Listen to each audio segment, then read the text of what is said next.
Day number 2, and we are on 18 to 28 knots on the course. We are going full power straight into it. As you've seen in all the previews, world titles are on the line here in Japan. Obviously, the event title is up for grabs, but it is all about the overalls. In the men, it is so close. In the women, close as well. But before we go into the racing, which is going to start very soon, I think we should play you the highlights from yesterday. Bit of a lazy day. We did get on the water, but nothing really happened. But let's just set the scene from yesterday, and we'll have a little look.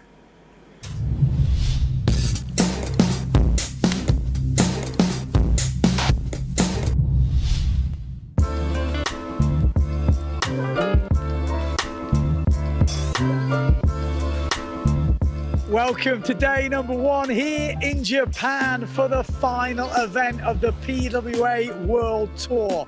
This is the event where the world titles are decided in the men and in the women, and it is on a knife's edge right now in the men. The winner of this event will probably be the overall world champion. Got the opening ceremony coming up, registration, it is all going on.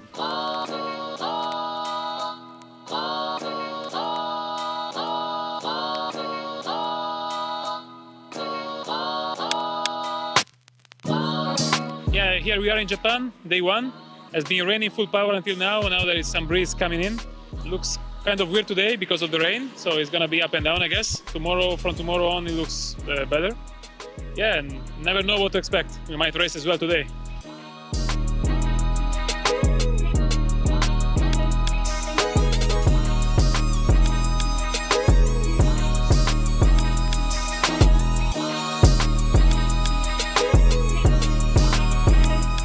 So the wind did pick up. We actually got on the water, but no official racing was done, and they've just cancelled it for the day. So that is it. Day number 1 is finished. Day number 2, though, that is where all the action is going to go off. The forecast is looking good. Stay tuned, because we have got some crazy slalom action.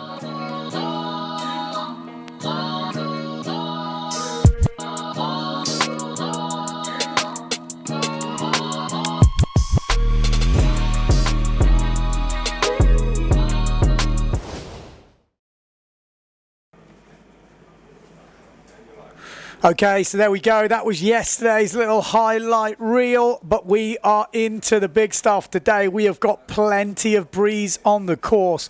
8 o'clock a.m. here in Japan, so early start. And I think that's going to be the order of the week. I mean, most of us are jet lagged anyway, so the early start is not such a problem. I'm waking up at 4 a.m.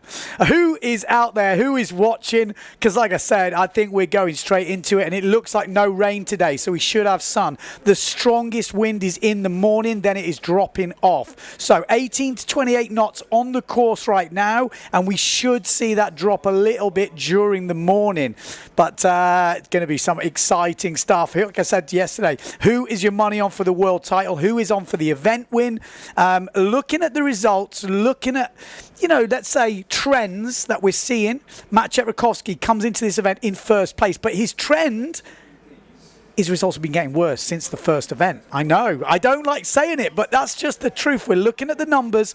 He was first in Lake Garda, second in Pozo, 6th in Furta, then 8th. So his results are going up. Matteo Iachino comes in joint first with Maciej, but his results have been going the exact opposite way. 6th, 4th, 3rd, and then 2nd. You know, I'm no mathematician, but the trend is definitely down. 4-3-2, you'd expect a win here if it was just into maths, but it is not. This is windsurfing. There's plenty of other things on the line, and if anything I know about Maciej, when he's up against it, when people are maybe thinking, oh, can he do it? Can he do back-to-back championships? This is when this guy steps up. He has proved a lot of people wrong when he won that event in Lake Garda after his world title the year before. So definitely this one is going to be to the wire. But also we can't count out Pierre Mortefon, Johan So. They are just 1 point behind pretty much. So whoever wins this event will win the world title. It is that close. If Johan So were to win, he would be level on points with whoever probably finished second, and he would win on countback. That's what I'm hearing. That's what the guys above me are telling me, and I trust them. So that is how we're looking. Could Pierre Mortefon get it? Could Johan So? It's a real interesting battle this year. And Mardo Vrieswijk has an outside chance. Few people betting on him maybe to win the event here, but would that be enough for the overall title? It's going to be tough. It is definitely going to be tough. Enrico Marotti obviously not here. He's having his first child. He said he was going to not come to Japan and stay there.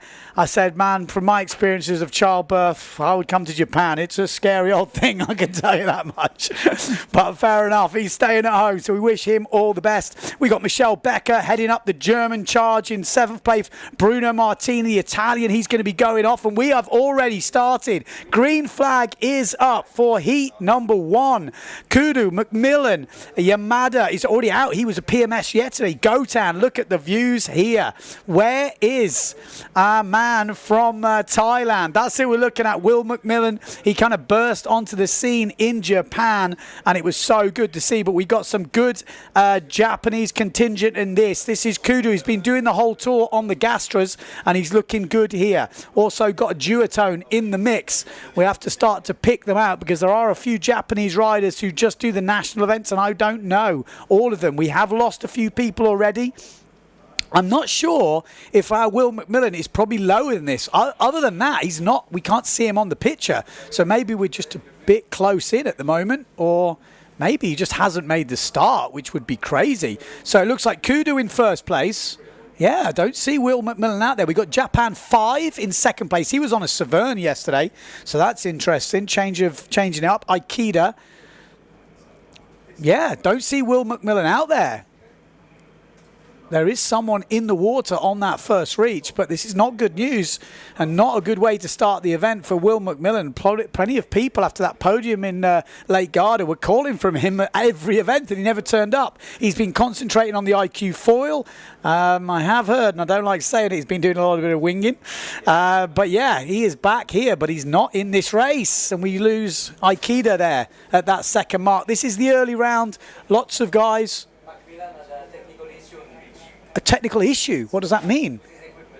So a technical issue with his equipment. Will McMillan on the beach. He is not out there on the start line. Not the way you want to kick off the event. And it doesn't look like he will be going through in this first round heat, but it makes it easy work for our Japanese rider here. Kudu. Like I said, he has been one of the top Japanese riders this year doing the whole PWA Tour, and it looks like this is going to be an easy run for him. Like I said, we have 50 riders in the men's fleet at this Japanese event here in Yokosuka Beach. So we will have quite a lot of national fleet Japanese riders in this first round. Quite a few of them who I will have never seen or heard of before in my life, but good riders, although it looks like our drone has decided he's had enough. But that is the way it is going. It's going to be a bit early as we get to the next round. That's when the seeded riders come in, which ends up being the top 16.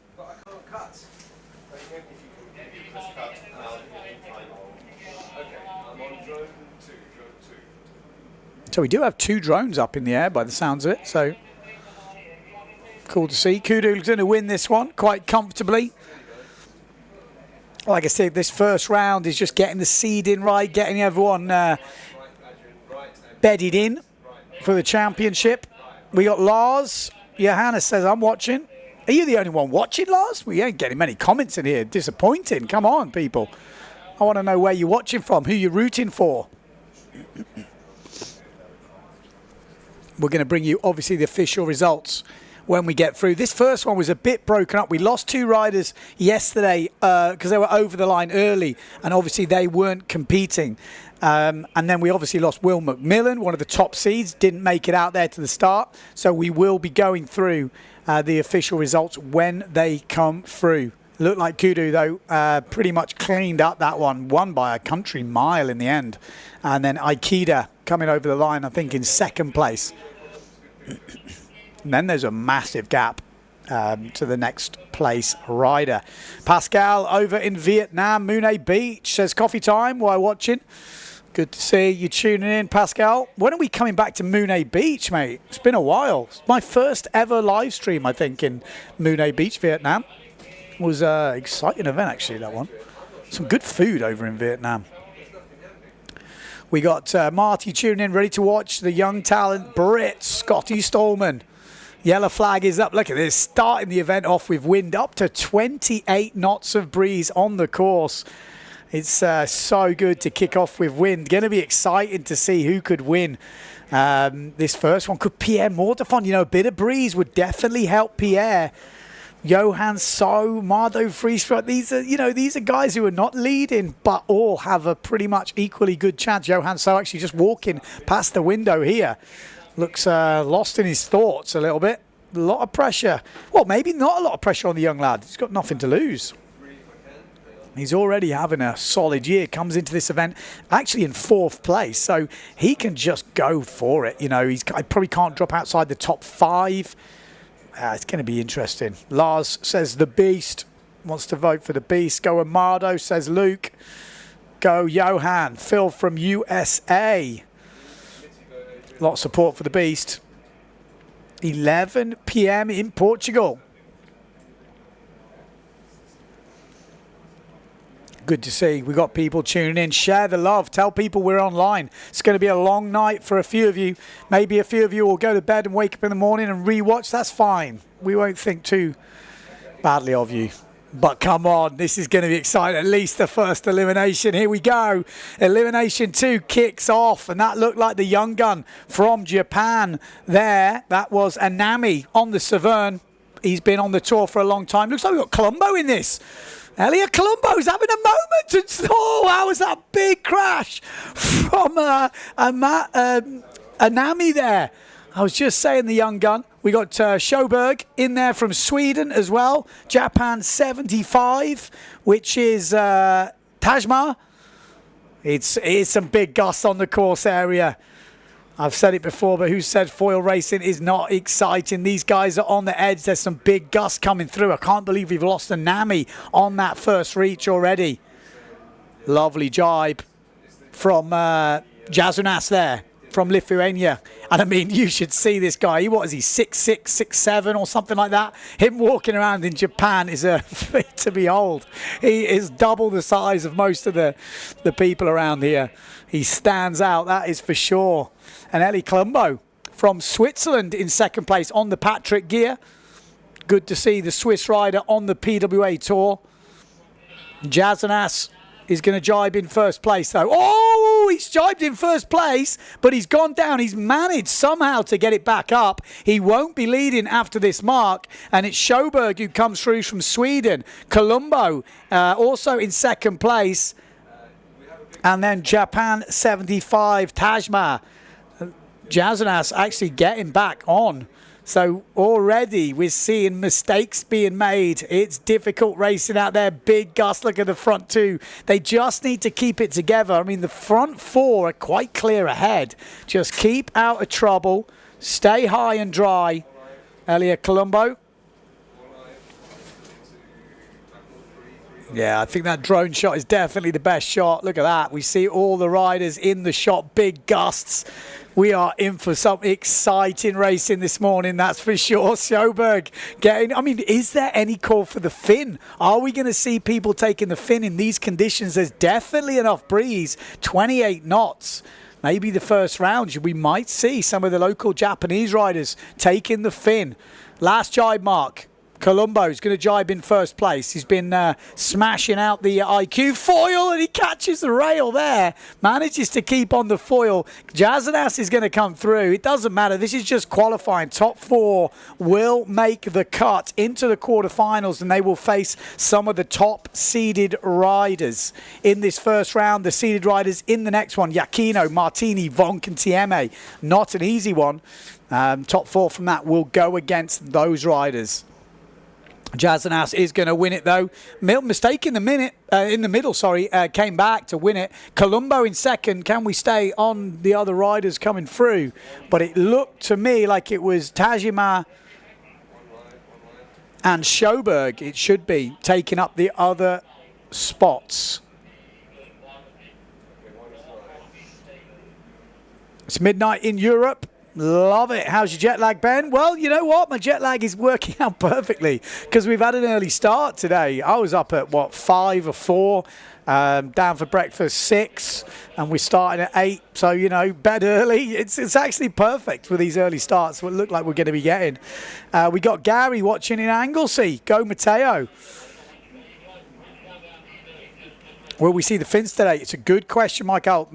I'm looking forward to it. Woken up by the windsurfing crazy family in the middle of the night. Hello, everybody. Good to see that, Nicola. We've got Go Johan. Lots of support for Johan. Israel is here at 1 p.m. over there. We want to see some ninja moves. I'm sure we're going to be seeing some ninja moves, Pen. Don't you worry. Mateus OFC watching. Perfect soundtrack to Don't Fall Asleep. Yeah, you ain't going to fall asleep if you've got my voice on the speakers. That is for sure. I will not let you. We're going to keep you all the way through. I tell you, it's going to be one of them nights where you start watching, you think, I'll just watch a couple of heats. And then 4 in the morning, you're still here going, is he going to win? We'll see. We will see. Heat number 3 coming next. We've got Benedetti, Evrard. We've got Kimura, Koyinda, Yun Ho from Singapore. We've got Kanagami. We've got Riteiki and Nakajima. So a lot of Japanese, obviously, like I say, a lot of Japanese national riders. Big event for them on the calendar. Who will be the top Japanese rider? They'll all be fighting it out. The top 4 in this heat will go against the quarterfinals. That is Johan So, Amado Vrieswijk, William Huber and Scotty Stallman. So, lot to play for. This is just the first round, remember.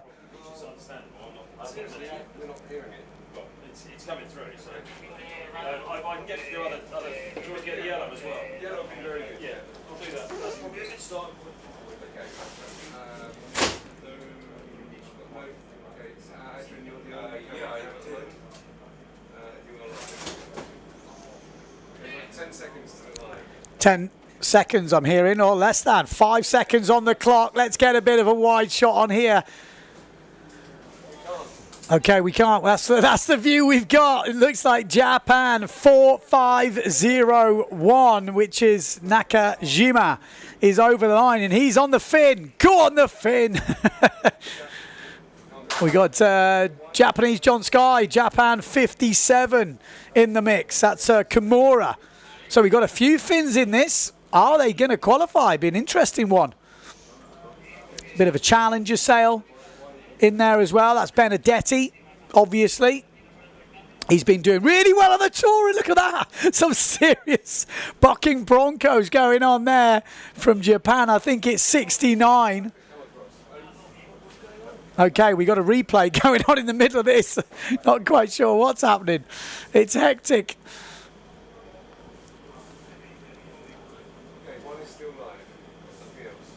There is obviously some changeover bits with the drones going on. Just trying to iron out some Japanese communications right here in the morning. But it looks like Benedetti is leading, looking pretty comfortable. You can see the big gusts, even the guys on the fin. That would look like Nakajima getting smashed there. But it is Benedetti going round in first place.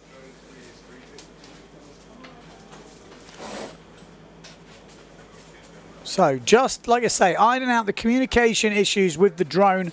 It's always going to be like that. There is some language barriers. So just need to work on the syncing, and it will be back as soon as possible. Evrard from Belgium looking all right as well. Both on the foil, Benedetti, Evrard. It's Benedetti in first place on the FMX and Challenger combo. Same as Maciej Rakowski. There we go. Looks like our man on the drone is just picking up a few of the back markers at the moment.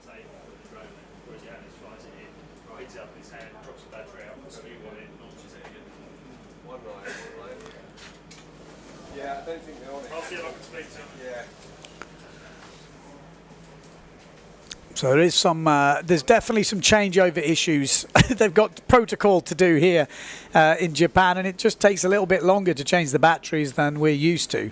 Oh, face first sail plant there. We've just gone off the screen, boys, down that bottom end. Okay, we're not going to see that final reach.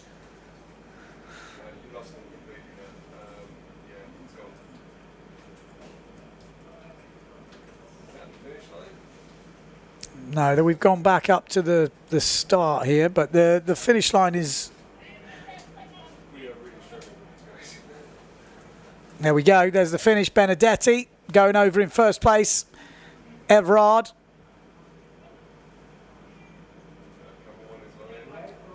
That's the 1-2 in this third heat.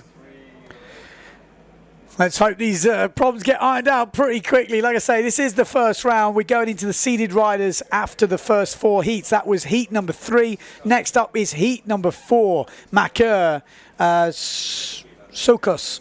We've got Amadis. We've got Kitahara, Nakajima. We've got Tomazawa. We've got Kusama. We've got Ken Yu. And we've got Christian from Bulgaria, I'm guessing. Christian. So there we go, yeah. I always like it when we get to seeded riders. A lot of names I kind of can relate to. These early rounds is difficult. We got Carol tuning in, says supporting Maciek in Poland. Looks like the quality of the broadcast is top notch. Yes, it will get also sorted a bit better. Like I said, there's a few communication and different protocols that the local guys are doing, which again just needs ironing out, swinging into. I'm sure we'll be there by the semis, quarters, next heat. We'll see. It's all about the drone. We all know that. It's all about the drone. There we go. So that is the start line. Heat number 4 coming up. 2 minutes and 25 seconds on the clock.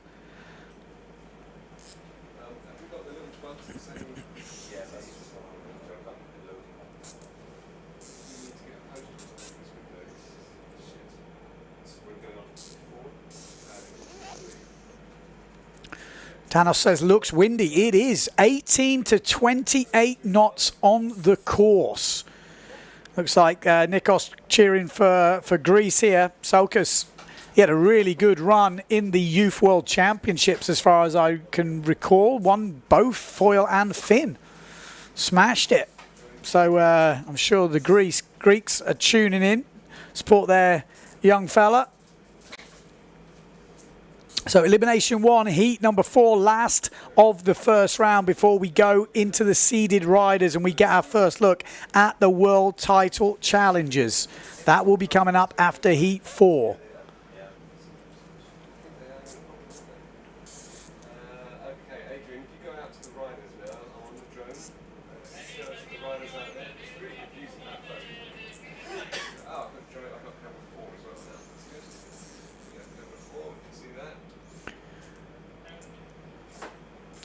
We go, 1 minute on the clock.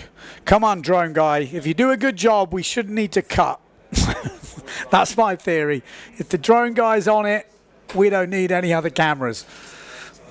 But when we're changing batteries, messing around, we will be seeing it. There we go. So we do have a couple of drones up in the sky. Let's see if we can get this working. 40 seconds to go.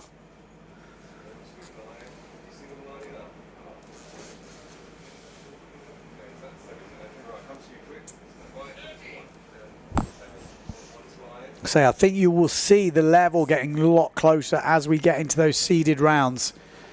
Early rounds, winds gusting, shifting, not easy. Some strong gusts coming through the course. We've already seen some big stacks.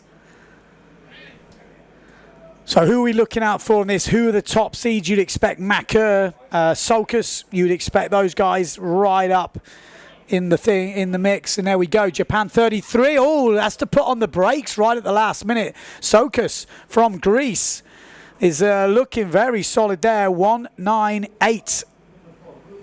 Oh, look. Oh, big crash from the Japanese rider on the Severn. Big gust coming through. Absolutely humdinger there. Wow, who was that on the Severn? That looked nasty. Sokas is flying pretty low here. He has to be careful. He really is flying low. We've got Maka on the Neil Pride. We've got a Finn, Japan 33, which is Kutsuna. So the Finn holding it on, boys. Come on. Sokas rounding first.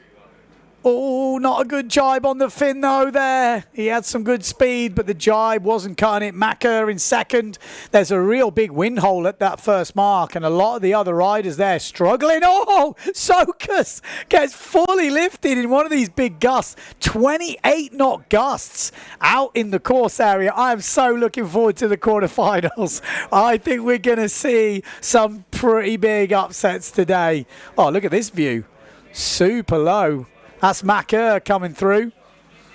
Not easy to follow him through, but really mad to see that view.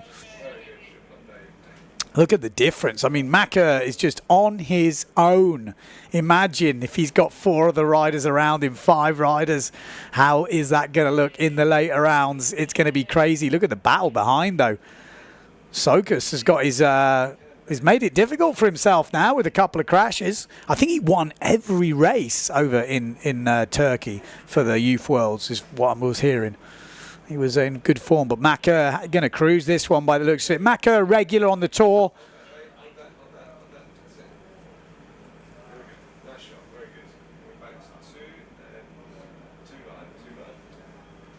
There we go. This is Sokas in second place at the moment. Got a bit of a Finn action behind coming through. I think it's...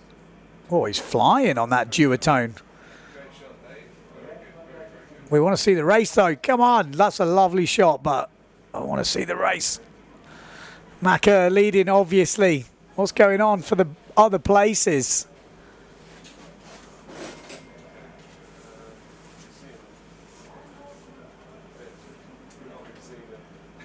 That's Sokas.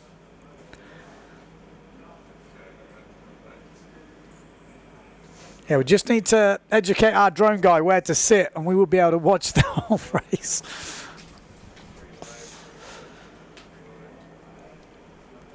So Maka is going to win it safely through to the quarterfinals. Sokas around the outside, M&M style.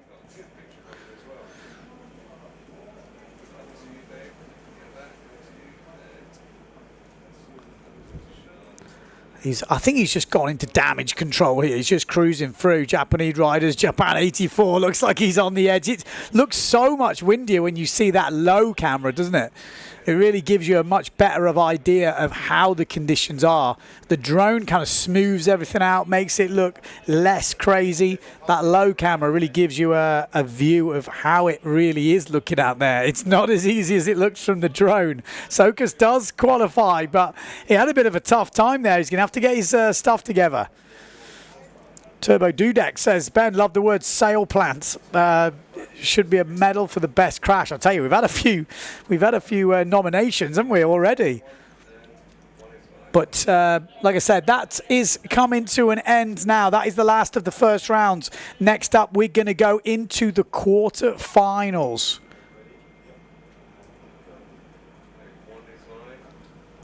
And I think it will be easier from now on. The riders at the front are going to be a lot closer together, and it's much easier for the drone guys to film. Like I said, there's always a few teething problems. That's just the first few heats, but I think the quarterfinals onwards, there'll be a closer bunch of sailors, and you'll be getting what we're used to seeing. So stick with it. We are in, but really nice to see the different shots as well. That low shot, I mean, not easy to see what's going on in the racing, but it really gives you an idea of the conditions and how it is looking out there. Leonard tuning in says, go Amado. Could he win this event? Random question says, Penn, why is there no Japanese windsurf brands? I think there is, you know. I haven't seen some on the race course. Here we go. replay from the start. Look at to put the brakes on. Watch Japan 11. He had a big crash on the Severn. Keep your eye on him. I don't know if we're still on him when he has the crash, but Tomizawa, Japan 11 on that Severn. Oh, Tomizawa at the moment probably has the biggest crash. Poof. Oh, and this was Sokas as well. Got a bit of lift. Full out the water. Manages to like kind of save the big crash, but goes down anyway. But yeah, little few highlights from that first heat.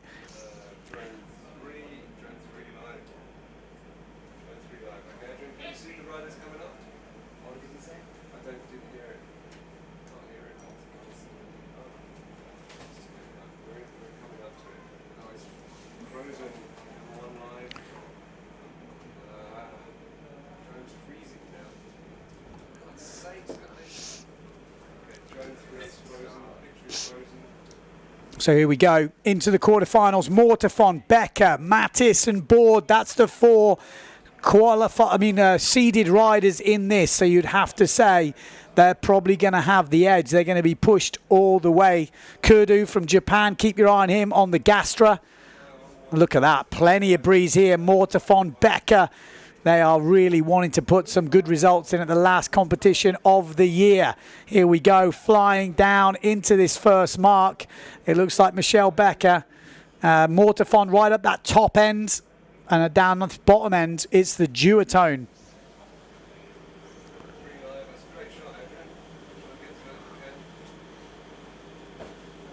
I say it's the duotone, it's the Gastra. It's the Grata, it's Mattis. So Mattis, Becker, Mortafon. Then the Severn of Bordes, or Board. So yeah, like you say, seeded riders are straight into the front here. So Mattis leading from France. He's had a pretty solid year, I would say. Where's he sitting in the rankings, actually? He's 12th at the moment. He's still a youth. That's impressive stuff from the young Frenchman. He's had a good year. So Mattis round in first, then Becker. Mortafon moving up into second place now as Cedric Board goes round in fourth. It's just the quarterfinals again. And I say just the quarterfinals loosely because still anything can happen at this stage of the competition. But what we're looking at this last competition of the year is the battle for the world title. So I think most of the action will come from semi-finals on. That is where we could see some big upsets. All the riders will be in those semi-finals. Mattis going round here, but one big crash could end it as well. Becker going round in second, Mortafon in third, Board still in fourth, and quite a way off in fifth, not challenging at the moment. Mattis, where could he end up in the year? Has he got a possibility of a top 10? I mean, that would be an amazing feat, that. Billy says, looks rough. It is rough. It's like I said, the drone irons out the chop, but you can definitely see these boys are having to deal with some pretty big gusts. There we go, Becker, trademark jibe with that, injection of power halfway through. It's kind of been his trademark for this year, Michelle Becker. He's been a real standout for me, probably one of the riders who has surprised a lot of people. I mean, if you know Becker, if you've been training with him, maybe not such a surprise for the guys in the know, but I think for us watching on, he has been the surprise package of 2023. Mattis as well, you've got to give it to him. Mattis wins it, Becker second, Mortafon third, Board, unless a massive mistake happens here, will get that fourth place, and they will all qualify safely through to the semi-finals. Yeah, there we go. What size gear are they on? That is a very good question. I'm hearing 18 to 28 knots earlier, so plenty of breeze out there. I will try and get an idea of which guys are on what. JP said, watching in Weymouth, it's honking. Loving the local racers. Need more of them. Smashing it up, that is for sure. Some of those gusts have teeth, says JP.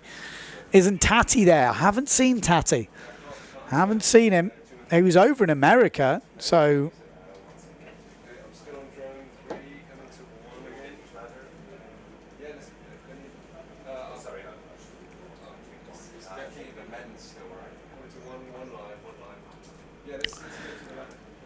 Okay, there we go. Next up, we got heat number 6, second of the quarterfinals. Yakino, Martini, Vonk, Tieme, Jazanas, Colombo, Schoberg, and Tajma. Could be a very interesting one, this one. There are a few guys who could cause some upsets to those top 4 riders. The top 4 seeds from heat number 5 that we just watched made it safely through. This next heat might be a lot closer. I think we've got some guys who could really mix it up in that top 4. There is a big question over Jimmy Tieme as well. A lot of people reporting his gear didn't make it. Only 1 bag out of 4 or 1 bag out of 3 made it. So he'll be patching together some equipment. I'm not sure what we're going to see him on. Apparently his big foil board turned up, which, looking at these conditions, probably not ideal. But maybe he'll be able to borrow a fin board from someone here. We'll have to watch this space. I haven't seen him this morning, so I'm not sure what he worked out.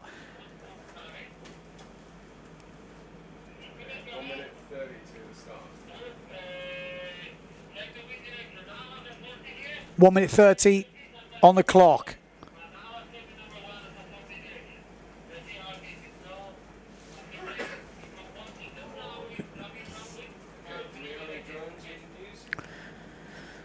Looks like there's a few more people tuning in. I know it's getting late in Europe, but you've got to stay and watch the finals from Elimination 1. And let's see who is going to kick off this week here in Japan with a bang. Who's going to win this first elimination? Who's going to make a play for that world title?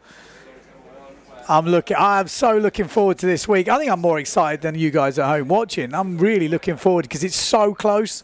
And I said Matteo Yakino was my bet for the world title.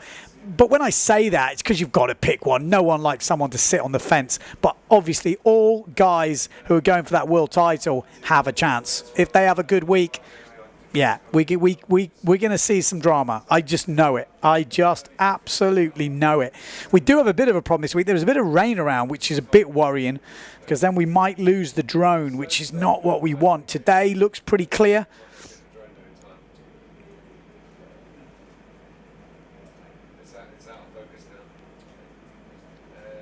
Got Ben Patterson saying anywhere between 4.5 and 5.5 on the foil. That's the sales he thinks everyone's on. I would probably go with that. 5.5s. 6 meters, maybe some of the big boys. How many eliminations are planned today? As many as they can do. Here we go. Heat number 6, elimination 1. And it's Matteo Yakino down this bottom end on the Severn. Looking pretty solid at the moment. We got Bruno Martini in the middle. Look at Jazanas. He could be causing the problems here. He's got some speed in the middle of the pack. And that is looking very good. He came through the qualifying round. He hasn't done the full tour this year. Could he cause problems for the big boys? Well, not at the moment for Matteo Yakino, because he is looking very solid as we come into this first mark. Jazanas in second. Bruno Martini in third place. Oh, fourth place. We've had a crash. He's got to be careful here. And he does. He avoids all the crashes. Nobody ran into him. Where is Jordi Vonk? I think that might have been him on the duotone. So Jordi Vonk in there, Schoberg on the duotone, Jimmy Tieme should be on the duotone, but again, his gear didn't turn up, so we're not sure. A drone, he's got a bit of a wobble on. Jazanas leading. Look at the speed. I'm not sure what's happened to the drone. I've never seen an unsteady drone before.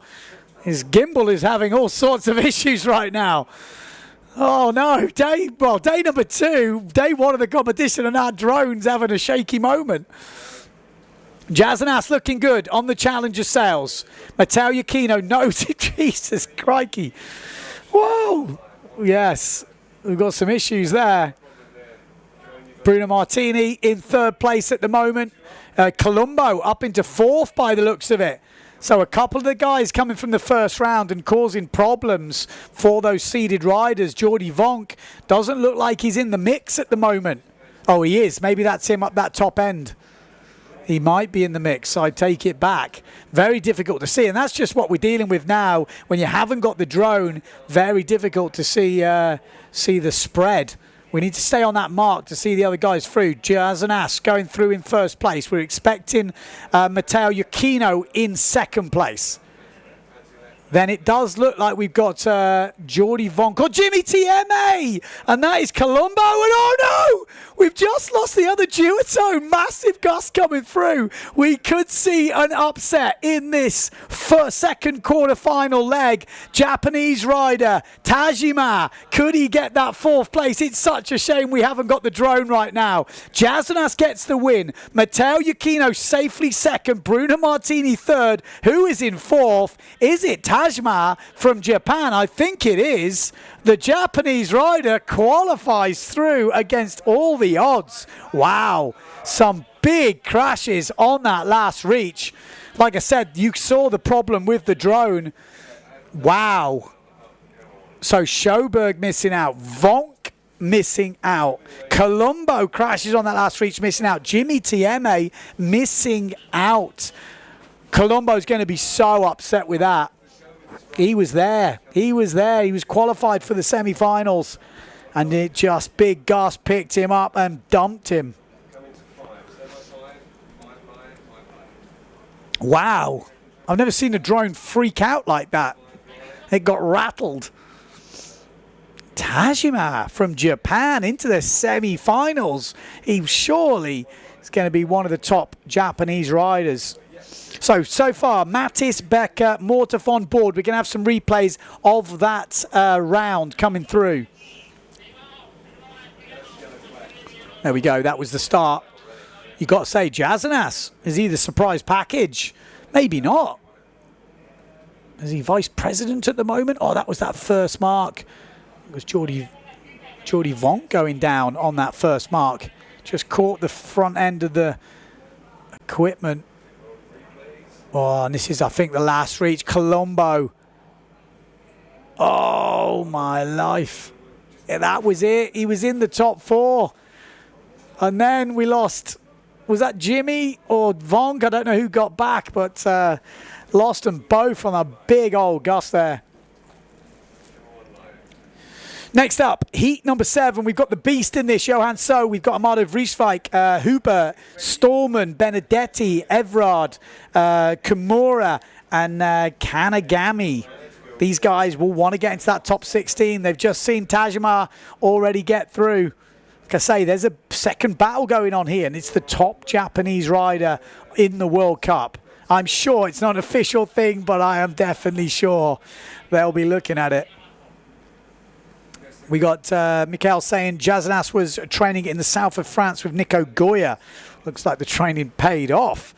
Looking very good. Ritis, obviously Ritis Jazanas. Ritis Baltic Power, says Hans. Drone was overpowered, says Matus.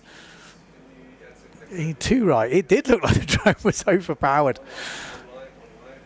Here we go. Coming in.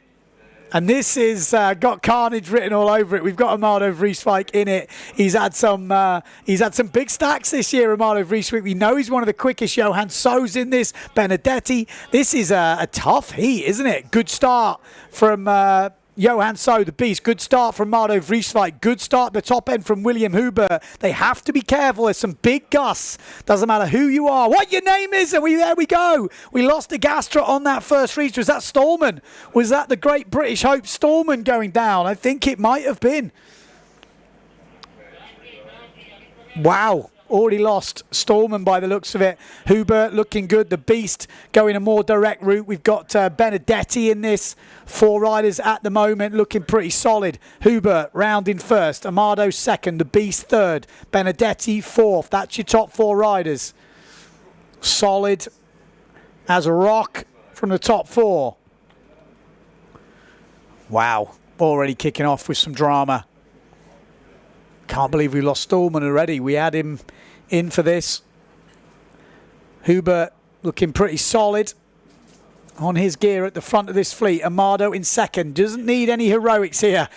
Amado, look at that for a jibe on the inside of Huber. Just cruises through. Huber down this bottom end.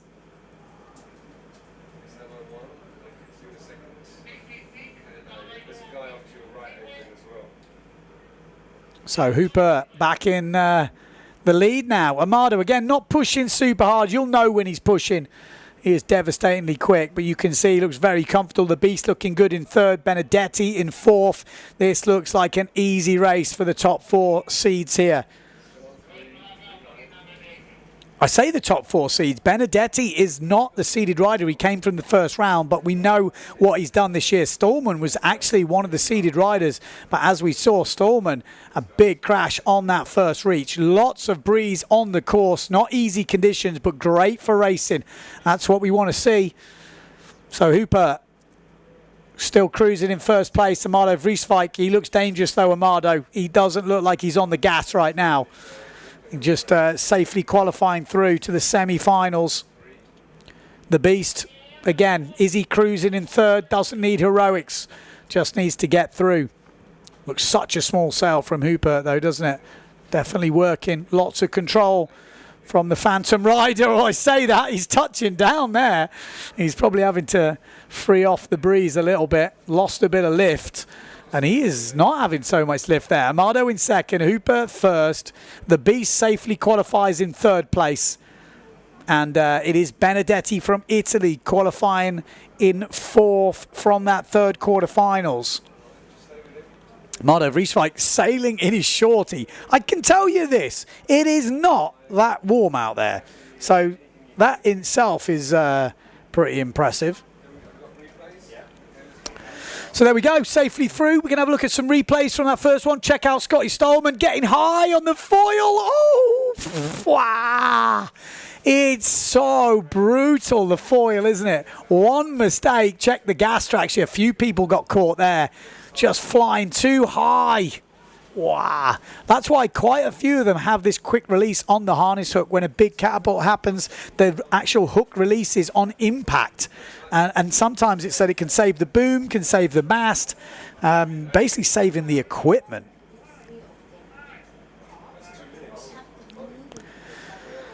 Alrighty, so that was our first 4 riders in the second quarterfinal. Next up, we've got the 4th quarterfinal, the last quarterfinal. Rakowski currently leading the World Tour coming into this competition. Preen, Cousin, Jules, Macker, Solkus, Kitahara and Kutsuma.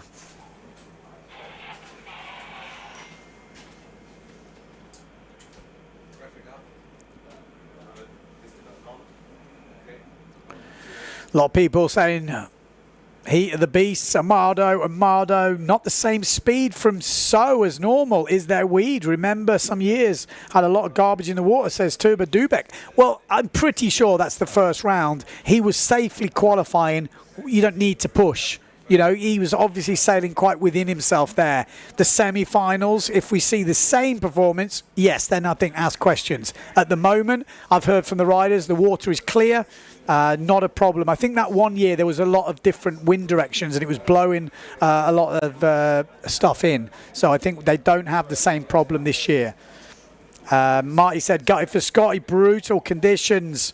Rakowski, let's go match check. Go, go, go. Good racing. That's what I'm hearing online as we come into the last of the quarterfinals. Like I say, match check Rakowski in this. Nico Preen apparently had a bit of... I was going to say Delhi belly, but we're not in Delhi, are we? But he had a bit of problems with his stomach, and he actually went to the hospital to do like a bit of a intravenous drip to get him back up to speed quicker. From what I've heard, you know, get himself rehydrated quicker, which I think was a good move. I don't think it was, you know, life-threatening or anything like that. Cousin, Jules, Macker, Sokas, Kitahara, and Kitsuna. Here we go. 3, 2, 1. It already looks scary out there, doesn't it?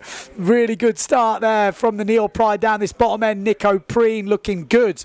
Look at that. We got a bit of fin action from the local Japanese crew. Love to see it. That's a really good view, isn't it? Really gives you an idea of the conditions as we come into this first mark. Keep your eye on Rakowski in the middle of the pack. It's got different colour sails by the looks of it. Gone for a more maroon colour. Just have to get used to that. And look at that. We got a fin for Lohan Jules from Guadeloupe.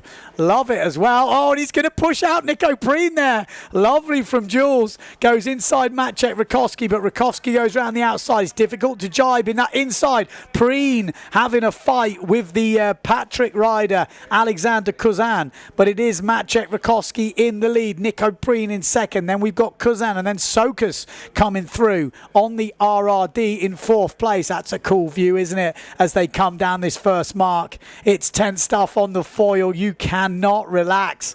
Maciek Rakowski from Poland in first. Nico Preen in second.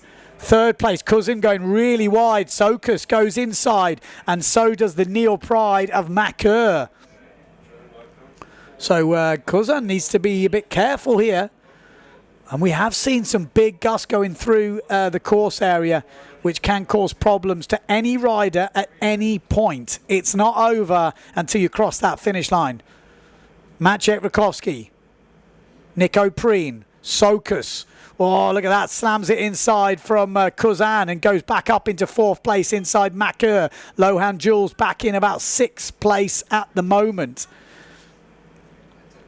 It's really close, actually, on this top few riders. Any mistakes could be costly as we come into the last jibe mark. Maciek Rakowski, current tour leader, last year's world champion, going for back-to-back world titles. Could he do it? Be the first guy to do it since Albo. Maciek. Oh, Preen. Slow jibe, but does it nicely. Kuzin, Sokas. Sokas is looking like a qualifying spot here, although Macur's going to give him a good run for their money. It's going to be a great last reach here for that fourth and final spot. Looks like Maciek Rakowski has got it done, but Macur and Sokas and Kuzin fighting it out for fourth place. He's going to come right down to the wire, and it looks like our Greek rider, Sokas, is going to get through to the semi-finals. Good result that will be. Maciek gets it. Second place, Preen, then Kuzin, and then Sokas in fourth place. Macur missing out. That's better. That's what we want to see. Good drone work there.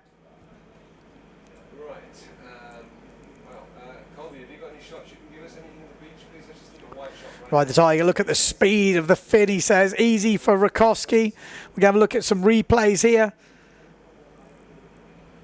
Billy says, look how much ground the Finn guy lost on the first jibe mark. There is, you know, as soon as you get a little bit of a hole, a little bit of light winds, that's what you forget about the Finn. It is difficult. When you see the foil comparatively, it's just a night and day difference of the speed out of the jibe mark. And that is why probably next year they will be splitting into Finn and foil. More news on that to come, but that's what I'm hearing on good authority. There will be a split, and there will be a few competitions next year where there will be a separate Finn category. Obviously, the windy competitions. That's the rumour on the street. Not 100% yet, but it is looking likely. Yellow flag up. 2 minutes until the semi-finals. Are we going into the women now, or are we carrying on with the men? That is what I should have done my homework and worked it out. All the information is there. I just didn't check it. I know, terrible. I'm waiting for someone to tell me. Well, it won't be very hard to work it out, to be fair, because the women have 16 riders, so they go from the semis, and so does the men. So at some point, we will be introducing the women.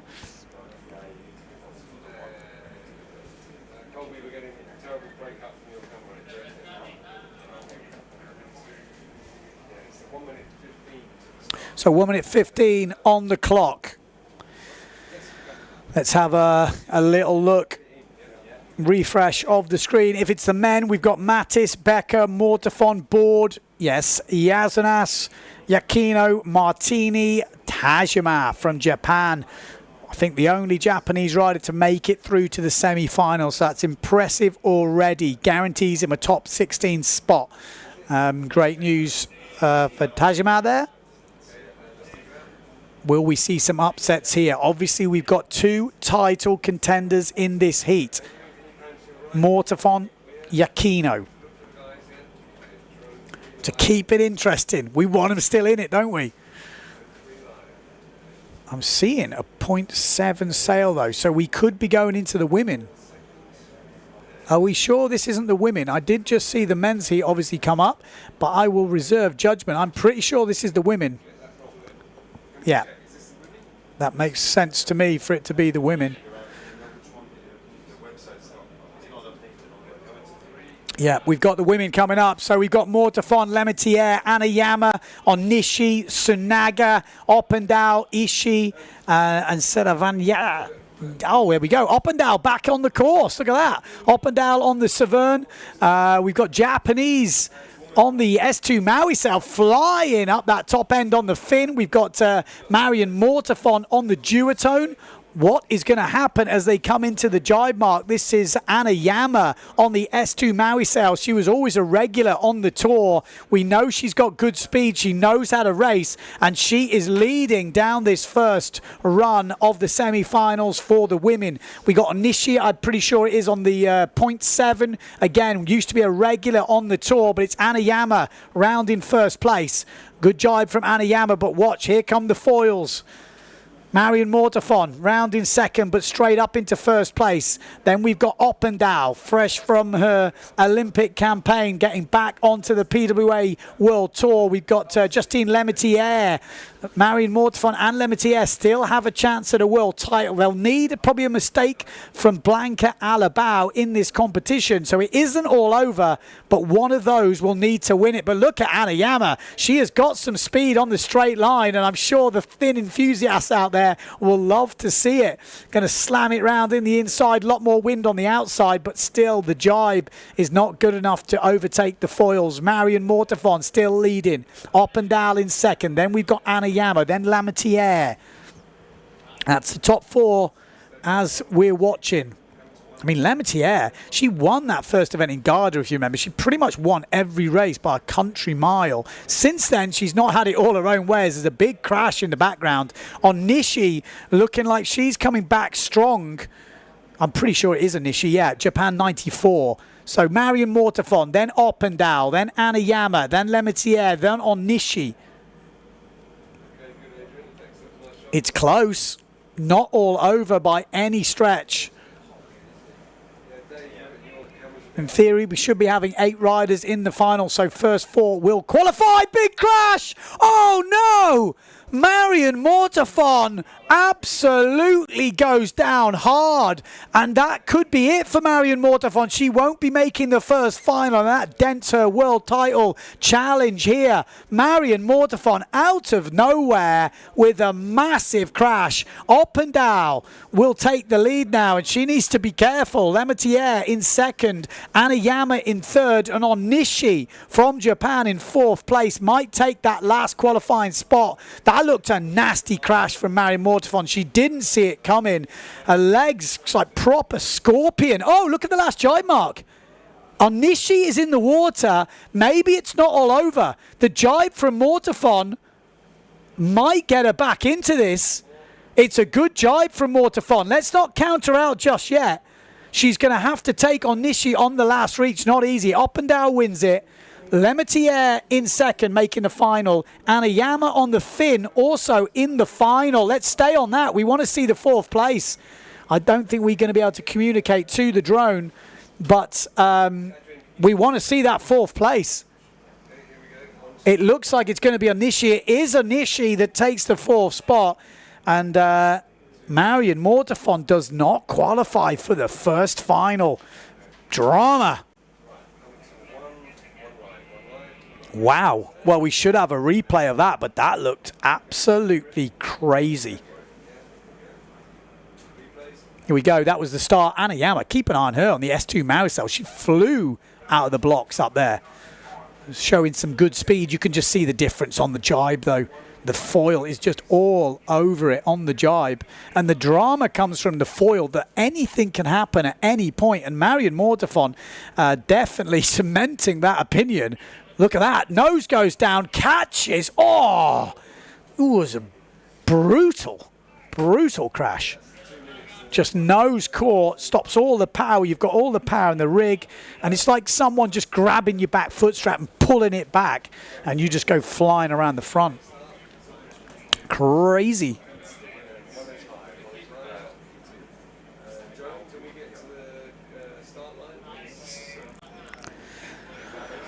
righty. Wow.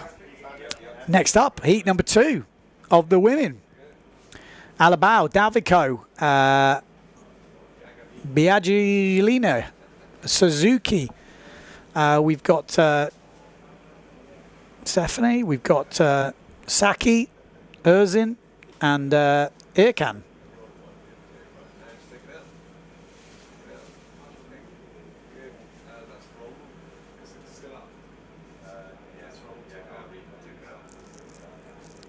Yellow flag up.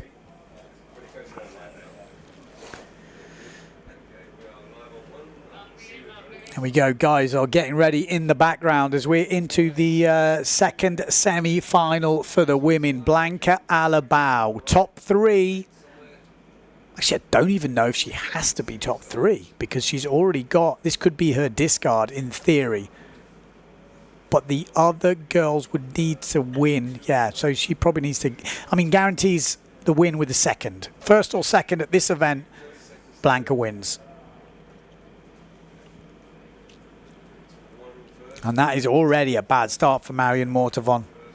Didn't see that coming. She looked really in control. And here we go as they are lining up. 10 seconds to go. Got the Gastra down this bottom end. We've got the Challenger coming through. Well, there we go. Great start. Looked really nice. It looks like Davico on the loft sail looking pretty solid. There we go. That's how it looks. It really does give a real look at what racing is like out there. The drone definitely softens the look. This is how it really is. Interesting to see. Pretty sure it's Davico on the loft sail in first place. We've got Blanca Alabao on the Severn top left. Maybe going safe-ish. Doesn't want to push too hard, too early. The Challenger, I'm guessing it's our Italian lady, Biagilini. So Davico rounding first. Oh, I think she hooked into a harness. Not the best jibe. Blanca Alabao coming through. Erzin as well coming through on the second Severn. Oh, Erzin having a moment there, one-legged at one point. You know it's always a bit ropey when there's one foot in the air. Oh, wow, wow, wow, wow. Full scorpion. Legs come right over the head. We're seeing some brutal crashes today. The fin does look the easier craft for these conditions, but it's not the best. It's definitely the more safe, I would say. And Blanca Alabao is coming out in first place. There we go. We've got the Japanese crewing through. It's Japanese 71. That's Saki. Hope she hasn't had too much Saki. That would not be good for your racing, I don't think. Blanca Alabao in first place in the overalls. Top 2 at this competition guarantees her the world title in 2023. And I think it would definitely exceed her expectations from listening to her. She is already happy with a year, but to finish it with a world title. Imagine if her better half or second half, not a better half, she's the better half, Matteo Yukino could win as well. That would be a couple goals right there, wouldn't it? Davico in second, Biagilini in third, and then we've got the Duotone in fourth place at the moment, but a massive lead at the moment for Blanca Alabao.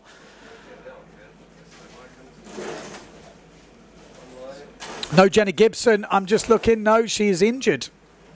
Her leg, from what I saw. Mitok saying foils are scary in over 20 knots. Oh, Blanca's gone down.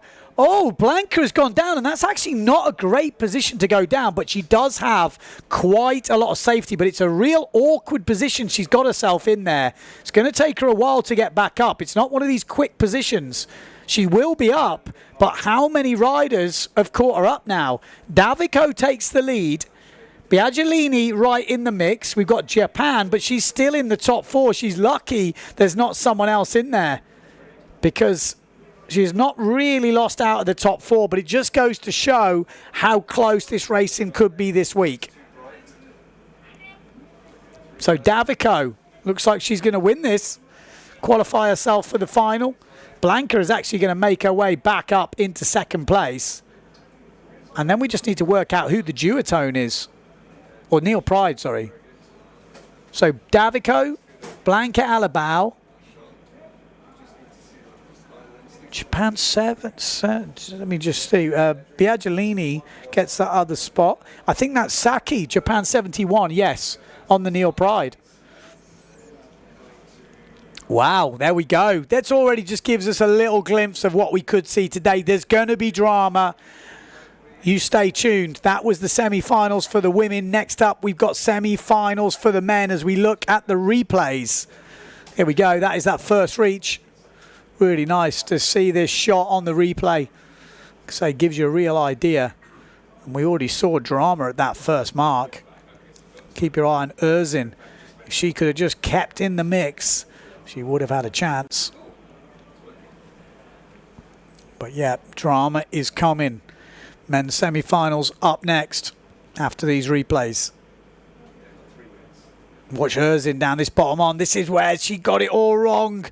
Oh, wow. Real big catapult there.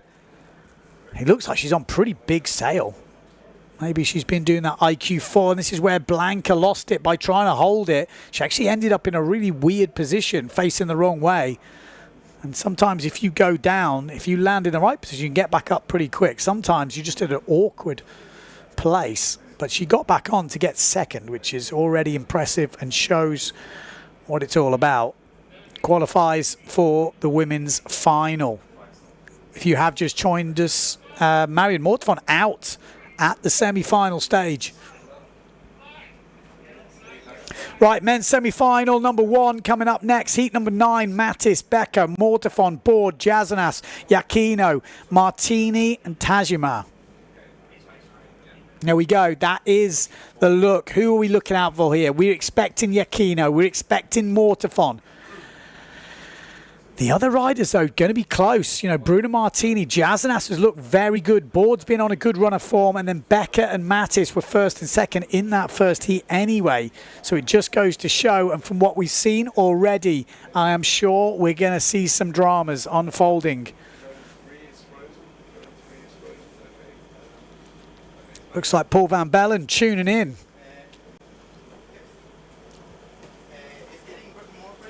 Ride the Liger. 1 square meter down. First heats were like dawn patrol then. It is early days. 9 o'clock just gone, local time. Yellow flag down. Less than 1 minute to go. Less than 1 minute to go. So yeah, 1 meter square down the women from the men. That's what people are saying. It's midnight in the UK, still only 9 a.m. in Japan. Yeah, we are just getting started. It was an early start today, and it doesn't matter because everyone's jet lagged already. So it was, it's kind of weirdly, you just set your clock a bit different. It's quite nice actually getting up early in the morning. Quite like it. I'm used to it. Oh, and that means it's my girlfriend's birthday today. Happy birthday, Vilma. She's definitely not watching, but... Here we go. Let's get it on. Are we going to see some dramas? Are we going to see some top seeds fall? Well, we're going to, because this is the semi-finals. Only 4 riders can make it through. The question is, what 4 riders will make it? Bruno Martini down this bottom end. We've got Jazanas in this. He's looking good. A bad start for Bruno Martini. If it's not a general recall, it is a disaster for Bruno Martini. But I tell you what, it is a general recall. It is a general recall, and Bruno Martini is safe. He is definitely safe. There is no way Bruno Martini is over the line. Who was? Let's have a look at the replay and see if we can figure it out before we hear over the radio. I'm pretty sure that we will find out pretty quickly, right? Oh, my life. Oh, Jazu Nas, you are miles gone. You are miles gone. Ritis, you may as well come back to the beach. If you have turned round to see if it's you, you're having a laugh, mate. You are having a laugh. I don't think we'll see him. If we do, I'm going to laugh. Because if he really thinks he's escaped, He is having a laugh. He's miles over. He's all back at halfway down the reach. He is. Shut up. Shut up. What are you looking for? Oh, come on. You must know you're over. When you're that far gone, it's over. Pushing hard. I mean, that's confidence. If you think there's a chance, you are gone, son. Here we go. That's the scene on the beach. A few of the local boys getting ready. Good to see a strong Japanese turnout. Bit of rigging and re-rigging. We're going to see the wind drop today. It's going to change. It's going to be a very interesting day. I know it's getting late in Europe, but I would say stay around. We're going to see some upsets. We're going to see some drama on day one of action. It's day two of the competition, but day one of action. No competition yesterday. Couple of starts, couple of guys got disqualified, but no official result. Quick rigging here. I think we've seen a broken mast looking at that. So broken mast. What has gone on there? That's probably one of those big catapults. Yeah, definitely a broken mast. The downhaul was fully on. not much mast tension.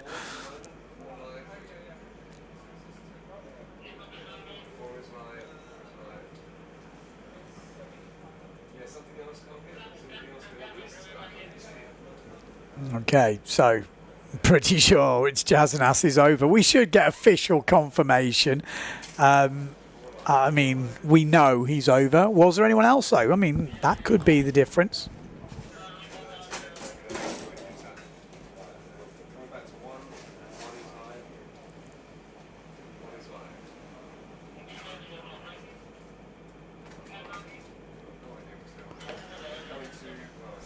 So, just waiting for official confirmation that it was Ritas who was over the line early. Confirmation from the women's last heat. Davico, Alabao, Saki and Biagilini.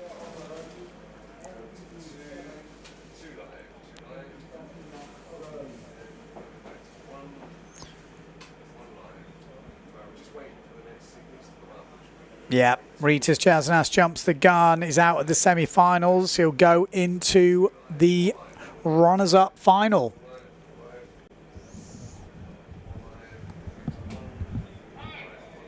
I mean, that was pretty obvious looking from here with the replay. So Jasnas out. It's a shame because he was looking very good in those early qualifying heats. He won actually both of his qualifying heats. So that's a shame. He could have put the cat amongst the pigeons, or the giraffe amongst the pigeons, because he is a big fella.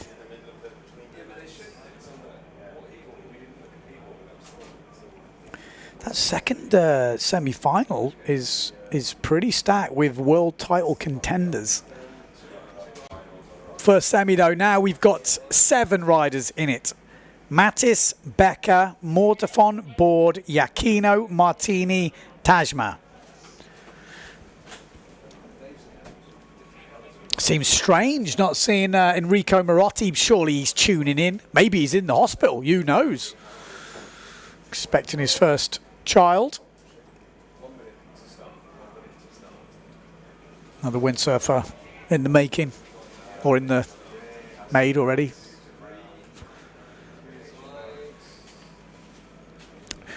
Less than a minute to go to see who will be making it into Elimination 1 final. Day number 2 here in Japan for the Yokosuka PWA World Cup.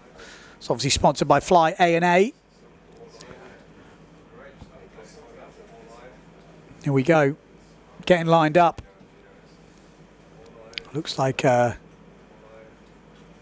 much sail numbers on that sail, is there? Is that Cedric Board? Can't even tell. Well, I mean, that's one way to avoid going over the line early. Here we go down this bottom end. We've got Bruno Martini right down the bottom. Becker squeezed out, though, on the is Pierre Mortefon. So squeezed out Pierre Mortefon at the moment, not sitting in a top 4 position. It's early days, and there's already a bit of touching down in the middle. We've got Becker, Martini, and Matteo Iachino fighting out in the top 3. Then we've got Pierre Mortefon in about 4th place at the moment. There's going to be drama. I can feel it in my bones. There's plenty of breeze coming into the course. Oh, Pierre makes a move on the inside of Becker. Not slowing down. It's going to be Matteo Iachino who goes round in 1st place. Then Bruno Martini, then Becker, then Pierre Mortefon. Oh, it's close as they all jibe together. Iachino gets through. Board has a little close bit with Mattis. Becker in a dangerous position here, 3rd and 4th, fighting it out with Board and Bruno Martini. Not the danger men you want to be fighting out with in these conditions. Coming into the outside jibe mark. Oh, it's super close. Becker and Martini getting very close there, and Board and Becker go down. You could see it. They got it all wrong as they got a strange gust coming into that mark. Pierre Mortefon putting the pressure on. He was looking nowhere at the first mark, but he has come right back into the mix here. Mortefon leading. Iachino in 2nd. Mattis now up into 3rd place. Becker down. So Pierre Mortefon, Matteo Iachino, Bruno Martini and Mattis getting very close in 3rd and 4th. Just need to make it round safely, boys. Board in the background, getting wild. Who are we missing? We're missing Becker. We're missing Jasnas. We're missing... Wow, who are we missing? We're missing some big boys, aren't we? Mortefon, Iachino. Those two in the title race are through. Martini looks good. Becker's going to be very upset going down there. And it is going to be close coming in. It looks like Cedric Board jibing on the inside. Mattis! Oh, and Board goes down.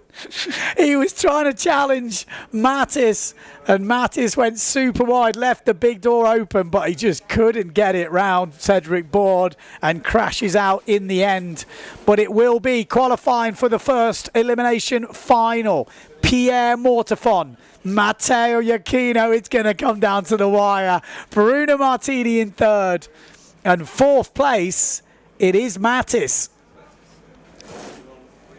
Anyone who doesn't know, world title in the men, whoever wins this event, if the top 4 riders are all in it, whoever wins this event will win the world title. Pierre Mortefon looking good on the small stuff. Early days. There we go. This was the first mark. Bruno Martini, Becker, all in that mix. First mark, it was Iachino, Martini, Pierre Mortefon coming from the inside, Becker getting a bit squeezed out. Yeah, and here we go. This was Bruno Martini and Becker, and then Becker and Board. So Board came back on to challenge on that last mark. That's impressive just in itself.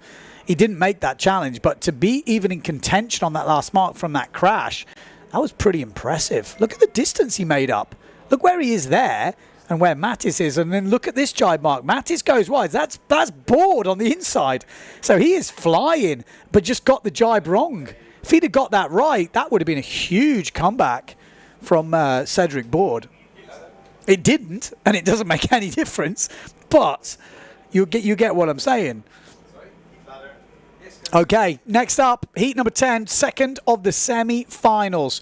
Hooper, Vrieswijk, So, Benedetti, Rakowski, Preen, Cousin, Sokus. Surely we are going to see some drama in this one. Rakowski, So, and Vrieswijk all in contention for a world title in 2023. Vrieswijk has the outside opportunity. It's still possible mathematically, but he'll need some things to go his way. Rakowski, Johan So need to win the event. There's nothing else to do. With how many people in contention, you have to win here in Japan. I mean, the difference could be Vrieswijk could win this event, and then the guy who finishes 2nd could be the world champion. That's, also a likely scenario.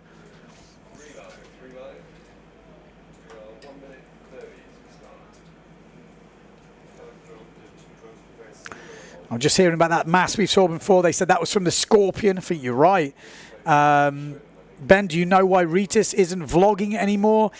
It's hard work vlogging. I know people think it's easy, but when you're trying to concentrate on training and everything else, to have that on the side and do a good job, it ain't easy. It's, you know, you can't put your mind straight into training. I know he's been going for the Olympics and stuff. Maybe after that's over, we might see a bit more vlogging action. And again, you know, what's the benefit? You get a bit more fans. Do you get much more money? Maybe not. You know, there's a lot more going on for how much work is involved in making videos. Trust me, I know. But yes, I will ask him. How about that? Bruno put the full block pass in on there on Mattis. Here we go. Line up for this second semi-final. 30 seconds to go.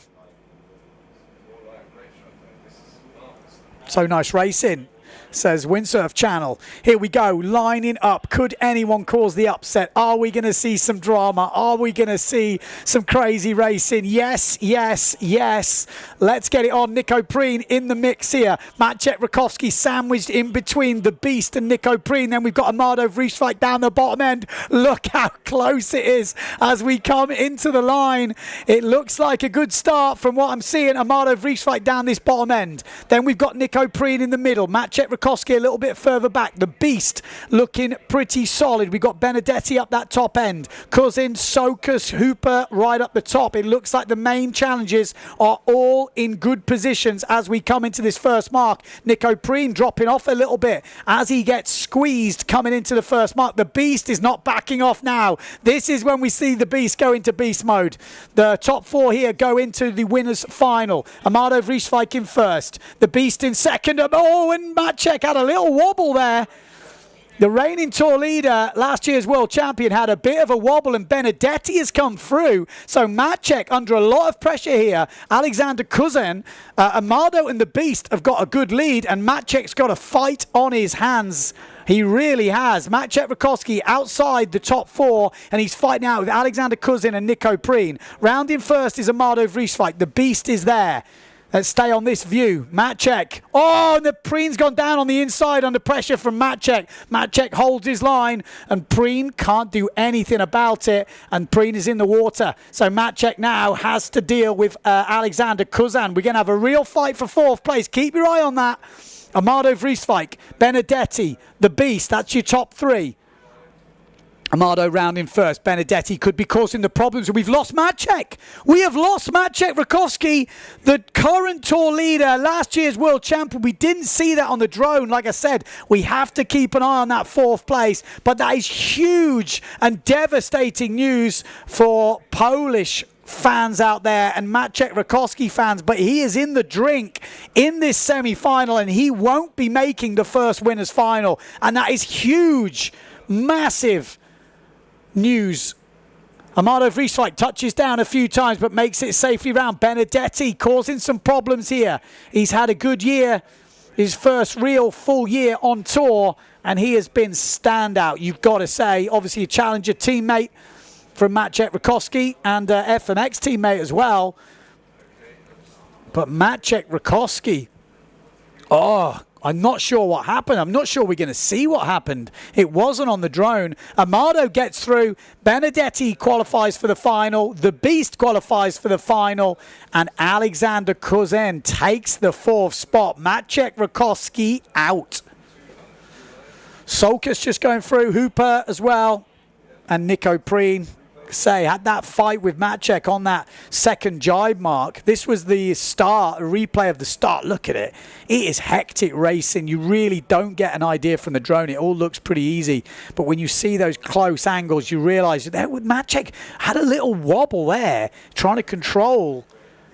He does it, and then in this jibe mark, he really put the squeeze on Preen. Preen couldn't hold his line, and Maciej, yeah, there you go, just squeezes through. But then we lost Maciej here.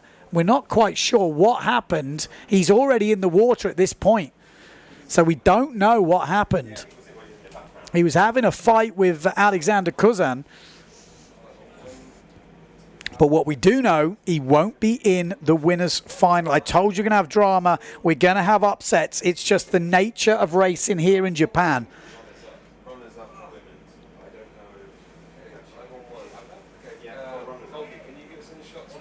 Fingers crossed for Matt check. It's too late, man. It's too late. Cousin, smart jibe. We've got yellow flag up for women's final. Well, it should be women's final. They told us they were going to sell winners final first in the first elimination and then runners up final. And then after that, it'll be runners up final, then winners final. So, okay, that sounds, if that's the case, they're telling me it's the opposite way around. But obviously, they might have changed it. At the briefing on the first day, they said they wanted to guarantee the result. But maybe because they've got such good wind, we will be seeing that. Insanely awesome racing. I'm seeing in the comments on YouTube. Looks really gusty. There is gusts. It's tricky.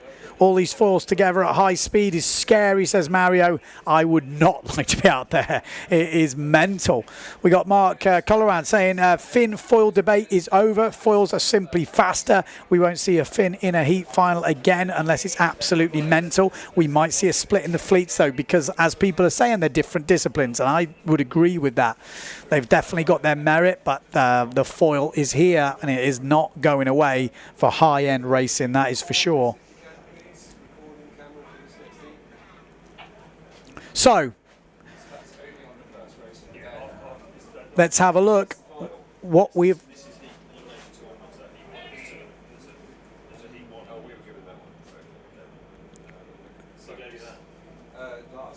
So who have we got first? We've got 20 seconds to go. We have the winners final.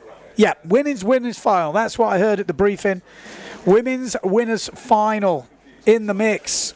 Blanca Alabao looking to already go into the lead. Winner of this final will be leading this competition. That's how it roll. Could we see a Finn winning it? Up and down on a comeback. Could we win it? There we go. That was the start.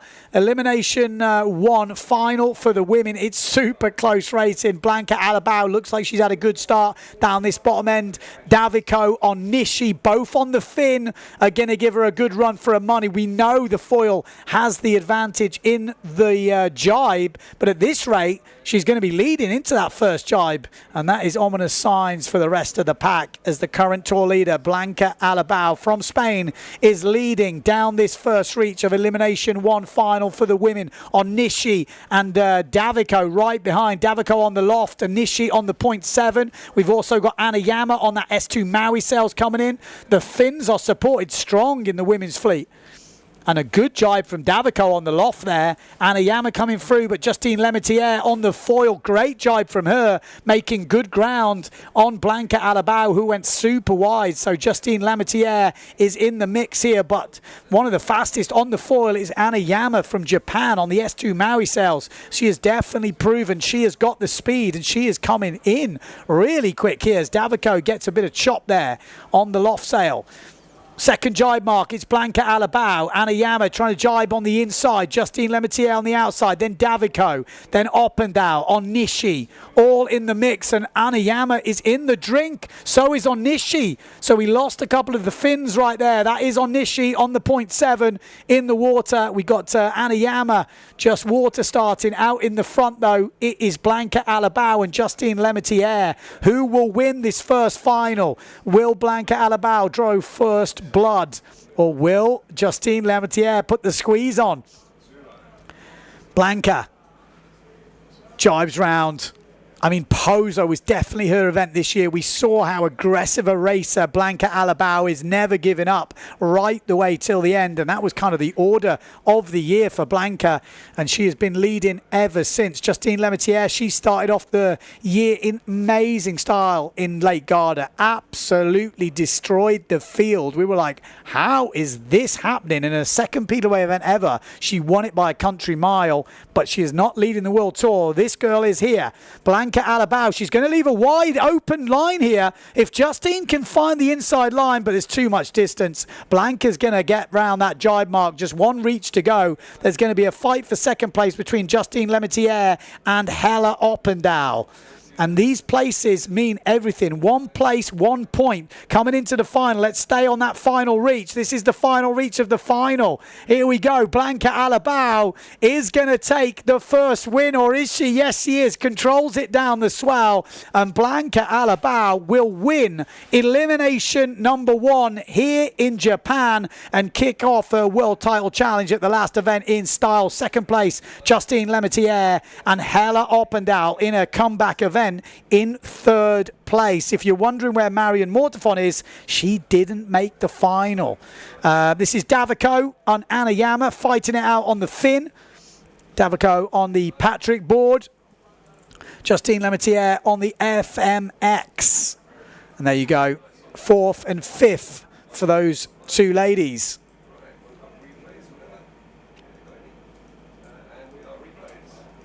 And we go replay from that.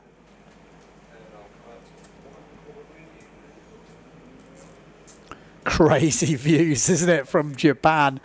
Absolutely, you feel like you're right there. Difficult conditions. That's what you don't see from the drone. You don't really see the chop and the swell all coming together, the big gust coming through. Looks way more brutal. But some good racing there for the women.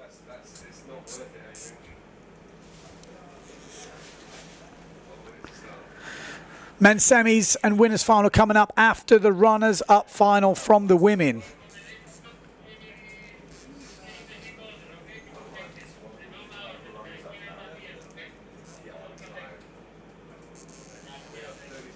.35 seconds to go. Runners-up final. We're expecting a Marion Mortefon win in this runners-up final. Obviously, she didn't want to be here, but now she's here. She's going to have to make the most of it. It hopefully won't be a counting result for her, because if she wants to win that world title, she needs Blanca to mess up. It hasn't happened, and she needs to win the event. So far, not going the way for the French lady. 2, 1. Bang, there we go. Erzin down this bottom end. Good start from her. Marion Mortefon as well with a good start. Then we have the Japanese Gaster rider up the top end. Japan 22 also in the mix here, which I have not got on my list. It does say Japan 22, but I don't see her on the score sheet, so maybe he's borrowed that sail. But we have Erzin and Marion Mortefon fighting it out at the top.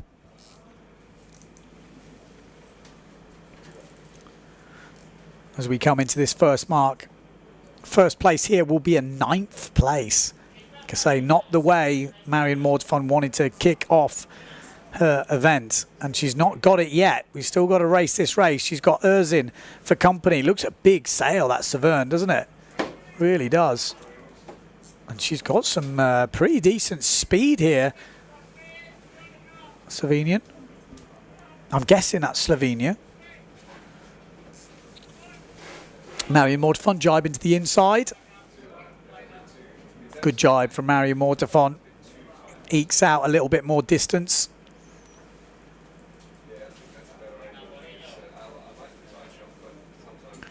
We got Ragnar saying Japan has a way better live stream than the Aloha Classic. No comment. Marion Mortefon, she's getting challenged here. She is getting challenged by Erzin. Erzin is not backing off here. Erzin had a bit of an Olympic campaign going on, so she's been putting the work in. Well, Drone's had enough. He's going home. Billy says, it's a shame Sarah Keita is not racing here. Yeah, it's always a shame when Sarah Keita is not racing.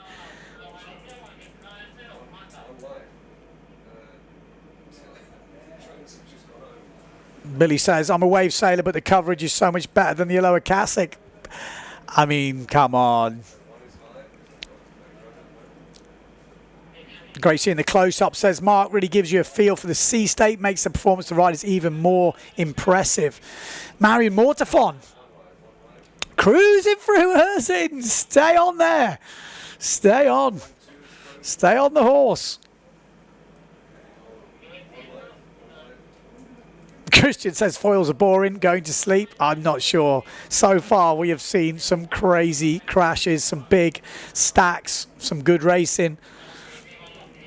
I don't know how you could say that unless you're being sarcastic. Oh, I tell you what, I think it is from that angle difficult to see, but Erzin crashing over the line. Marion Mortafon wins it. Erzin in second place. Obviously, that was the runners-up final. That's why I'm not going crazy. We're not going to go crazy over the runners-up final. We're saving that for the final. We've already had the final in the women. This was the start.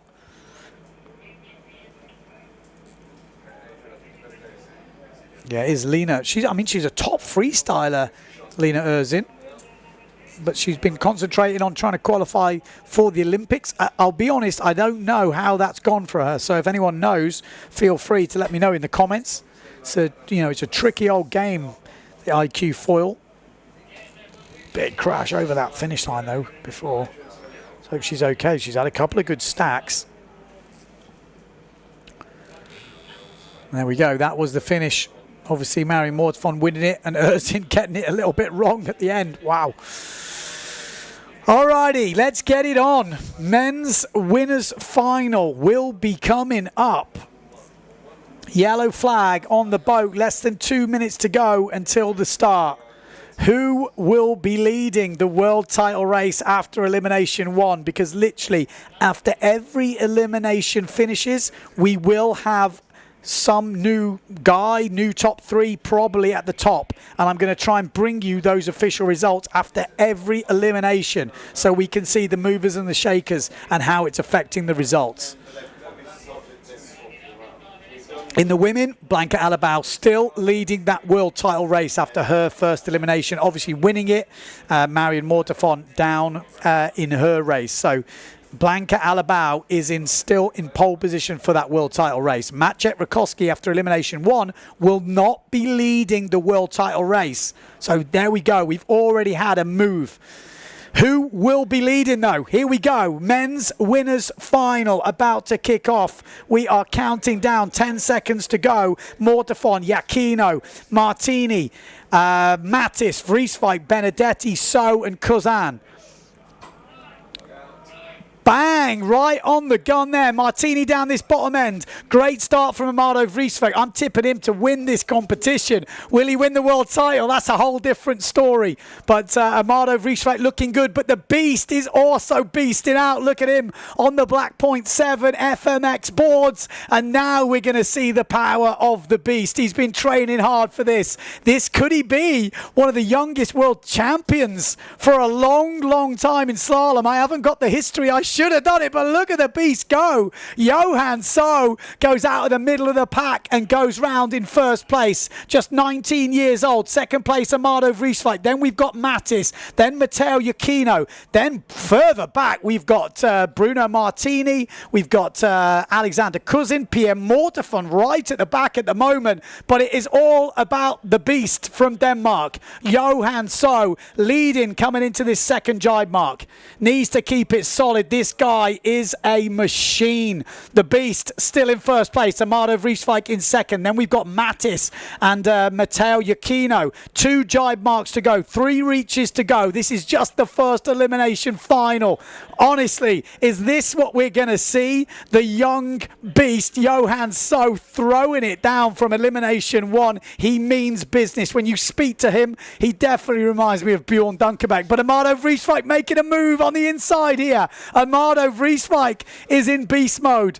They're both, if you see Amado, he's like Johnny Bravo right now, and Amado Vrieswijk puts the power down now as he goes straight into the lead. These two have eked out some serious distance on the rest of the pack. Amado Vrieswijk leading coming into the last mark, elimination 1. After this one, we will see the Beast go into the title race in first place.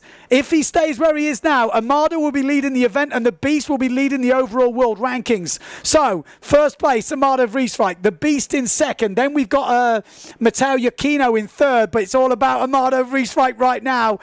Future Flyboard, Severn Sales. He is going to win the first final. He won the last event in Silt. He's had some serious speed all year. He's made some mistakes, but he's looking good here in Japan, and he draws the first blood in Japan, winning the first elimination. Second, Johan So. Johan So, by my maths, is leading the overall rankings now. Matteo Iachino in third. He should be around second. We'll have to do some maths. I'm going to get an update. Pierre Mortefon, not a good final for him. Wow.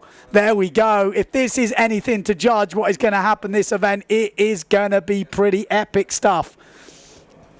Here we go. Let's watch the replays. Look at that. It was a great start. Really solid line, but the Beast just threw down the gauntlet on that first one. And then just keep your eye on Amado. It looked like he was just biding his time. I think he's got stuff in the tank. Scary how big and how good Amado is, to be fair. But the Beast is beasting. Look at that. Look at the distance they had on the rest of the pack. It was pretty impressive stuff. And you keep your eye on Matteo Iachino. He's always consistent.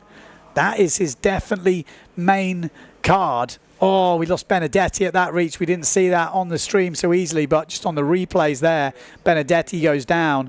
And this was the final reach. Amado Vrieswijk obviously doing the damage. And there we go. Winning the first elimination. Awesome.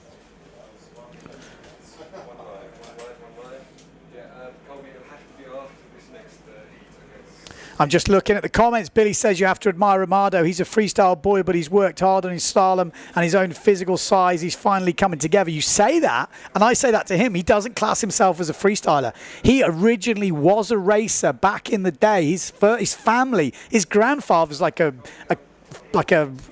top racer, car racer. So he's got racing in the family, and he was a racer from early days. He just got into freestyle, and that kind of came his thing. But he's always been a racer. He's got racing in his blood, and he said he absolutely loves it. So yeah, it's quite interesting that.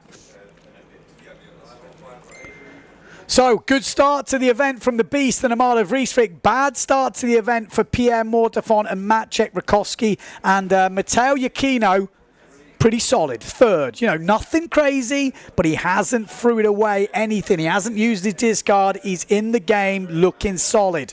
Early days, but already proving to be an interesting battle. I have heard Lena Erzin has actually qualified for the Olympics, so good girl. Here we go. This is runners-up final. Tajmar, Becker, Board, Jazanas, Hooper, Sokus, Preen, and Rakowski.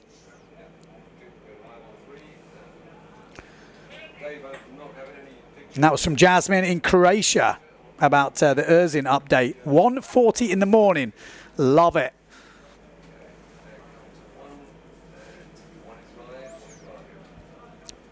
So I got into race slalom myself later today, but I might just stay home and watch this instead. It's difficult when you get into it. It's kind of addictive. You're like, oh, I'll just watch one more heat. It's going to be exciting, man. It's going to be exciting. This is just day one of action, day two of the competition. And there we go. Runners-up final is off. Maciek Rakowski with a good start at the front of the fleet. Becker down this bottom end. Nico Preen fighting it out.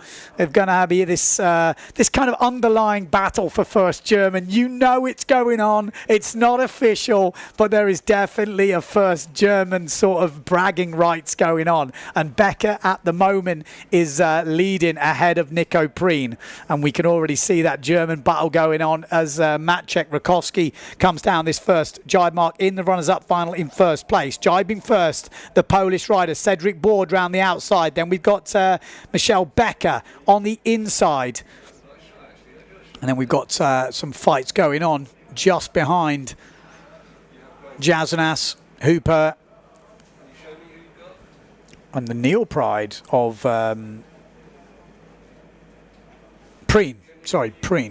Yeah, oh, Rakowski, he's had to give way to Becker there. Becker, he loves that jibe. I told you, he's been using it to good effect, and we've lost a few riders. Preen's gone down. Preen has gone down. Becker has not gone down. Becker's leading the German. Heading up the Germans right now. I mean, he really has made a absolute, well, my brain's gone, sorry, but he's had a good year, hasn't he, Michel Becker? I was going to say burst onto the scene this year. For the guys that didn't know him before, he has made a name for himself in 2023, Michel Becker. And you know, when the top boys are racing him, they don't take him lightly. He's not someone you look at in your heat and think, yeah, okay, yeah, that's kind of a given. This guy is racing hard. He doesn't back down. He's got some good speed, and his jibing is impeccable. And here he is leading this runners-up final, and first place here in the runners-up final will be a 9th place, which is solid. So what you can do, it's the only thing you can do once you're in this runners-up final. He obviously crashed out in the semi-finals, as did Maciej Rakowski, and Maciej Rakowski at the moment in 2nd place, which would be 10th position.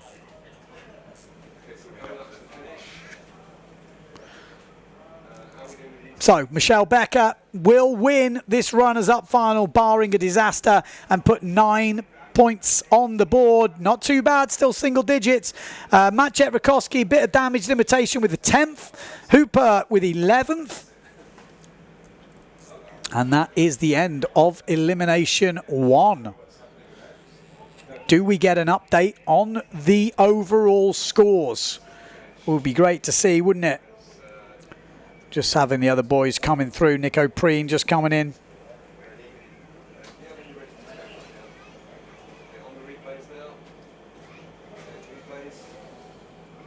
Replays are on. There we go. Look at that. Becker just driving hard on the inside.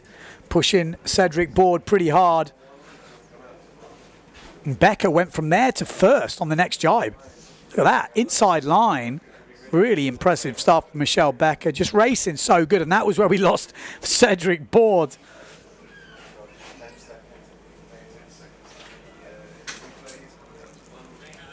Good race up from Becker. Wow. So, as far as my maths is working on, that's the Beast leading the world title race after Elimination 1. Is that correct? Amado Vrieswijk, that's the interesting one. Where will he end up now? And that's what we need to look at.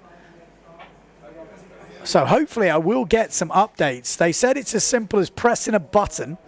So we have Blanca Alabao for a quick interview. We're not going to have much breaks here, so I'm going to have to take some strategic breaks. But we're going to go to the interview with Blanca Alabao on the beach. Blanca, winning that elimination, was that just the perfect start to the event? Yeah, so I was super focused. My goal was to make a perfect start.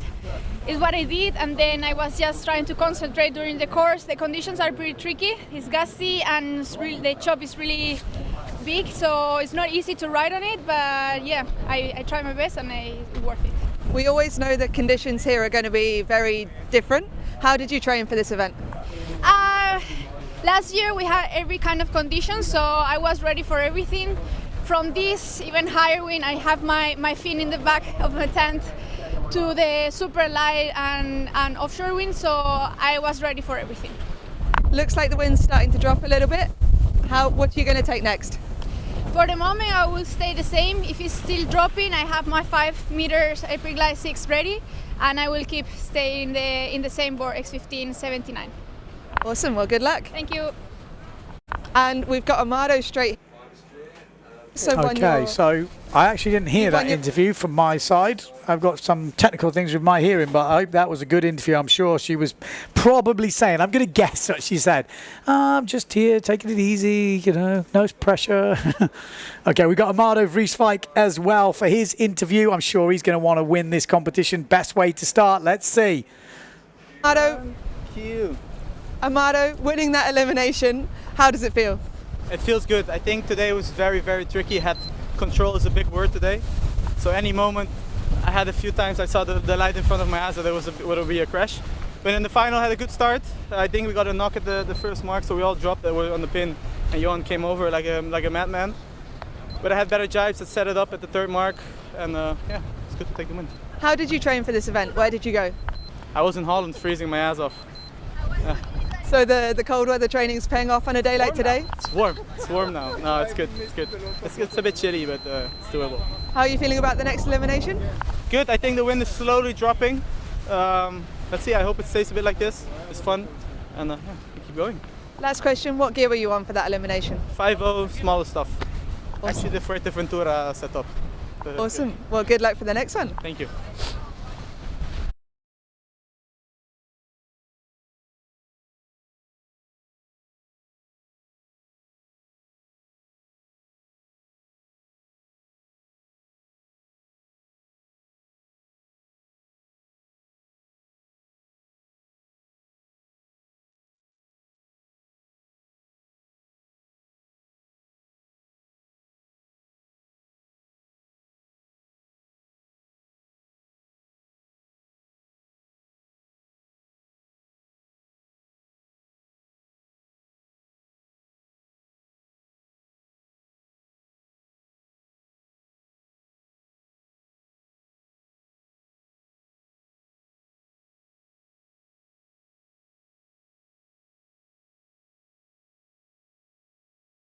Okay, so sorry, I was just trying to work out that interview. So 5-0 he was on, is that what he said?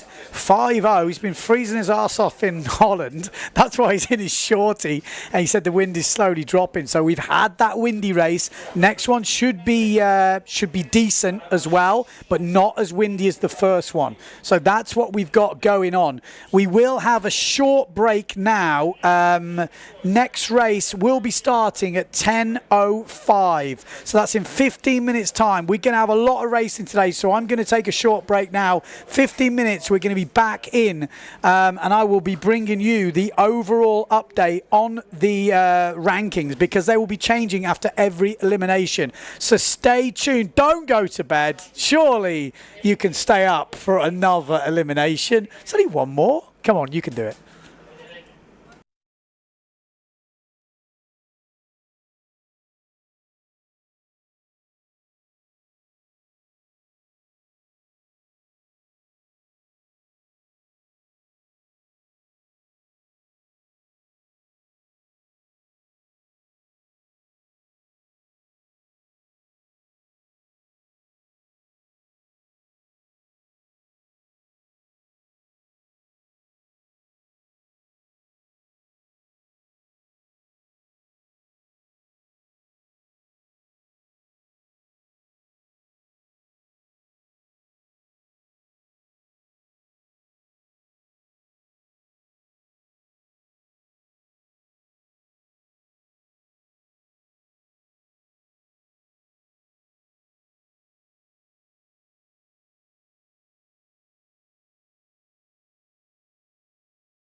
Okie dokie. Are you ready, people? We are kicking in Elimination 2, day number 2 here in Japan.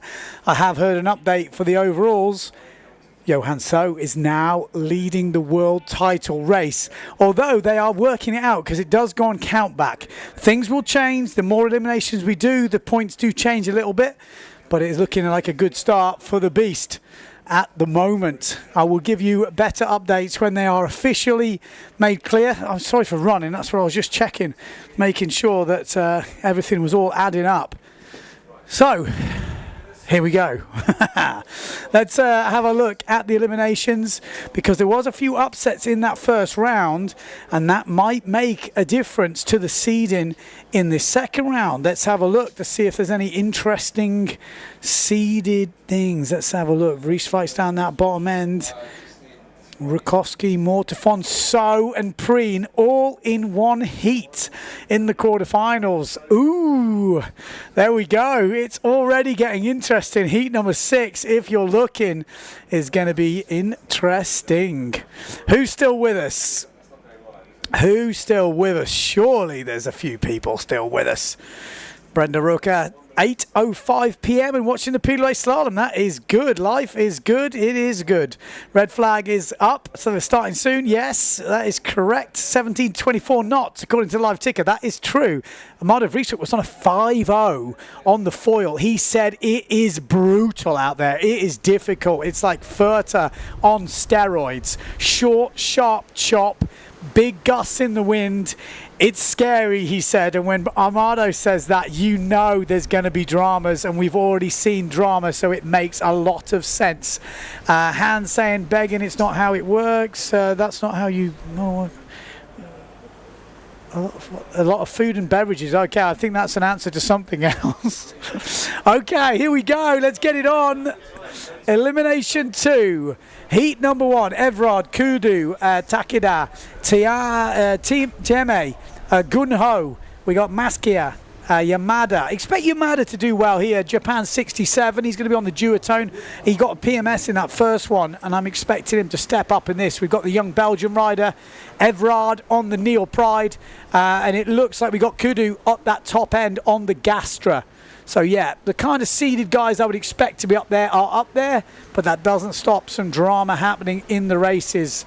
Because as I said before, the guys are telling me it is tricky out there. You cannot relax for 1 second.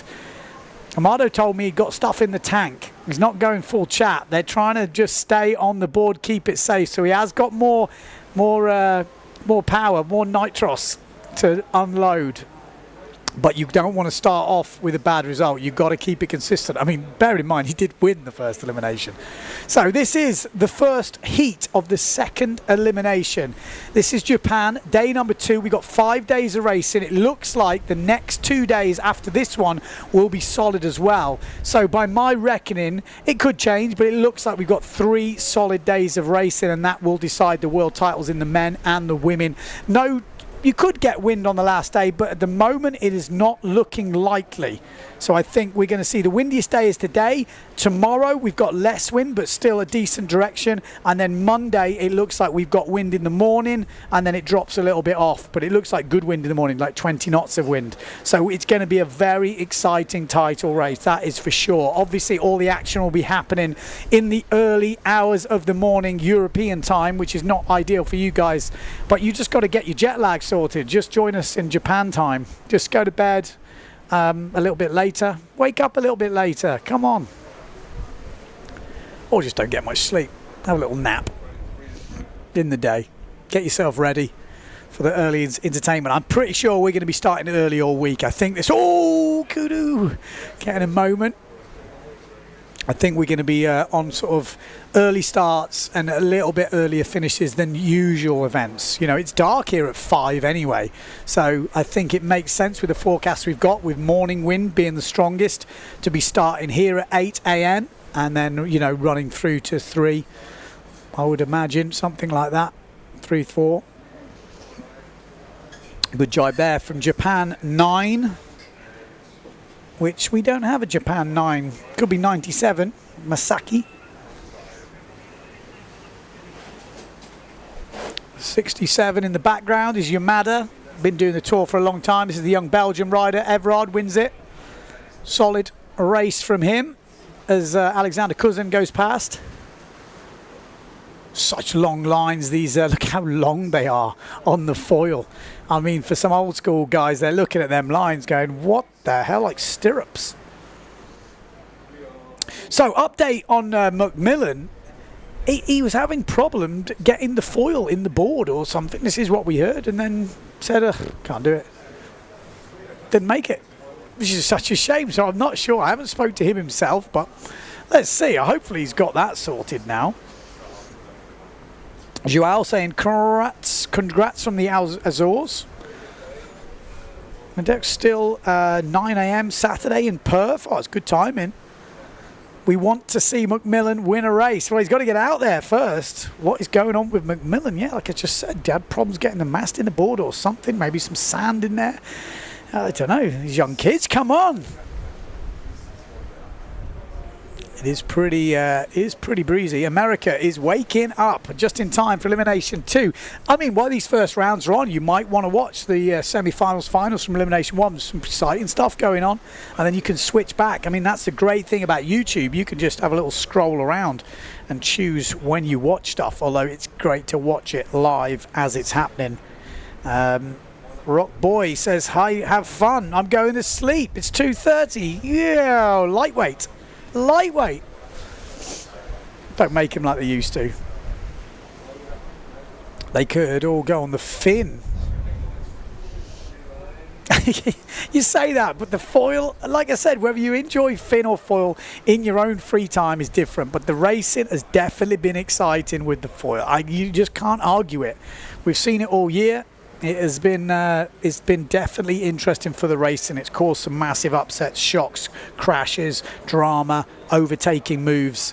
Denmark is definitely not going to sleep just yet. The Stream Factory, Finn Noor tuning in. It's a very dodgy start. Everyone's super early, but I think they managed to stay behind the line.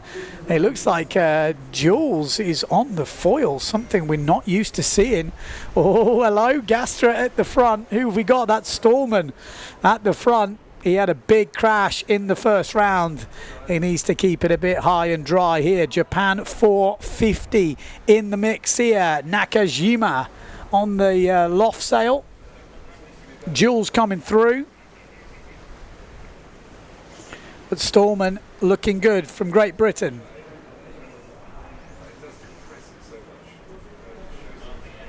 Stallman makes it cleanly round. I mean, oh, big crash at the back from Jules. Lohan Jules. Not in a good position right there. He's outside the top four. The wind is forecast to drop as the day moves on. Stallman got a healthy looking lead. Big fleets here in Japan.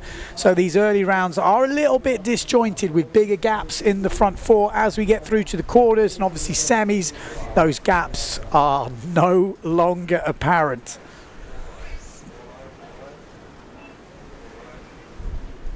We've got the Stream Factor over in Denmark saying first time in many years that we have a racer who can take the world title. Could Denmark do it? I mean, he's looking in good form so far, but we're only one elimination in. And like I said, it looks like we've got 3 days of racing. Bigger fleets, so maybe less eliminations in the day. But with us starting early, I don't know, it's only 10 o'clock local time here. We're in for a long old day.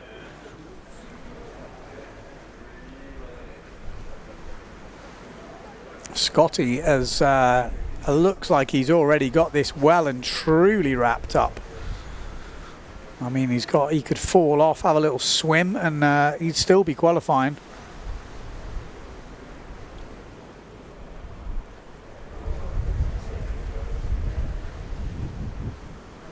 Yeah, safely round. I think it becomes a bit more tricky for the drone in these early days because they're like, hang on, there's only one guy here. They're used to, you know, all the guys racing. But like I say, it is a bit disjointed in these early rounds, different skill levels, different, you know, there's a lot of national riders here. And you can't, I mean, sometimes you can't kind of comprehend how good these World Cup races are, how fast they are. It's pretty extreme. You might think quick at your local beach, but when you're lining up with Amado in full beast mode, or the Beast in beast mode, or Maciek Rakowski or something like this, these guys are so quick. And then you look down the fleet, even the top 20 guys have all been in finals. That's the level is deep. So for the national Japan guys, they're obviously a little bit smaller frame to compete with these guys. There's a big level jump. Some of them are doing it, and the rest are having a good competition with their fellow countrymen. So here we go, replays from the start as we finished that first qualification heat. Stallman was definitely stalling on the line there, wasn't he? He was pretty early, but made a good fist of it. That was Lohan Jewel going down. He needs to work on his foiling. He's already said that. Very confident on the fin, but maybe not put as much work in on the foil. Results from the first round have come through. Evrard was the guy who qualified first from Belgium, then Kudu, Yamada and Jun Hao from Singapore. Just waiting for confirmation of the results from the second round, but Scotty Stallman was looking good. This is heat number 3. Akida, Makur, Colombo, Kimura, Kuyinda, Gotan, Anami and Kenta. So this is the third qualifying heat. 18 to 27 knots on the course, so pretty breezy. There is forecast a lot of rain tomorrow. I'm just looking at the forecast in the background. That's not ideal, especially for the drone. That's what's worrying me here in the commentary booth. If it's raining, chances are we won't be getting the drone. We're okay today. We've got sunny skies today, or at least clear in terms of no rain. Tomorrow and the next day look a bit wetter. How's that going to affect the weather? How is it going to affect the wind? Oh, I'd love it to be the last day with no rain. That's what we want here in the commentary booth. And for you guys definitely watching at home. Here we go, lining up.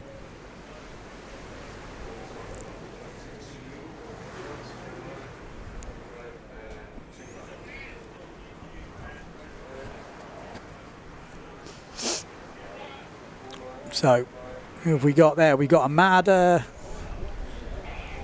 Anami on the Severn. We've got Makur on the Neil Pride, Japan 6.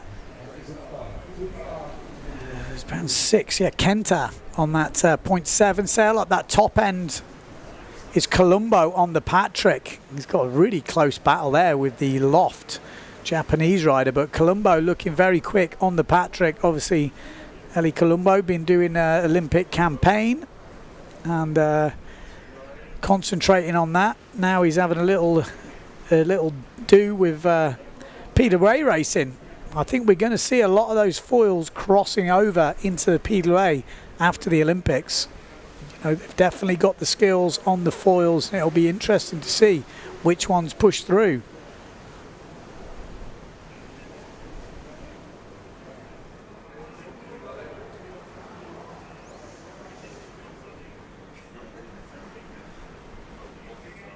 Oh, got a bit of shaky hand man on the drone. Colombo rounding first, Makur in second, third place Anami, and then I'm pretty sure that is Kenta on the 0.7, but Colombo looking good at the front of the fleet.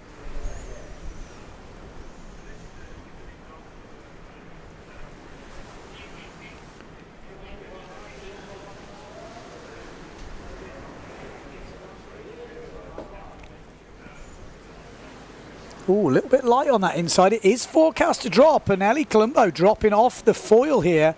Makur just pumping through. Just waiting for that gust to come through and get back up to speed. Top 4 are clear ahead, so we're not going to see any cancellating? Was that even a word?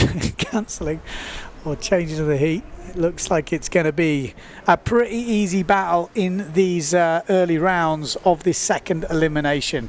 It gets way more interesting as we get to the seeded rounds, that's for sure.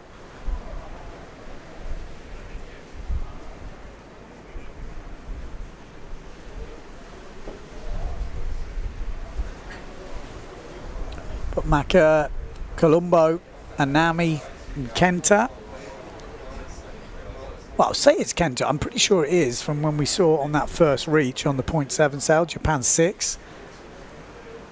And it looks like Maka is going to lead this one out.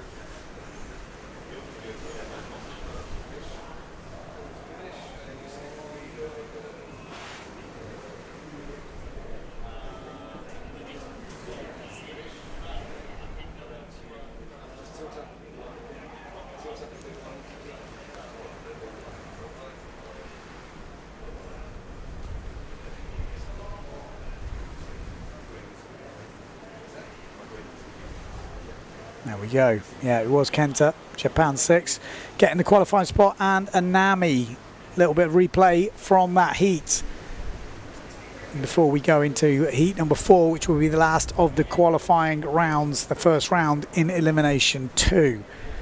Quarterfinals will be after that. And like I say, that's when we see the seeded riders come into the mix.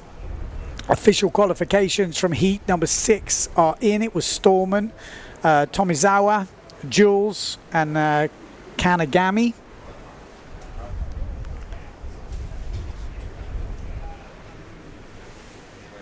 And then it looks like we're going to have Maka, Colombo, Anami, and Kenta qualifying from heat number 3 into the third quarterfinals.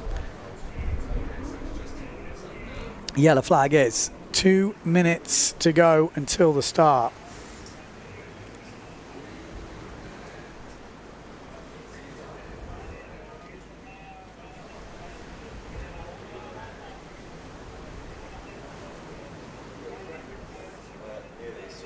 Got Dr. Beat saying Tarifa is still awake. He's on the energy drinks. Looks like it. We had Alex Kuzan come to Perth and race with us last summer, January to March, and he was insanely quick. Exactly. Like I said, sometimes you don't know how quick these guys are. And Alex, obviously, you know, very quick in the world, but you're seeing Amado and these guys are leaving them. So you can imagine how quick the top boys are. You know, the guys that are fighting for that world title. It's pretty scary, I can honestly tell you that. Hans saying, why is there no event in Tarifa? Money can't be an issue there, surely. I mean, there's a lot of reasons why there's no competitions. Firstly, you need an organizer. Someone wants to organize that competition. And the organizer, I mean, with foil racing now, you can pretty much guarantee a result, especially in Tarifa. It would be an insane place to have a competition. Obviously, there's a lot of kites down there, so it would be nice to have it. Maybe it will happen one day. I mean, anyone want to take on the challenge? I mean, it should be, shouldn't it? I mean, it's one of the places in Europe that windsurfers look to go to. So I think it definitely would go down well. Not far from me as well, 5 hours from Portugal, or where I am anyway. Oh, looks like we got Will McMillan in this one. Thailand 1 on the Challenger. Looks like he sorted it out. So Will McMillan in the middle of your picture.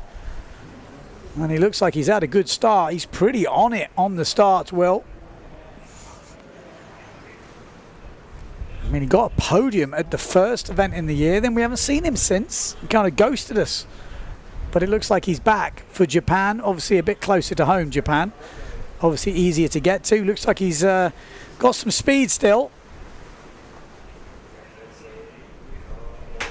And it looks like he's going to go around this first mark in first place. Greece 1 giving him a good run for his money, though. Greece 1 is going to go around in first place. Greece 10.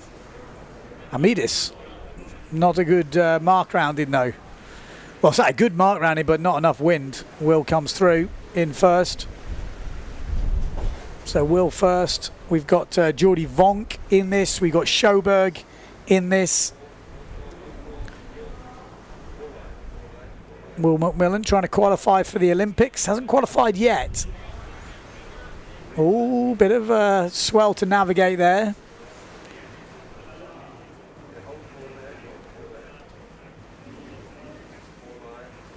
There we go. Amadis going down. He had the speed, not quite got the controls. Japan 84 goes down as well. There's Kitara. Will McMillan jibing in first place. Second place, I think it's Jordy Vonk, and then Sjoberg.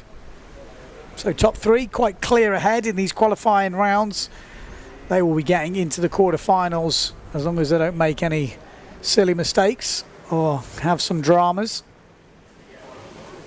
Quite an easy qualification by the looks of it for these guys. Cruising it home. 10:30 local time.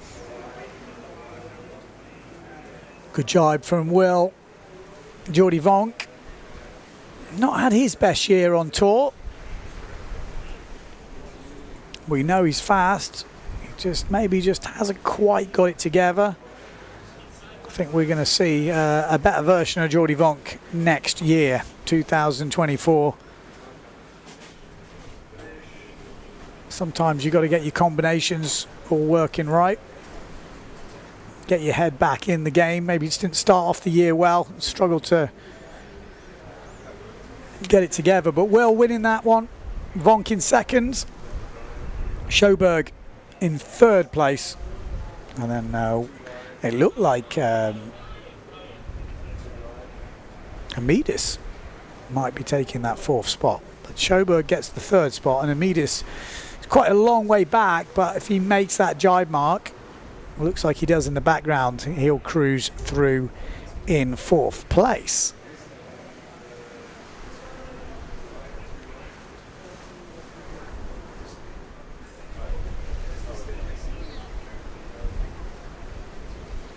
Dr. Beat said he'll take care of the drinks in Tarifa. Sounds good. We're on.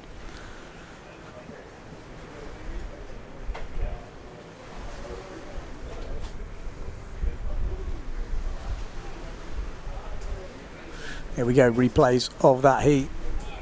Good start from Will McMillan. If I remember anything, this was Amidis on that first mark. Short, sharp chop. Not easy for the Finn to nail the jibes. We've kind of seen that. But Will McMillan was on it on the start line in Lake Garda, first event of the year. And he looks again like he's on the money yesterday as well. They actually had a recall with him in it. But in the end, they said no, he was behind the line. So no one got disqualified in that one yesterday. And he likes the lighter winds, he was saying. So the wind has dropped a little bit now. We've still got plenty of breeze on the course, but it's definitely dropped from the early rounds. Next up, we've got the first of the quarterfinals. Yakino, Cousin, Hooper, Board, Everard, Kudu, Yamada, and Yun Hao. Expecting the seeds to get through this one. Could anyone cause an upset? Any mistakes will be punished, that is for sure.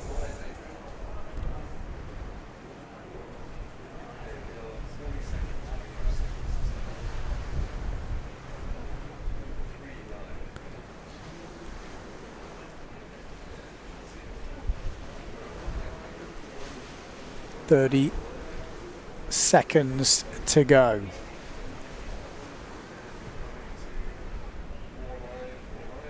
It's getting late in Europe. Who's still with us? Who's waking up? What countries are just waking up and tuning in? It will be a bit like that today. We're going to be changing the audience out. We've got a bit of pixelating. So we are quite a long way away, the races. So some of this wireless stuff gets some interference sometimes. But it's been, we've seen some amazing shots as well. Here we go. Start is on. Good start down that bottom end from Yakino. Board up that top end, also good. Kuzan looking good. And Hooper. They're your top four seeds, and you can see just straight away over the line, the top four seeds are a chunk ahead. You know, that's not good news for the chasing pack or the guys trying to get in between it. But these guys are tried and tested veteran racers, most of them. Been on the scene a long time. You know, Cedric Board, probably one of the older riders who have been doing the tour for a long time. Mateo Yukino, obviously been at the top of the game for a number of years now, and is challenging for that world title again in 2023. He's had a couple of near misses. Anyone remember the sea snake incident in New Caledonia? Cost him a world title. Pierre Mortefon ended up winning. He's been close a few times. He's obviously had it, but surely, ooh, could 2023 be his year again? He's being pushed hard by the young guns coming through, but he has had a solid result in the first elimination. Third, like steady Eddie. He has been one of the most consistent this year in terms of results.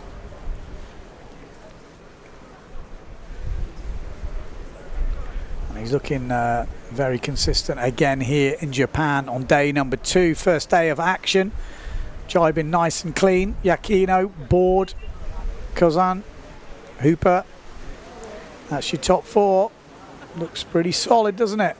Kozan not even hooked in there. He's like, no, I think I'll just stay out the harness. You can just see how long the lines of these foil racers are as they're trying to just cruise through this quarterfinals. Got to be careful though. Looking 4th place. There's a Neil Pride hot on the heels. Is that Everard? Could Everard, let's maybe try and stay on this 4 mark. I don't know if we can communicate to the drone, probably not. But Everard was in the mix a bit there. Any mistakes on this last jibe mark from Cousin or Hooper, and Everard's in. And Everard's giving it a good go. 4th place is on. That is a great jibe from the Neil Pride rider. He is right in the mix here. He is right in the mix, and I tell you what, there is someone missing out. One of these guys will miss out. Cousin looks like he's got it. Board's getting smoked here. Everard's coming through. Yakino's going to get it, and Board has got smoked. Board on the last leg. Cousin, Hooper, and Everard get through, and Cedric Board, after being in 3rd place the whole way round, cannot believe it. What happened then? He ends up crashing as well. It was a very broad reach. He couldn't hold it. Everard just put on the speed, maybe just had control. He looked in really good form. I didn't see that coming. You could see him catching towards the end, but that's a great result for the young Belgian rider.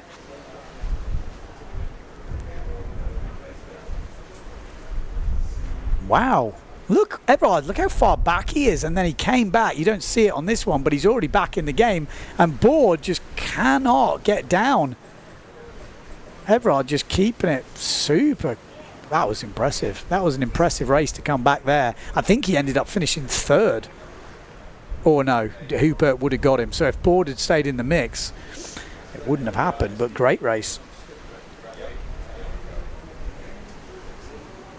Here we go, next heat on the water. Quarterfinal number 2, Johan So. This is a really, really stacked one. Look at the 4 riders at the top. Johan So, Pierre Mortefon, Maciek Rakowski, Nico Preen. If you're one of the guys behind them, you're thinking that's a pretty hard nut to crack into that top 4 in this quarterfinals. Stallman's going to give it a go though. Tomizawa, Jules, Kanagami. Stallman has got some work to do here. Preen, at the moment, maybe not had his best start to the competition. He's had a couple of falls, couple of crashes.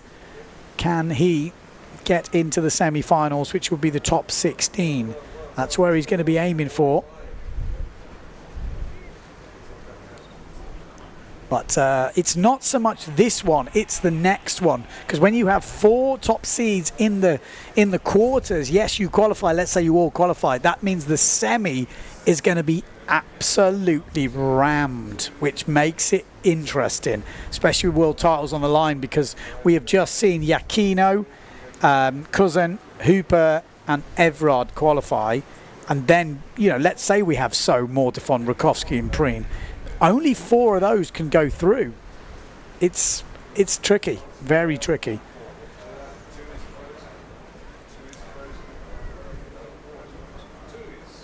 So we're having a few. We've had this before actually in Japan, where the signal comes through a little bit glitchy because it obviously is Wi-Fi signal. There we go. It's a good start. who we're going to see push through. We've got Pierre Mortefon down this bottom end. Rakowski's kind of in the middle. Got the Japanese riders up that top end, sticking to the boat end. We're going to see a lot of, well, Johan So actually a bit further back, but maybe not just pushing so hard on this first reach. Probably doesn't think he needs to get into the top 4. Stallman could be causing the problems, but it's going to be Maciej Rakowski rounding first, and Mortefon, and we've lost Jules. I think that was Lohan Jewel going down. It looks like all the major players are in place at the moment. Rakowski, Mortefon, So and Preen. That's your top 4. It's kind of what we were expecting. But Lohan Jules, one of the guys who could challenge, going down pretty hard coming into that first mark. We've got Stallman as well in 5th place. Now he'll be looking for a mistake from any one of his top 4. Nothing to lose in 5th place. He's going to be pushing hard, but he's got his work cut out, that's for sure. He'll be targeted at the moment. Nico Preen, I think I just saw at the corner of my eye, Stallman looked like he caught the wave there, and that might have put him in the drink, and that's going to mean the top 4 have got even a more of an easy run here. Maciej Rakowski needs to get back to winning ways. Yep, Stallman's gone. So there we go. This is going to be an easy qualification run for the top 4 as long as they stay on the foil, on their boards. This will be a pretty much victory run. Maciej Rakowski, Pierre Mortefon, Johan So. None of these guys are pushing hard at the moment. We've seen Johan So do this plenty of times, kind of cruise through in the early rounds, and then when he gets to the final, he hammers the start and does not let up. That's his style of racing. So Rakowski, Mortefon, the Beast, and Nico Preen. That's your top 4, and it looks like that is the way it's going to finish. They're going to join Yakino, Cousin, Hooper and Everard in that semi-final. Maciej Rakowski literally needs to win the next elimination, psychologically more than anything. Send a message out to the competitors, send one to his own brain that he can do this. Still all to play for. There he is. Polish rider was leading the world rankings coming into this event. Johan So, from my reckoning, is now leading after elimination 1 here. We're going to have a look at some replays from that round.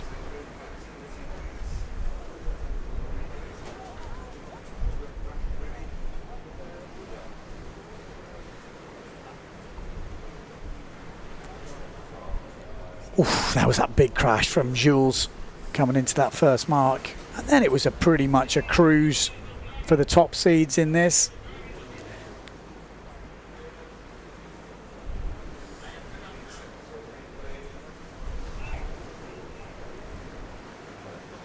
Oof. I mean, still, it comes down to small errors can cost you. One big crash on a foil, sometimes you don't get back up. And the 5th place rider, even if he's a lot further back, can catch up. I didn't see it in that one though. Here we go, heat number 7 up next. This is the 3rd of the quarterfinals. Mattis, Martini, Tajima, Jazunas, Makur, Colombo, Anami and Kenta. That is how we're looking. So quite a few Japanese contingent in this. France, Italy, Japan, Lithuania, France, Switzerland. Full mixture for the Fly A&A Yokosuka Windsurfing World Cup here in Japan. Like I say, this is day number 2. The sun is out, the wind is up, and the conditions are tricky. And that's what we like to see here in the live booth. Difficult for the sailors, but it makes for some interesting racing, for some ups and downs, some drama.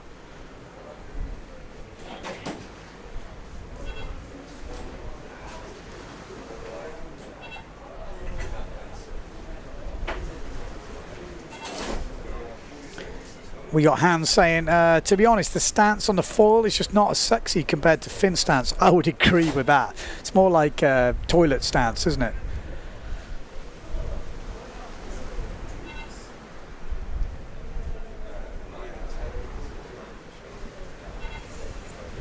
Alrighty, third of the quarterfinals. Are we going to see any upsets in this? Who could cause the upsets? We got Maka, Colombo, Anami, Kenta. These are the unseeded riders. Could they push in?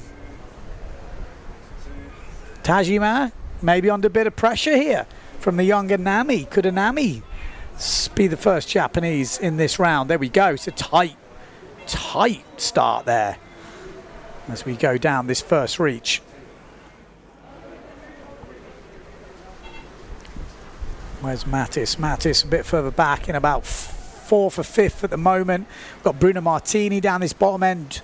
Ritis Jasnas looking pretty solid. I mean, he was unlucky with that over the line early. He was looking good in the early rounds. Won all the qualifications in Elimination 1, but Bruno Martini's not someone to back off here with Colombo as well. So Bruno Martini, then Jasnas. Colombo's gone wide. Mattis on the inside. Then we've got the Neil Pride of Makur. Japanese riders not in the top 4 at the moment. Gonna have to work some.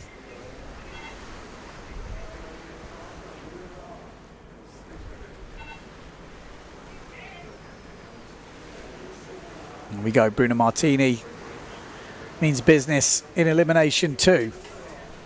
The big Italian in first place. Then Mattis. Like I said, he's been having a great year as well. One of the new kids on the block, I guess, doing the full year. Definitely come of age. He's been pretty prominent in all the live streaming, causing a few upsets as Colombo gets super loose there on a massive gust. How the hell did he keep control of that? He did though, and he's ended up jibing through. And Jasnas goes down. Colombo comes through one-handed. There's some big gusts on that inside jibe mark. It is just taking people down like flies. So now we have seen a little bit of a mix up there, and it looks like Makur has come into the reckoning. Bruno Martini's extended his lead at the front and looks very solid as we come round the last jibe mark. But Jasnas again with another mistake. He's been looking good, but costly mistakes. Mattis in second, then Colombo. How the hell is he still on the board? That was impressive stuff from the Swiss rider. And Makur in 4th place, taking that last qualifying spot if he stays there. I think we got Anami in 5th place. But Bruno Martini keeping it solid at the front of the fleet.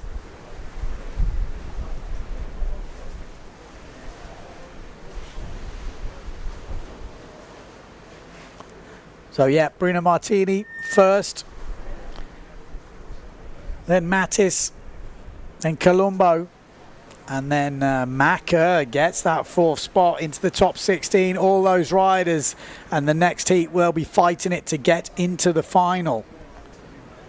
So let's have a look at the replays. We're going to see that jibe mark from Colombo and Jasnas. I don't think that's it. That's the first jibe mark. You can just see Bruno. He's a beast, isn't he? Really just solid. Makur was really in it already, actually, at this point. But then Colombo came back. Jasnas in 3rd. And it's the next jibe mark where we saw all the fireworks.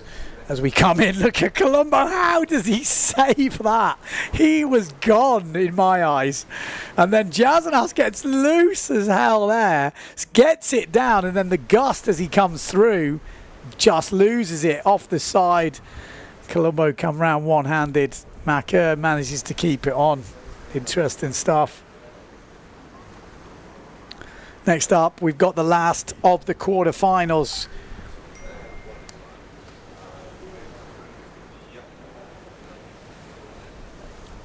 So heat number 8, last of the quarters. Vrieswijk, Benedetti, Becker, Sokos.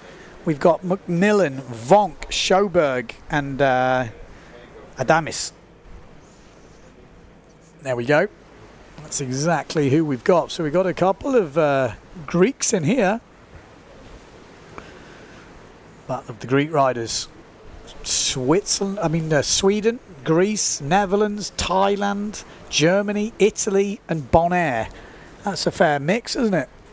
No French riders. Is this a first? No French riders in a heat? There's always usually a couple of Frenchies. No French riders.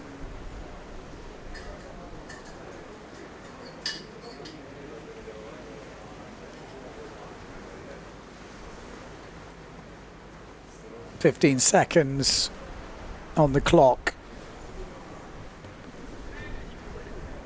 Could Benedetti cause some upsets? Could McMillan cause some upsets? Could Vonk finally put a stamp on this elimination? Great start from the young Greek rider Sukos. They've been telling me how to say his name. I thought I was doing all right, but now they've confused me. I'm going to just butcher it every time. Becker looking good in the middle on the Patrick. Amado Vrieswijk looking very solid. We've got McMillan ahead of Benedetti on the challengers.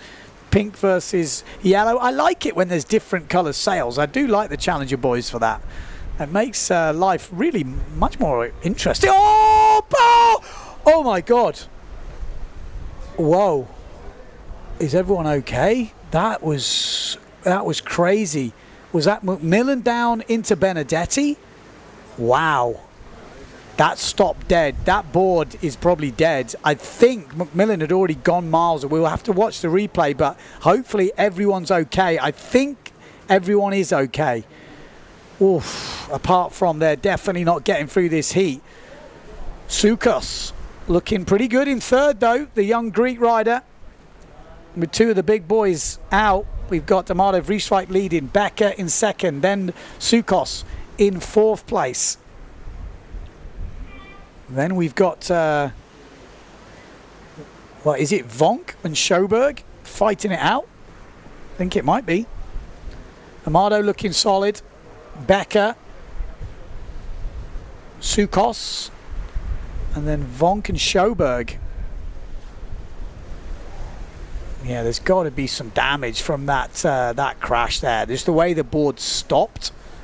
It looked like we saw the foil mask go in, but we will see that on the replay. That looked very nasty. And you just realise how dangerous this racing can be. You know, wrong place, wrong time. We're going to see some absolute carnage. So Amado Vrieswijk looking very solid. Becker looking solid. Sukos going to make the top 16 here. And I'm pretty sure it's Vonk in fourth place. Sjoberg missing out at this point in time. Just one reach to go. And we will have our top 16 riders in Elimination 2. Amado Vrieswijk, he's looking good. Like I said, he was my tip to win this competition. Will it be enough to win the world title? I don't think it will be. But I'm still tipping him for the win, obviously. Becker second, Vonk third, and Sukos in fourth place, making the top 16. Like I said, he had a really good showing at the youth competition in Turkey. I think he won every race, someone told me. So obviously bringing that through to the PWA now, which is really good to see.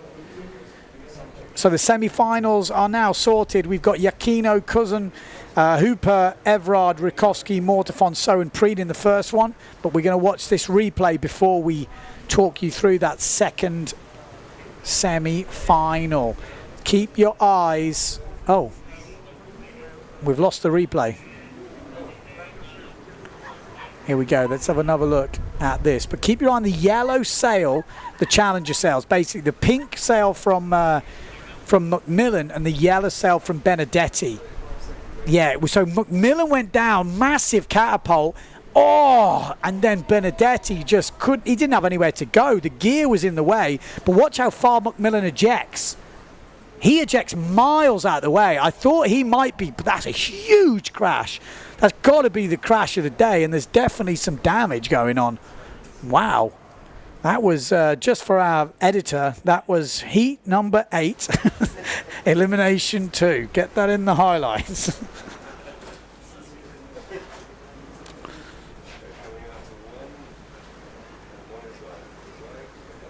Yellow flag is up.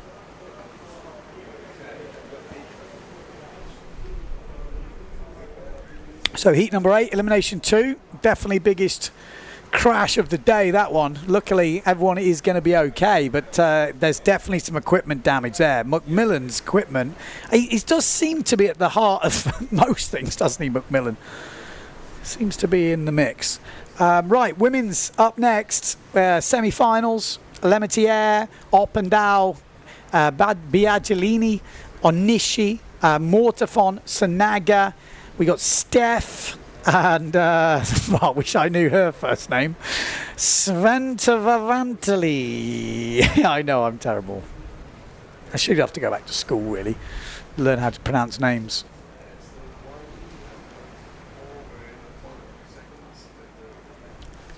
Sventavani.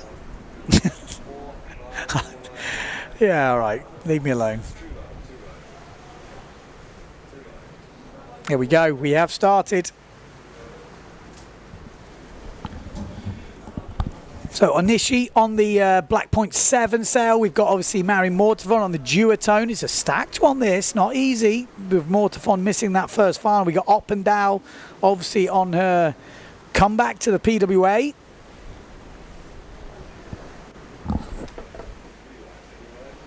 Oh, so we have a massive problem with the foil there. I'm guessing that's Benedetti's foil. Yeah, Benedetti's foil not looking good. He won't be a happy boy because that wasn't really his fault. But I wonder how Macmillan's board is. I mean, it looked like he stopped dead. Looks pretty brutal though. I'm just seeing pictures. Like I said, I don't think we could show them to you, but I'm sure we will be getting some updates at some point. Looking good for Oppendow in the lead. Marion Mortafon second. Lemetier in third. Onishi at the moment in fourth place, but very close.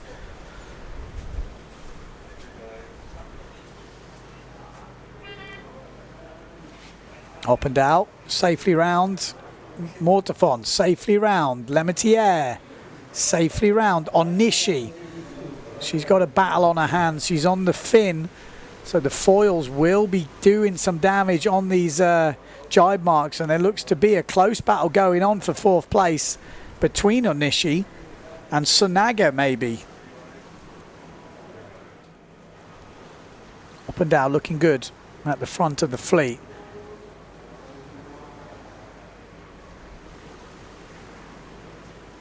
Second place Mortafon, Lemetier just need to be in the top four to get in the final. Onishi at the moment is in that fourth place spot.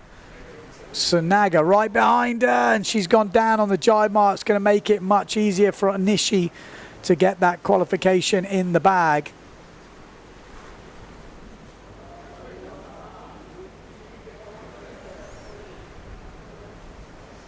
Only 10:55 local time.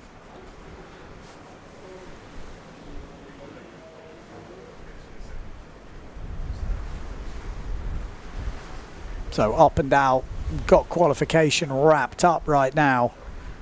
Made easy work of this. Like I said, she took some time out from PWA to concentrate on the IQ foil. But it's kind of her coming back, and she'll be enjoying this. Definitely. Oppendow from Norway. I think her sister just won one of the Youth World categories, if I'm not mistaken. Maybe someone can let me know in the comments. It's got racing in the family, that's for sure. So Oppendow, she smashed that thing. Marion Mortafon just cruising through in second. Justine Lemetier on the S2 Maui Sails. FMX Boards in third. And then Onishi takes the fourth spot on the fin as well. On the 0.7. And looks like Future Fly boards.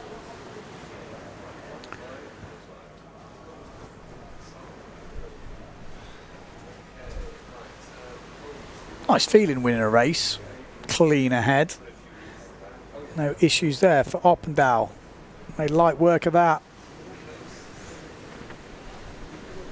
And there we go. We're going to see the replays of this heat.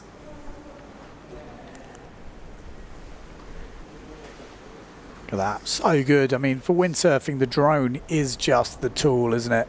It really gives you such a better perspective of the racing. Gets you see the lines. Oh, that was when Sunaga went down, I think. And Onishi cemented that fourth place.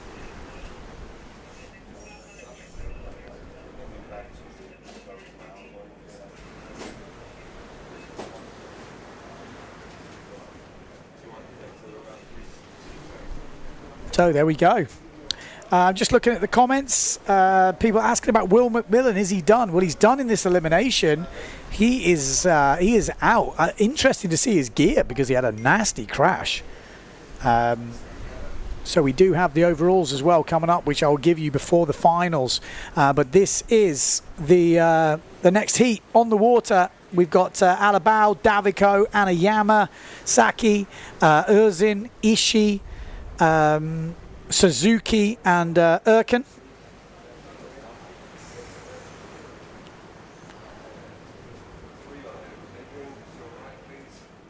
So just to give you an idea before we, well actually we're going to call you through this one and then I'll bring you the overalls for the men. It's an interesting mix-up, I tell you what. You wait till you hear the overall scores as we go into this second heat. In the women, it is all changed around. In the men, wow. Honestly, you wait till you hear the overall update after elimination 1. So this is qualification semi-final number 2 for the women. We've got Blanca Alabao going for her first ever world title on the PWA Tour. She's leading coming into this event. A 1 or a 2 will give her that victory easily. So that is what she is looking for. She kicked off with a win in the first final and she is now looking good for qualification in elimination 2. But it's early days. Urzin in second place. She's already qualified for the Olympics and just maybe having a little bit of a play with the PWA right now. And she's on a pretty big sail, you can see, compared to some of the other women out there. She's definitely got a bit more power to handle. And we got Anayama in third place on the S2 Maui sails. And then we have the Neil Pride. The Neil Pride of maybe Saki. I'll have to have a look again. Difficult to tell from here at the moment. Blanca Alabao though definitely leading. Urzin second, Anayama third, and then fourth place. Just had a big crash there, just behind them. Won't make a difference to the top 4. I think we got Davico in 5th place, pushing hard. Looks like she's chose the foil now. She was on the fin before. And then after this semi-final, we're going to men's semi-finals.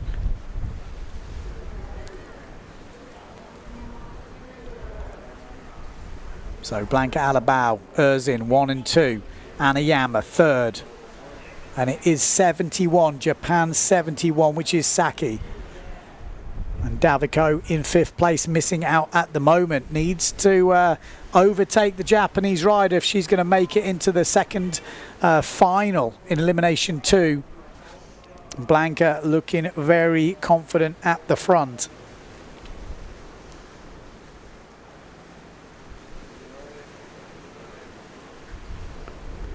And I'll give you an update on the men's overalls after this, which I can tell you now is interesting. Obviously, it's going to change every elimination because it's so close at the top. It's going to make for a real exciting world title battle this week in Japan. So Blanca Alabao looking very controlled in the early racing here in Japan. Looking like that world title for 2023 is pretty much a formality. But as we know in racing, things can change very quickly. At the moment, though, looking very solid. So Blanca Alabao wins the semi-final and makes her second final of the event in elimination 2. Urzin, good performance from her again. Sticking with Blanca all the way around, makes her second final. Actually, I don't know if she made the first one. She crashed out, didn't she? Anayama makes the final. And Saki makes the final. Davico missing out. OK Mobility. Got some big sponsors on that sail now. Blanca Alabao. Mighty so. So a couple of replays from that heat. Good start from Urzin down this bottom end, wasn't it? There wasn't much drama in that race. Kind of a cruisy one. If you look at the results, they already came through, and there we go. That was the end of the highlights. Doesn't surprise me. Okay, let me update you on the results. So going into this semi-final after elimination 1, the overall rankings for the world title race, Johan So is now leading the world title. If the race was to end now, Johan So would be the world champion. Wow.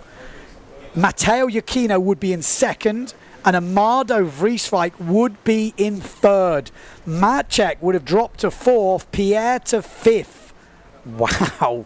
And Rico Moratti, just for example, would be sixth, Michelle Becker seventh, Bruno Martini eighth, Nico Preen ninth, and 10th place Alexander Cousin. That would be the overall rankings after that elimination one. But obviously, we have got elimination 2, semi-finals coming up. Iachino, Cousin, Hooper, Everard, Rakowski, Mortafon, So and Preen. Super stacked one. Results, overall results, they're going to change every elimination. Going to be so exciting, this world title battle this year. Let me know in the comments who you think is going to win. Maciek came in leading the world title race. Matteo Iachino was second. After one elimination, just one, Matteo drops, well, stays in second. Maciek drops to fourth. Amado moves up to third, and Johan So would be winning. That's how it can go, and that's how things can change. Whoever wins this event after those top boys, wow. And Stream Factory pointing out, Johan So didn't even compete in Pozo this year. He stayed to do his exams. He's only 19 years old, definitely a future champion. Could he jump the gun and win it this year? Wow, that would be huge if he could do it. But there's a lot of pressure. There's a lot of racing to go. It's still early days. You wouldn't want to call it, would you? You really wouldn't want to call it, but I'm sure there's a few Danish riders out there backing their man, their horse, their beast. Here we go, semi-finals, elimination 2, let's get it on. Who have we got in the mix? Maciek Rakowski nails the start down that bottom end. We've got Matteo Iachino, also got Pierre Mortafon. This is like a final, the beast up the top end on the Black Point 7 sail. FMX boards going well as well. And look at that, already the 4 major players. All these 4 riders have a world title chance in Japan. These were the guys. These are the major players, and they're in one semi-final. This is not the final. They all need to qualify for the final. It's going to be tense. The Beast outbeasts them and goes round in first place. Psychological warfare going on here. This is just a qualification. Iachino in second, Rakowski in third, Pierre Mortafon in fourth. You've got a feel for the guys behind when you're battling out in the semi-finals against 4 of the guys that can win the world title in 2023. Crazy. Iachino takes the lead now. Cat and mouse. Again, they don't need to push hard, just need to finish in the top 4.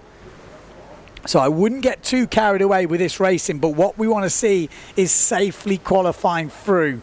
We don't want to see any mishaps. Maciek Rakowski has already missed the first final, finished 10th in that first one. Second in the runners-up final. Has a quick look behind him, Maciek Rakowski.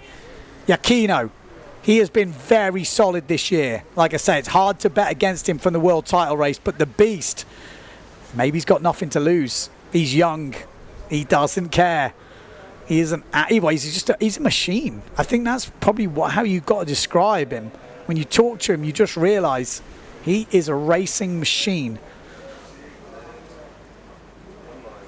Bill Short saying, when was the last time a teenager won the world slalom title? I'm sure it was like Bjorn. Again, it could be that long ago. Someone correct me if I'm wrong. Matteo Iachino round in first, the beast in second, Maciek Rakowski in third, then Pierre Mortafon. That's your top 4. Drone's glitching out a little bit. Apologies. Signal not coming through at the moment. But, have we lost Pierre Mortafon? No, I think he's still in 4th place. Again, that is why we love the drone. We can see the differences. It is going to be Matteo Iachino that is going to qualify first. Stay there, boys. Oh, we can't speak to our Japan man. The beast in second, Maciek Rakowski in third. The battle, though, is 4th. Who is in 4th? Is it still Pierre Mortafon? It could be Hooper. I mean, difficult to tell from that angle. The drone, we've lost the signal for the drone. No, it's Pierre Mortafon. He was down low. I'm looking out my window now. I'm pretty sure it's Pierre Mortefon that takes that fourth spot. We'll get official. Johan is 20 years old. Sorry, not 19. Yeah, that must have had a birthday. He's young, so he's not a teenager. Okay. Ah, boo. He was a teenager for most of this year's racing, though.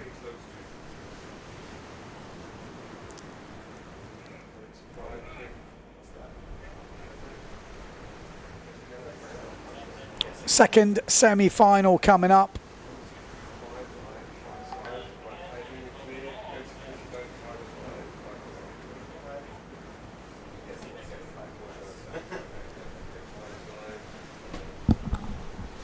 So just in case people are wondering and they're doing the scores themselves, as far as I'm aware, if it's a tie, which it probably will be in the overall rankings, it's just the way it's so close, it goes on who beat who the most times, as far as I know.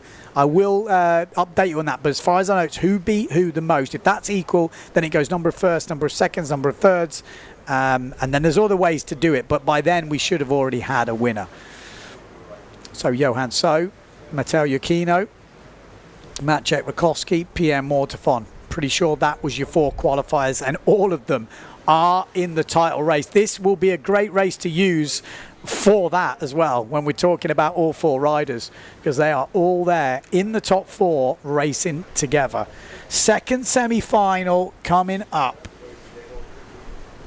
We've got Bruno Martini. We've got Mattis in this, Colombo, Macker, Riesvijk, Becker, Sukos and Vonk.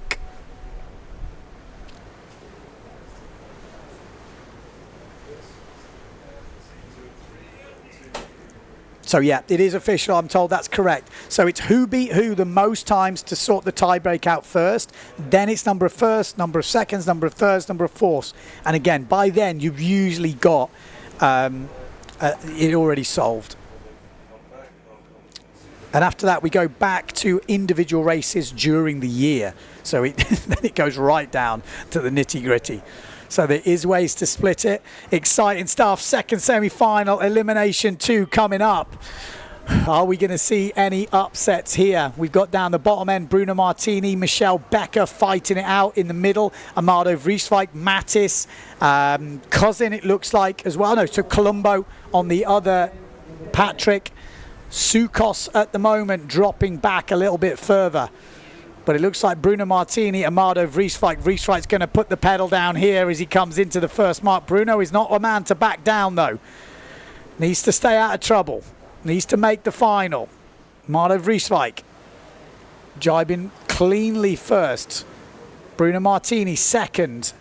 Becker, Colombo, Mattis, Sukos. At the moment, Vonk and Macker too far back to make a challenge on the top 4. Mattis is definitely still in the game here. Colombo in 4th place at the moment. It's going to be tight coming into this mark. Amado round in first. Martini in second. Then Becker. Then Colombo. Then Mattis. Then Sukos. Then Vonk. Inside jibe from Vonk. Good jibe from the Dutchman. That gave him some decent ground on the other riders. But at the moment, Eli Colombo. Amado Vrieswijk. Looks like he's making easy work of this qualification semi-final. Bruno Martini, we just lost Mattis. He maybe thought he had to push if he's going to get past Colombo, and he's pushed a little bit too hard, and Mattis ends up in the drink. Opening the door, maybe Vonk, maybe Sukos has a chance of qualifying here. We're going to see that drone on the outside, but it is Amado going around the last jibe mark in first place. Hopefully making his second final of this competition. Bruno Martini, then Becker. It's still Eli Colombo, challenged by Jordi Vonk. And Jordi Vonk, great jibe on the inside for Jordi. And what a jibe from the Dutchman. He is right back in the game here. And Jordi Vonk definitely has a chance to qualify in 4th place. Colombo going low. Keep your eye on 4th place. Amado Vrieswijk keeping it very steady here in the front. And he is going to qualify for the second elimination final. and keep that podium alive. Second place will be Bruno Martini. Then we've got Becker and Vonk going past together, and we couldn't see down that bottom end Colombo. So we'll have to give you an update on that, but I'm pretty sure it wasn't him who's qualified. Jordi Vonk, great race from Jordi. Good to see him making his first final. Obviously not ever, but in this competition. Isn't replays coming in there. Not a good job, not a good start from Jordi Vonk. Quite far back, but pulled his way through the pack there. Solid race again from Amado. He is looking good. Won the last event in Silt. Looked very comfortable. Came back very strong. He's been, I mean, he's had some unlucky results. He's always looked fast the whole year, but he's made some costly errors. So he had some big crashes. But yeah, really wouldn't surprise me if he won this last event in Japan as well. Back-to-back victories to finish off the tour. But it's early days. Lots can happen. Lots can change. Wind strengths can drop. Who will that suit? And yeah, there we go. It looks like it was Becker and Vonk that took the third and fourth spots, make their way into that final to join Yakino, So, Rakowski and Mortafon. There we go. That's Bruno Martini. He's a big fella, isn't he?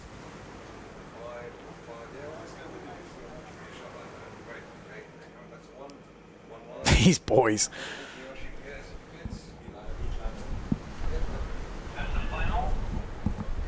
Yellow flag is up.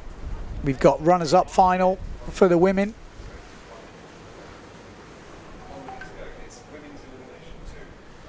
We've got Sonaga, Centovani.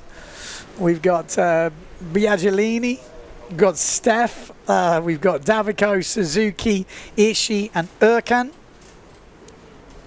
That's this runners-up final. Who's still with us in Europe? Who's staying up? Bjorn at 19 years old won his first title. Oh.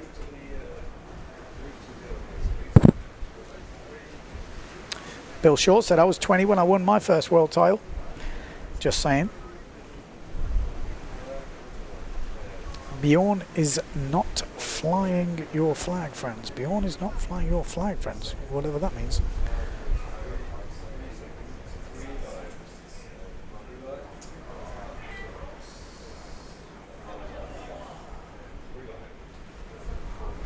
There we go. I didn't realise the start. So little people on the start. Yeah, looks like it's going to be a pretty cruisy affair, this.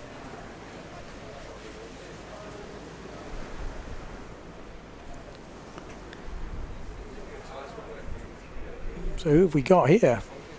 Is this Davico? Looks like it. Yeah, Davico in the lead. Biagilini on the Challenger sail in this runners-up final. You can see how much you're working on the fin, how much the body is working on the foil. It's a lot mental. You know, it's obviously physical as well, but it's a big mental game. When you speak to the guys and the girls, it's like the concentration levels are crazy. I've used it before, but Becca said, you know, when you're trying to fill up a water bottle with a tiny thing, you're holding it, and it's a long way, and you just got to stay concentrated. You don't want to spill any water. It's like that. You're constantly looking every little movement. So in these conditions, look at that though. Japan 22 driving through into first place. It was a decent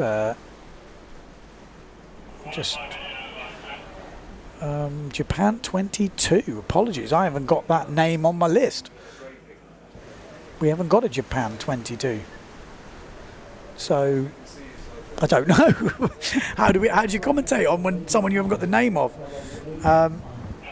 Yeah, well, Japan 22 in the mix, doing good.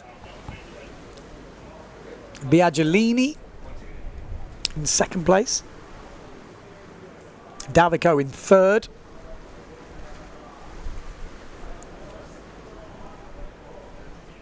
As we're coming round this penultimate jibe mark. Japan 22. I'm going to try and work out who it could be. Could be Sonaga. She used to be on loft sails. Sonaga. I mean, she is Japan 470 on the list. So not easy to do when they've got different sail numbers to what is written down. But yeah, I'm gonna go with the Sanaga on the loft sail. So she was always challenging in the finals for many years. She was really battling for podium places. So good rider. Biaggiolini on the challenger sails in second place.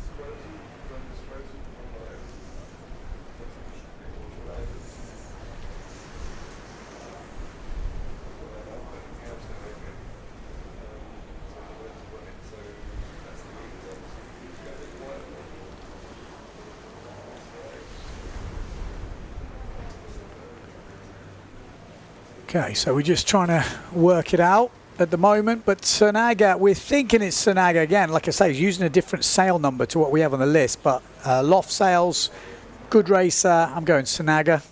It's my best guess. Second place, Biaggiolini from Italy on the challenger sail.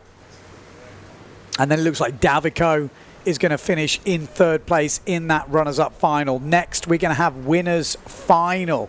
Are we going to see any dramas in that? I'm looking at Swedish Whale, says US folks watching. Thanks, Ben. Thanks to the whole team here. It's definitely not a one-man show, this.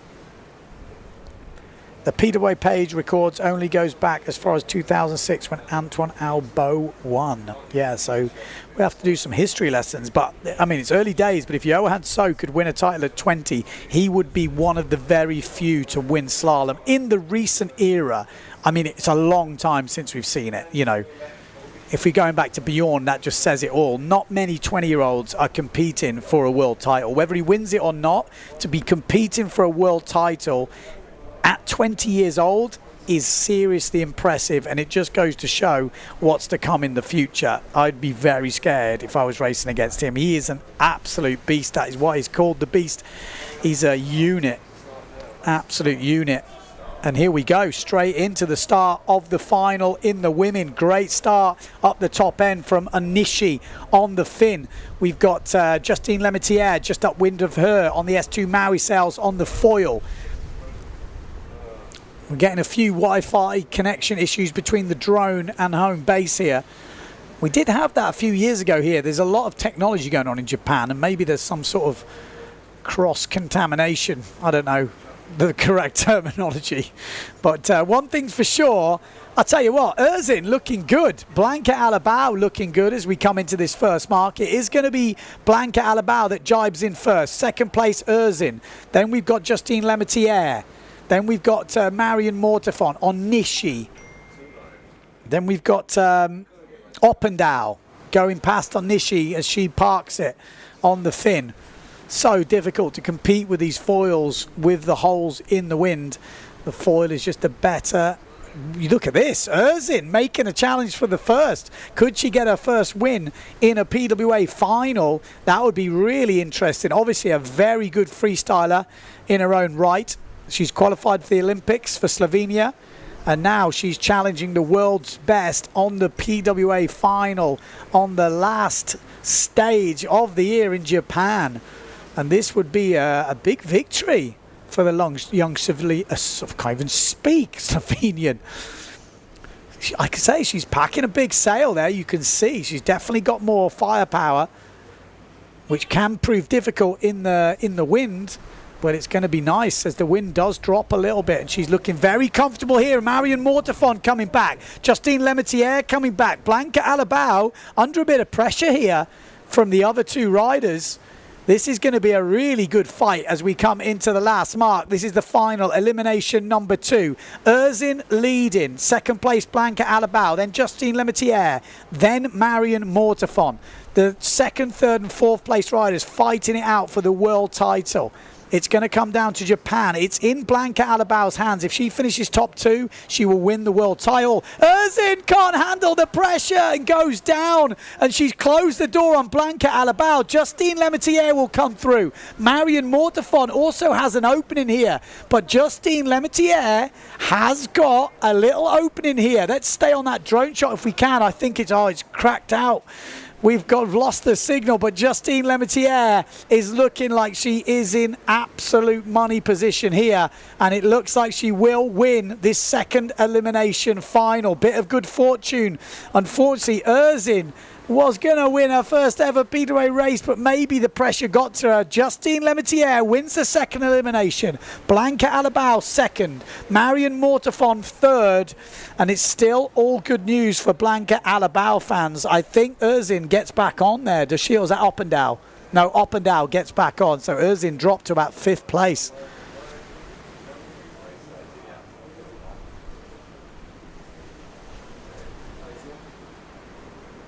Here we go, watch the replays of this elimination.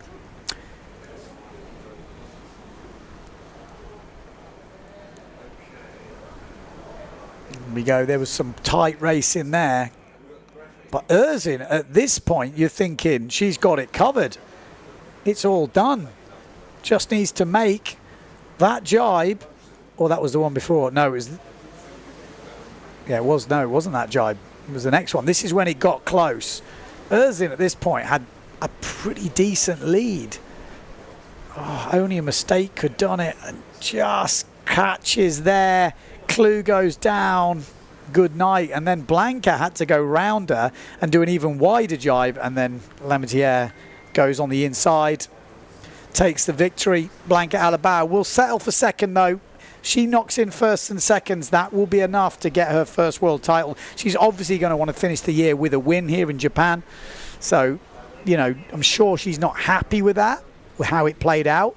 But with Erzin going down anyway, she was always looking at a second place, really. It just matters who was in first. Okay, men's runners-up final first, then winners final. I'm just looking at the comments. A lot of talk going on. Beat Stefan saying Golito was 17 when he got his first world title. Yeah, bit of a different game, though. You know, slalom versus freestyle. Freestyle was early days, you know, young kids coming through. You see it in kiting. But racing, it's a whole different ball game. When you're taking on the experience of some of these guys at 20 years old, it's impressive stuff. Not that winning freestyle at 17 is not impressive, but we have seen that quite a lot with the young guys coming through. So runners-up final is on the board there. It is Hooper, Cousin, Everard, Preen, Colombo, Sukos, Macker and Mattis. That is your runners-up final as they stand. Here we go, lining up for the start, just 7 seconds to go. 1. Bang, good start in the middle, good start down this bottom end. Nico Preen, Macker at the top, or right at the top. We've got Hooper looking very good on the Phantom. We've got Mattis in the middle on the Gastra, or the GA, sorry. Nico Preen, he's actually having a big run here with Mattis, but meanwhile Hooper is leveling out at the top end and really is throwing the hammer down coming into this first mark. It's going to be Hooper who's going to round in first place and have a nice line into that next jibe mark. So Hooper round first, then Mattis, and then Preen gets smoked on the inside from the Patrick. Was that Colombo or was that Cousin? There's quite a few Patrick riders in this, but Preen in the end kind of sails through the bottom. Macker coming through as well. Neil Pride sandwich going on. Out in the fronts, Hooper and Mattis, the two French riders, looking good. Obviously a first in this runners-up final would be a 9th, which is a very solid result, an accounting result for most riders. It's all you can do. It's the best outcome if you end up in this runners-up final. Obviously everyone fighting to be in winners finals, but to even make it into the top 16 and the runners-up final is not easy. Hooper will definitely be feeling good right now, staring in 9th place in the pocket. Mattis looking good in 2nd place. After the first elimination, he's moved up into 11th in the overalls, which is impressive stuff as well. 3rd place looks like Nico Preen from here, which would be 11th place. Say he's having a big battle with the other German rider Becker, but Becker's already in the final, and it does kind of feel like Becker will end up top German, which he'll be pretty proud of, and especially was he's comfortable in the top 10, Michelle Becker. Mattis getting a bit wide there. Preen's going to have a little bit of an inside run. They're going to have a good battle towards the end of this. Hooper looks like he's got this win wrapped up and a 9th place in his pocket. Just a little bit further to go to win this runners-up final.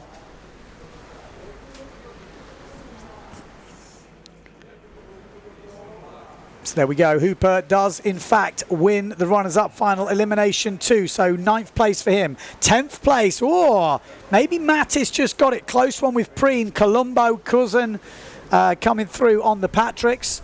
And we will go straight back up to men's winners final. So if you have just tuned in, I don't know which country you're watching in the world, the overall rankings really switched around after the first one. So the overall rankings was Maciek Rakowski in first, then Matteo Iachino, then Pierre Mortefon, then Johan So, then Amado Vrieswijk. Coming into this competition, after the first elimination, total switch around. Johan So is now leading the world title race.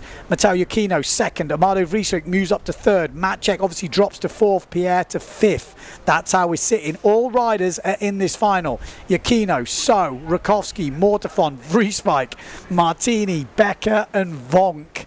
How will this play out? Interesting stuff.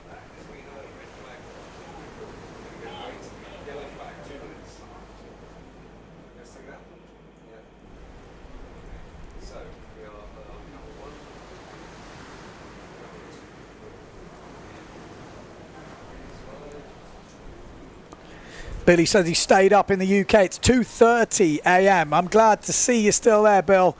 Hardcore. 2:30. I think the live stream in Maui, I was up at 4 or 5 in the morning, dying with the unfortunately stuttery stream, but it's still there. It is painful when the live stream, when the internet don't work, it's no one's fault. It's pretty hard to deal with when you're doing the live stream. It's frustrating to say the least. So hopefully everything is good from here. Obviously we've got a quick stable base here in Japan.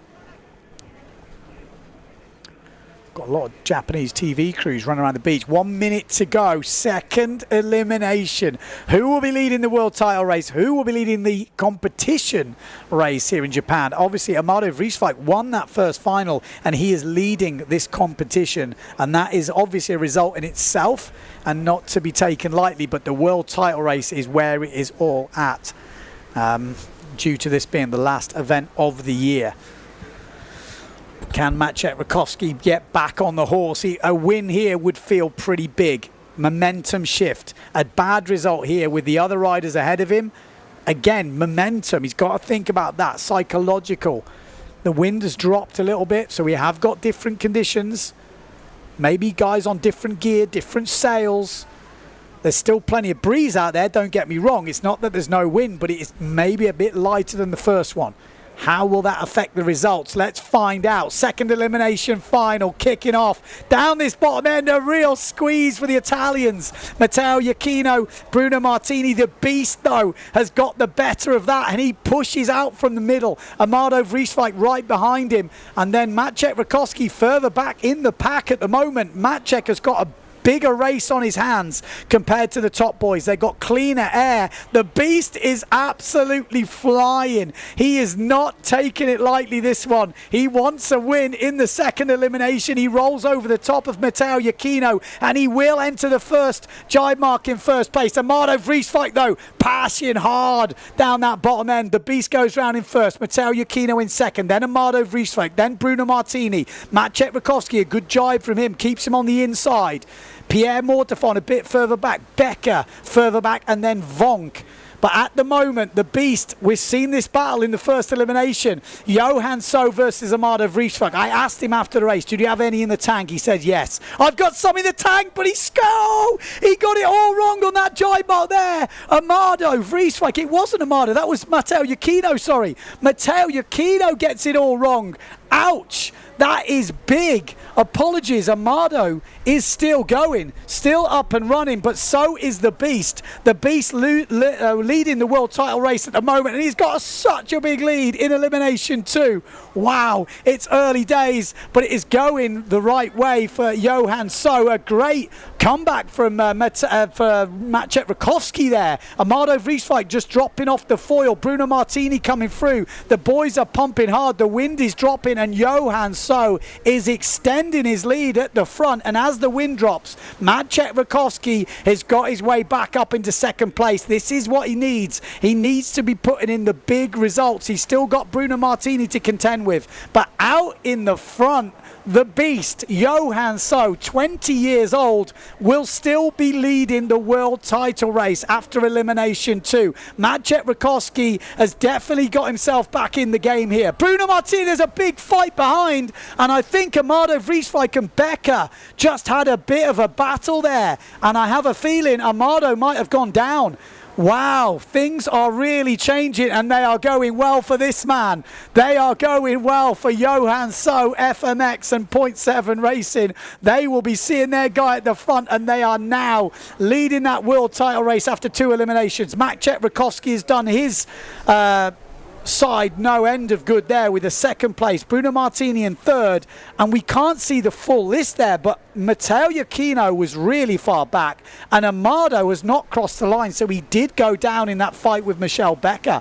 Wow, that couldn't have gone much better for Johan So. That really couldn't have. The winner of the first elimination, Amado Vrieswijk, is finished 8th in that final as far as I can work out. Maciej Rakowski back in second. That's a good result for Maciej. Keeps him in the fight. Iachino down in what, 6th place or something there? Wow. This world title race is going to be so exciting. Let's have a look at the replay. See if we can piece it together. Look at the start. Johan So really did outmuscle the boys there. And rolled over the top of Iachino coming into this first mark. So we've got Amado up the top end, and then closest to us is Matteo. That's it, how it went. So the Beast goes round in first. Amado looking good at this point, but Iachino with a great jibe on the inside. Coming into that jibe, Matteo was there and just got it wrong, caught that clue. Amado didn't have his best jibe, but managed to correct himself, and Iachino's in the drink. It's looking, there we go, just foil glitched out. And Amado had to shove on the sort of harder turn there, but makes it. At this point, it's still looking good for Amado. The Beast is quite far ahead. Maciej and Bruno Martini came right back into it. Amado looked like he was struggling to keep it on the foil at this point. There was a big hole. And then on that last jibe mark, it was Becker. Yeah, Becker fighting it out with Amado, and Amado lost out, and Becker pushed through. Wow. Okay, we're going to have an interview on the beach with Justine Lemaitre.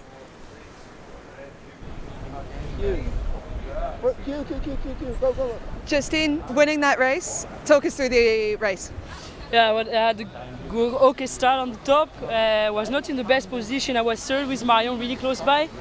And I've been a bit lucky on this one when the Slovenian girl crashed on the first jibe and blocked a bit Blanca. Was going on the inside, and I've been a bit off luck, but it's always good to take. So happy with this one.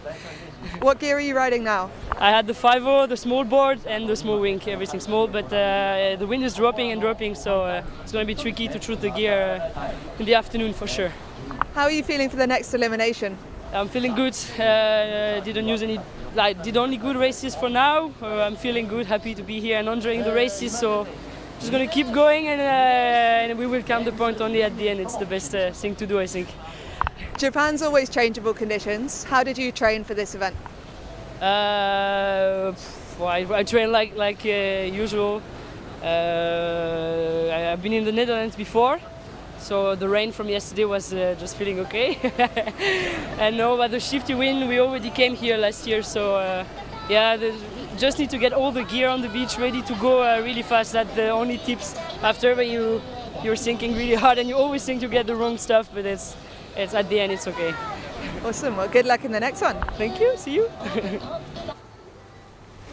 So there we go, Justine just saying, yeah, she had a bit of luck in that race, but you know, you got to take what you get. You can only beat what's in front of you. If someone opens the door and you take it, you take advantage. But good to see Justine in good spirits. She's a top racer. We're going to be seeing definitely more of her in the future. Super interesting. We're going to have some men interviews coming up. I mean, Johan So, 20 years old, looks cool, calm, collected. He's got the speed. Could he get his first world title in 2023? That would be a huge story. Didn't even do Pozo this year. You have to remember that. He's got no discards as far as I can understand. It's impressive stuff from the young Danish rider. Yep, Johan So, he's got a 4th in the first event of the year, 2nd in Furta and a 4th in Silt. Good result here. Could give him that world title. Maciej Rakowski, though, did a good one there. To finish 2nd in the final definitely gives him hope. You know, he's going to want to try to put that first elimination out the way. He's got it hanging over him, which is never good. But to come back with a 2nd, that's going to feel pretty good. Johan So, though, backs his first 2nd up with a 1st. And that is what you definitely want to do. You've got to back those results up. Johan So not had a discard yet. And we've got Johan So for an interview on the beach right now. Let's go down to the waterside, see what he had to say. Johan, congratulations taking the win there. Talk us through the race. Yeah, I had a good start and just basically took it from there. I just managed to roll the guys on the first reach. And this time I made sure no one was close. So. And then I had a good battle with Matteo at the 2nd mark, but managed to get first around it, and then I just took it from there. Did you have any idea what was going on behind you? It looked like a lot of them stopped on Mark 3. Yeah, I could feel it was light, but since I was there alone, it was no problem for me. But I didn't really look too much. I just kept the focus on myself, and yeah. You've had a 2nd and a 1st so far this event. What do you think is giving you the edge here? I don't know, I just I like these conditions a lot, like the strong wind, so yeah, I'm happy. What setup have you been riding today? On the 5.8 and 85 board and 560 front wing.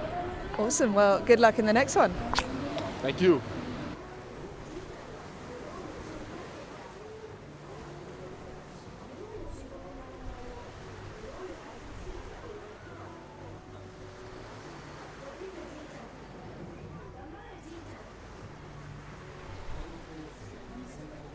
Yeah, okay, good to hear that interview from Johan So there, like on his 5.6, he says. So it's been pretty breezy today. He looks very comfortable. Like I said, just the way he does interviews, the way he speaks, he's got that kind of just, I don't know, he just seems like a born racer, doesn't he? He's a machine, the beast. Could he do it?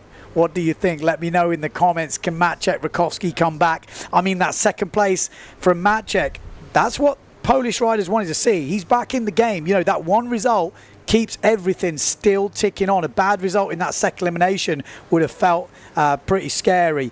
We have an update for the overall women results. So overall women results after 2 eliminations will be Blanca Alabau will be the world champion, Marion Mortavon 2nd and Justine Lemaitre in 3rd. That is how the overalls will look for the women. So that's good to see. And an overalls for the men, have they changed? Yes, they have. So already we've had another change in the overalls. Obviously, Johan So still leading that title race. He would be world champion if we finished after 2 eliminations. We're not going to do that. There is still plenty of wind left. Matteo Iachino will finish 2nd yet again. He needs to sort his stuff out. He knows that. That mistake there is going to hurt him. 3rd place, Maciej Rakowski. He's moved up into 3rd. Amado Vrieswijk with that result there drops to 4th. Pierre Mortafon stays in 5th. So we are switching around these world titles all the time, and it's going to be happening all week. We've got at least, from my looking at the forecast, 3 days of racing. It's a 5-day event. We had yesterday. We didn't have any racing. Today's the 2nd day of Japan, and we have already been up at 8 o'clock. We've done 2 eliminations already. It's 11:40 local time, and the next start time has been given for 12 o'clock. So 20 minutes time time, we will start elimination number 3. Johan So leading the world title race. Blanca Alabao also leading her world title bid for 2023. I know a few of you are going to go to sleep now, so thanks a lot for joining us. Glad you're enjoying the commentary, looking at the comments. I'm going to take a short drink and get some food, and we'll be back to bring you elimination number 3.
So once again, next start, 12 o'clock. The new elimination is on the board, and the wind reading is 12 to 20 knots. 12 to 20 knots.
basically the new mark number 1 is located where the community goal was.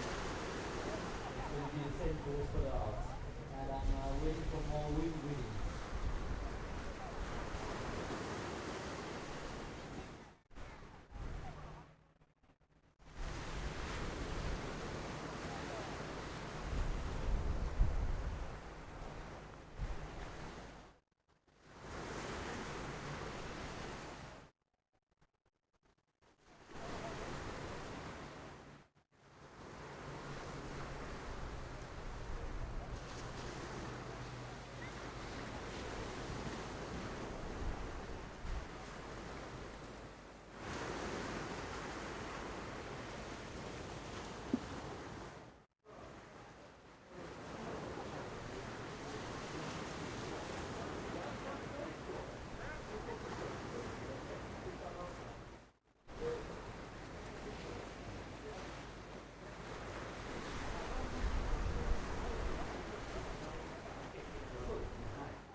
ladies. We are in sequence for each number one. And wind readings, we have 12 to 17 knots.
Number one is completing, one is completing. Wind readings, it is still dropping. 9 to 17, 9 to 17.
Okay, so elimination 3 has kicked off. Which actually, we're going to go straight into heat number 2 is what I'm hearing. So they have had a move of the course. It's quite a lot further out now. But it looks like we are lining up for the start. We'll bring you results as soon as possible. Wind has dropped 8, I think, to 15 knots I'm hearing on the course. So there is some bigger holes in it now. And that could prove we might see some different riders mixing it up with the top guys. So let's see. So straight in. Japan 60, that's Anayama. Sorry, not Anayama. Anami from Japan in first place. We've got Jazunas in second place. Expecting to see him up there. We should have Will McMillan in this race as well on the Challenger sail. So we're having a lot of races today, so I'm going to try and not shout too much in these early rounds as we get through. I'm not sure my voice will make it otherwise, but Ritas round in first place, Anami in second. Where is Mr. McMillan? Or maybe he has damaged his equipment. I mean, he had that big crash in the previous round, and then Benedetti crashed into him. So maybe his equipment did not make it. We haven't heard from him, so I don't know if we can get an interview with him at some point. We're quite interested to see, because he had one of the biggest crashes of the day, and unfortunately Benedetti right behind him sailed in. He's not in this race. He's meant to be in this race, so that's not good news. We did hear one of the women had to leave the beach on a stretcher earlier. I think I heard that. Again, I hope I'm not wrong. I hope I am wrong, actually. I hope no one did leave on a stretcher, but that was the word on the street, so I hope they're okay. So news is trickling down. It was a pretty hectic morning. There was some big crashes. I mean, for you, those of you who tuned in earlier, maybe we've lost a few to go to bed, I think, at the moment, because it is obviously late in Europe, but we have had some massive, well, movers and shakers in the overalls. Johan So now leading the overall title race in the men, which, you know, that is impressive stuff from the 20-year-old. Still early days in this competition, but it is the way you wanted to start the competition. A first and a second is what he's looking at right now. This is the early rounds of Elimination 3. So we've got a couple more of these to go, and then we'll be into the quarterfinals and the seeded riders. At the moment, Jazunas Ritis, the big Lithuanian, is leading this pretty comfortably. Anami in second place. Looks like Hans is going to bed. Can't handle the pace. Unlucky Hans. You tried your best. You nearly made it all the way through. Scotty Stallman won the heat in Elimination 1, we're hearing. Stallman was first, Jules second, Kanagami in third, and Sjöberg from Sweden was in fourth. That was the results from heat number 1.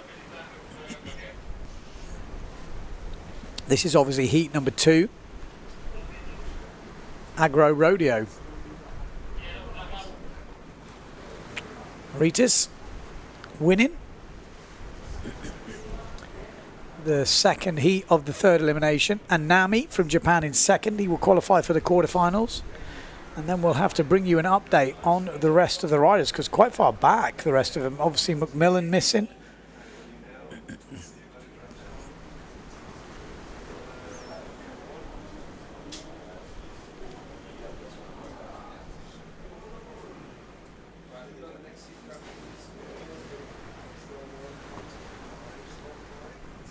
Yeah, I'm not sure what the plan is today. I mean, they can do a maximum of 4 eliminations a day. This is a bit of a look at the pits as they look like with Sailors area. Got all these tents lining the beach. I mean, it's a pretty solid event with in terms of that. You can just walk straight out of your tent and hit the water within 10 meters. Maybe even 5 meters. It's not very far.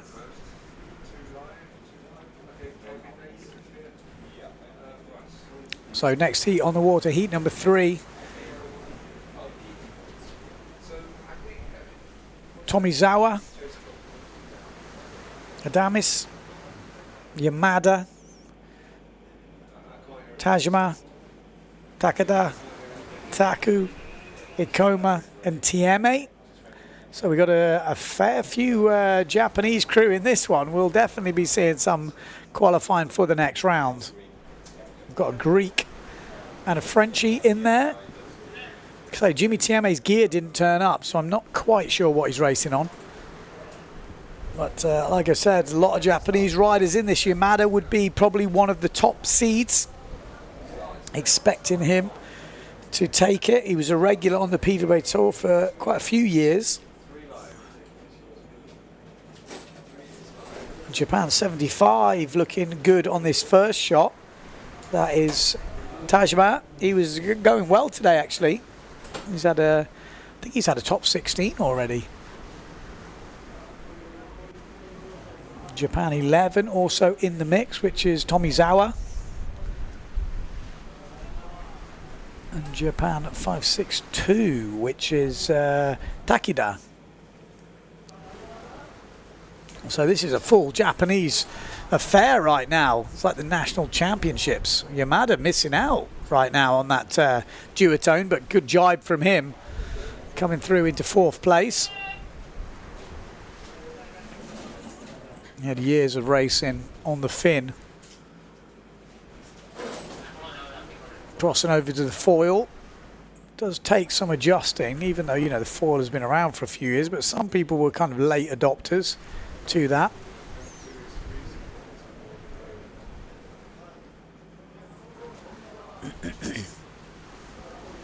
So this is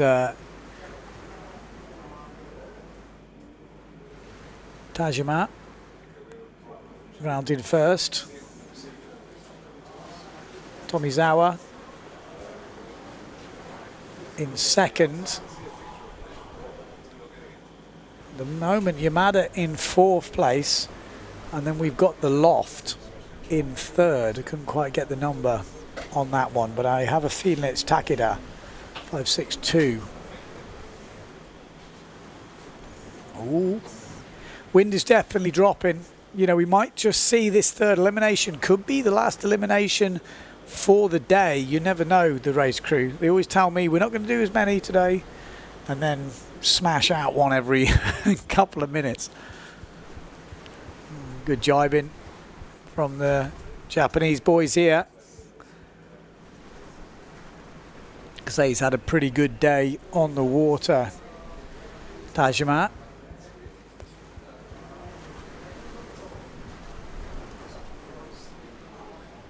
Tomizawa in second. Look like this is going to be pretty comfortable for them.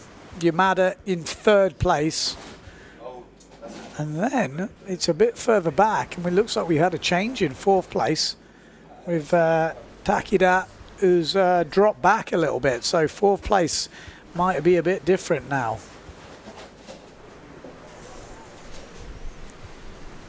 Tajima looking good. Let's see, Tomizawa also looking pretty solid in Elimination 3. This is the early rounds of Elimination 3. We've got one more from the early rounds. Cedric Board in the first round in the next one. So, and Benedetti. So some bigger names actually in this early round. Obviously had problems in their 2nd elimination. Puts them back in the first round. That's a good race there from Tajima. Tomizawa qualifying nicely. Looks like Yamada coming through on the duotone. He will also qualify for the quarterfinals. And I'm not sure we'll be hanging around to see the 4th place rider, but you never know. Maybe we are. Well, yes, we are. So we're going to see the 4th place rider, which is Japan 28, which is Kaku. Kaku qualifies for the quarterfinals. An all top 4 Japan affair there.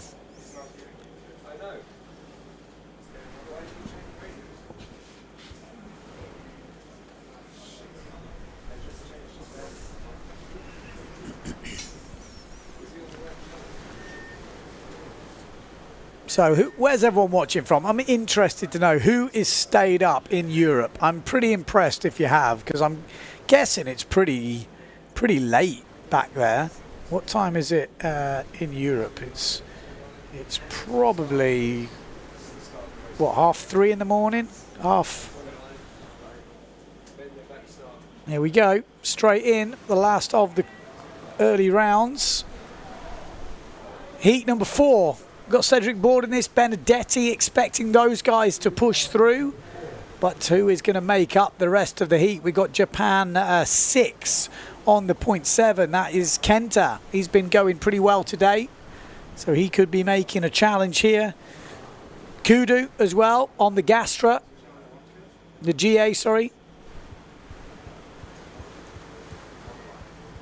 They look like they're going to be challenging, but it is going to be Cedric Board round in first place. Benedetti has managed to get his gear back together. You know, Macmillan didn't get his gear back together, but Benedetti is back on the race course.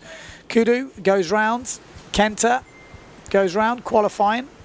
Japan 51 is that. Japan 5, Ikeda is qualifying.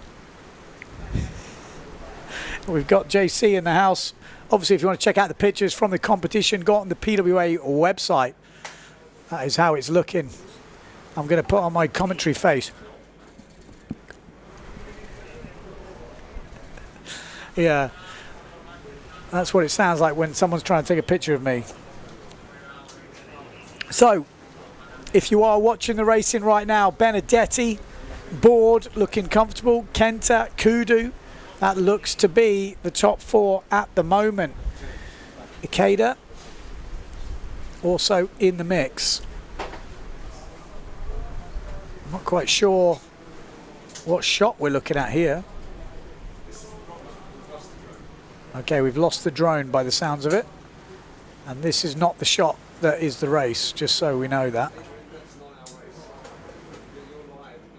We need to go to the right hand side, I would guess, of the course. This is the guys warming up for the start.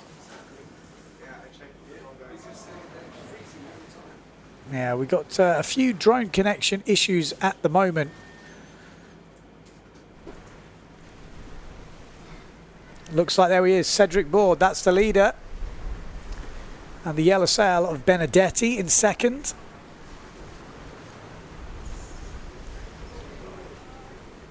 So these early rounds, when the guys are very spread out, it is difficult for the guys, the drone pilots, if they're not windsurfers, to understand exactly what's going on. Obviously, when everyone's bunched together, it's obvious there's a race, but when you've got all the guys training, the guys lining up for the start, it does get a bit confusing out there. Neil says 4:30, they're staying there. 5:30, Martin tuning in. 3:25 in UK. UK just had breakfast, says Phil. That's impressive. Watching from Canada, James McKenzie. Civilized, 7:20 p.m. That's a good time to be watching as Cedric Board goes over the finish line in first place. Trying to spin around to get Benedetti in there. Has he gone past? I think we've already... Benedetti's also gone past in second. And third and fourth are coming down the reach now. That finish boat doesn't look very big, does it? It's nice and cosy on there. We've got Peter in... is that Belgium? Blowing 32 knots in Canada. Lazy afternoon in Oz. Oh, we're not going to see who that is. I think this is... Yeah, not a great angle from the drone there to see sail numbers. Japan 5, I think that is. Which, if I remember rightly, Japan 6 or 5 Ikeda qualifies. So there we go. That is it of the last of the qualification rounds. We're now into the quarterfinals. And we see the seeded riders making their moves. Martini, Mortafon, Preen, Maka, Stallman, Jules, Kanagami, and Schoberg. That is the way that the first quarterfinal looks. Elimination 3. 12:30 apparently in Brazil. Santos tuning in. Stream Factory still there in Denmark, supporting their boy He says foil windsurfing is perfect to further development, coming from 3.8 meter boards with dagger boards to slalom, fin boards, and now the extremely potent foil racing discipline. Here we go. First look, he's a big foil fan, isn't he, old Finn over there? He loves a bit of fin action. No wonder his name, well, he loves a bit of foil action, but his name is Finn. I mean, who'd have thought it? There we go. Good start down this bottom end from Bruno Martini. We got Nico Preen just upwind of him. It looks like Mattis, or is that no Storman? Storman in there on the GA. Schoberg's in there. Got a bit of, like I said, breaking up. The signal's not transmitting, but it's still definitely viewable. That Bruno Martini looking good. Pierre Mortfon a little bit further back. We got Nico Preen in the middle of the pack, and Schoberg looking good. Stallman's got a bit of work to do. He's going to need to make a challenge as we come into this first mark. Oh, where's our drone man gone? We lost him. Oh, a little bump there from Jules, but makes it through. We've lost Schoberg. I'm pretty sure we've lost Schoberg. Unless it was Pierre Mortefon, we definitely lost one of the duotones.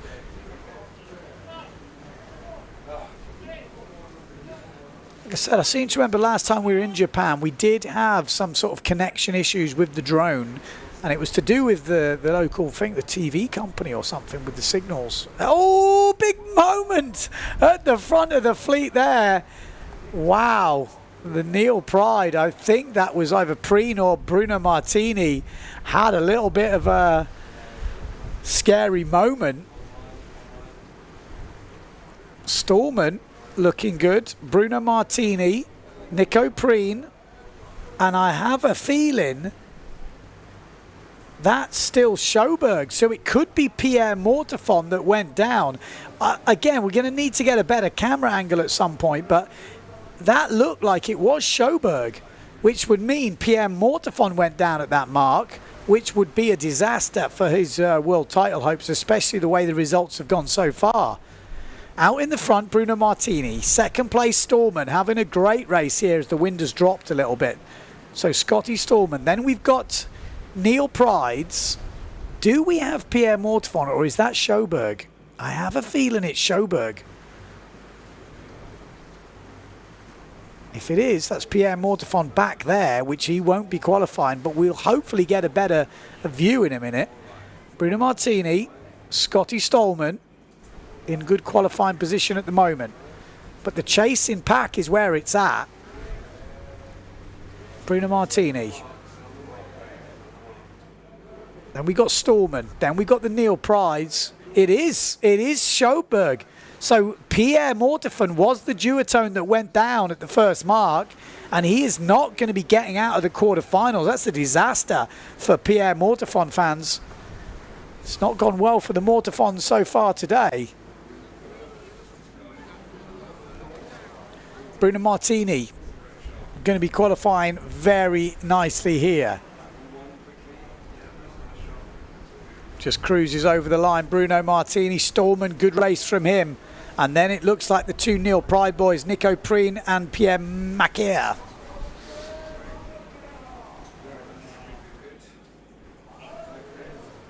So, there we go. Wow, Mortefon not making it through the quarterfinals. We've seen already seen quite a few upsets today. That's got to be one of them. So yeah, see if we can see what happened on that first mark. In the end, Schoberg not making it. The Neil Pride's coming through, but there was that first mark. And what happened? Oh, there it was. Just felt like he lost a bit of wind or something. And that moment there from, was that Nico Preen? I think it was Nico Preen. He had a real big moment there. And just by keeping it together, that's what's got him through to the next round. If he'd have exploded then, it was good night.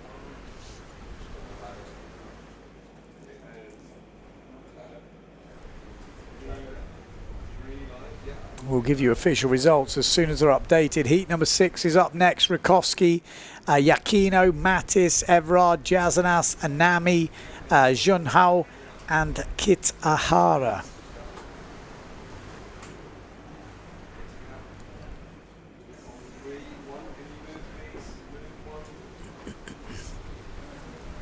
Interesting. Wow, this world title is it's going to be one of the most interesting ones we've seen for a while. There we go, close down this bottom end, and Nami fighting it out with his teammates, Matteo Yukino. But Matteo Yukino down this bottom end, and Anami gets it all wrong as Mattis comes through. Maciej Rakowski in the middle. We've got Ritis also in the middle of the pack on the other challenger, but Matteo Yukino out in the front. Maciej second. Ritis and Mattis fighting it out with Everard on the other, Neil Pride on the top left of your picture. Matteo Yukino. There we go. Yukino, Rakowski, Mattis, Ritis and Everard. That's your top five. Everard's got a battle on his hands here, but we've seen before he made some really good comebacks in the early rounds.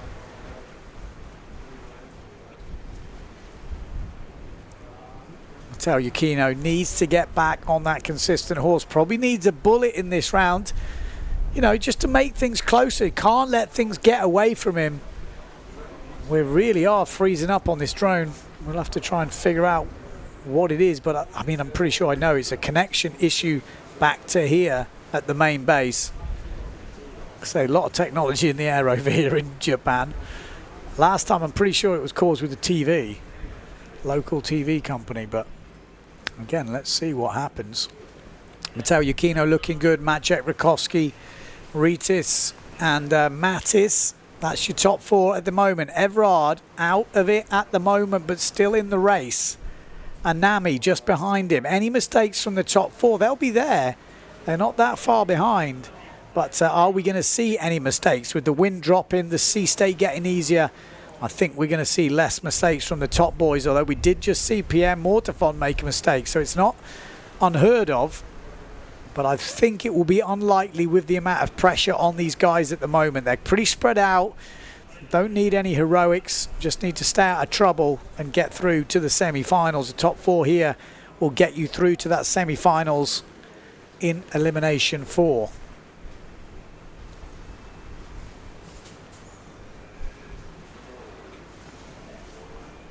There we go, Matteo Yukino safely round, Rakowski safely round, Ritis safely round, and Mattis looks like safely round. Everard right behind him, and Anami, but I don't think they've got enough time to get back. Mattis, oh, it's close though, isn't it? It's closer than I thought.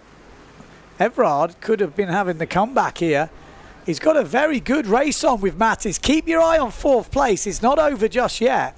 It really isn't over for that 4th place, especially in the angle of the wind. It's right on the edge of your screen. Yukino gets it, then Rakowski, then Jazanas, but it's going to be Mattis that takes the 4th place. It is in the end. The Frenchman, Everard, just missing out. Oh, sailing up and Nami near the boat.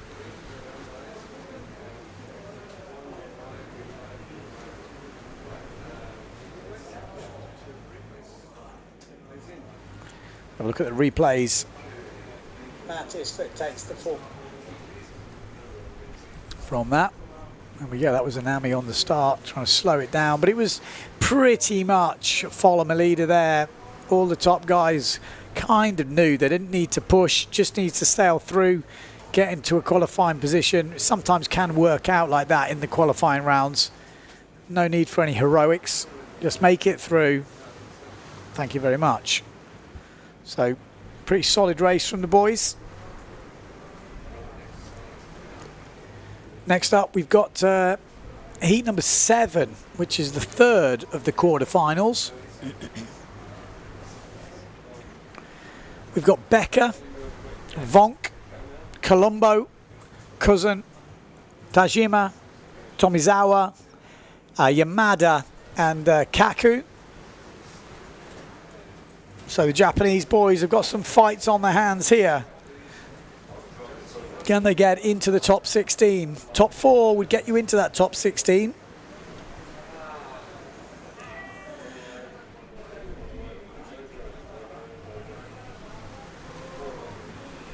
So here we go. There we go. Becca's in there. Colombo's in there. Japanese boys trying to squeeze in between. That's Japan 11, which is Tomizawa.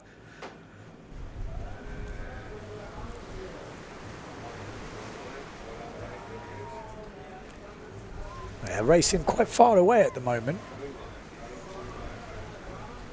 As we coming into this first mark, looks like Becca, Colombo on the Patrick. Got Cousin as well, so we've got 3 Patrick riders in this race. And they're all in qualifying positions at the moment. Obviously as well, we've got the duotone of Jordi Vonk.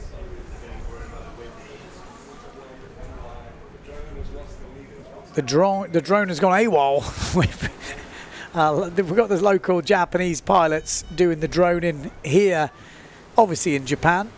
They always have local guys flying. Communication is always a little bit sticky at the beginning, but they've been flying well today. It's been good. But there we go. Back on the leaders as they go into this outside jibe mark. Colombo in first place, then Jordi Vonk. Then we did have Kuzan and Becca. That will be your top 4. And they're being chased by the Japanese. I think it's Tomizawa.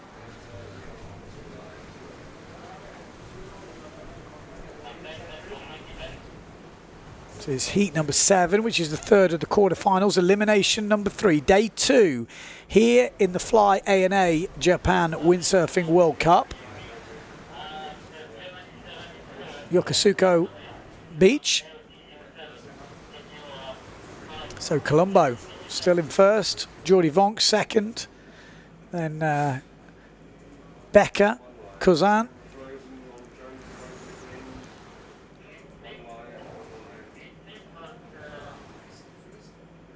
Yeah, the worrying for the coverage the next few days, there is a lot of rain forecasts, and if we don't have the drone, you know, that is when you realise how good the drone is when you don't have it, because you really can't see this.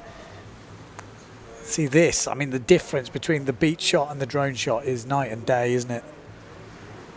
Getting a few interferences, which is a shame, but it looks good. Colombo, Jordi Vonk, Becca, Kuzan, that looks like your top 4. It is the 4 kind of seeded riders in this round, so it doesn't look like we're going to see an upset. Although Jordi Vonk maybe has stepped up his speed.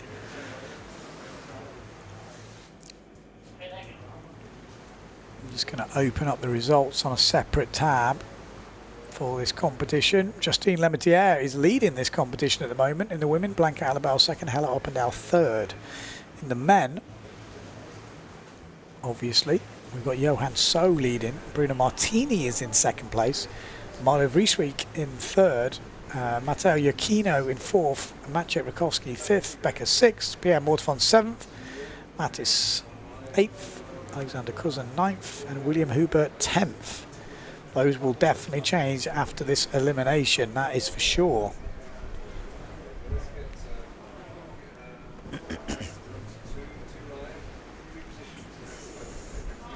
I mean, all it would take is one result now for Johan So not to go his way, and the other boys have some good ones, and it will get very close very quickly. So still a lot to play for in the men's fleet. If Johan So was to bang in another top 2, wow. And here he is, talk of the, I was going to say talk of the devil, talk of the beast. He is in heat number 8. Johan So, Amado Vrieswijk, Hooper, Sukos. We've got Board, Benedetti, Aikida and Kenta. Not an easy one, this. Definitely not a foregone conclusion. Good riders in all these heats, but this one's a little bit less obvious. We've got a few of the guys who didn't have a good elimination too, and they have come through the early rounds and are now, you know, making up this heat number 8. Johan So needs to keep it together. This is the quarterfinals, remember.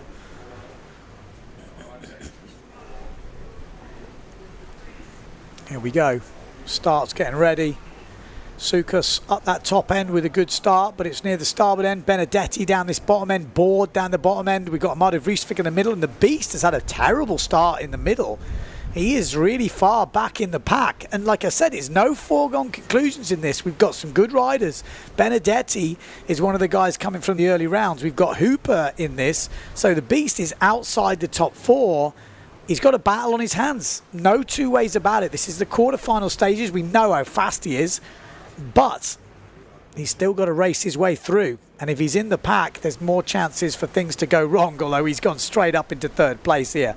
Amado Vrieswijk first, then Board. Oh, Tsukos goes down hard on that first mark. William Hooper, Benedetti are fighting with the Beast at the moment. Cedric Board in 2nd place.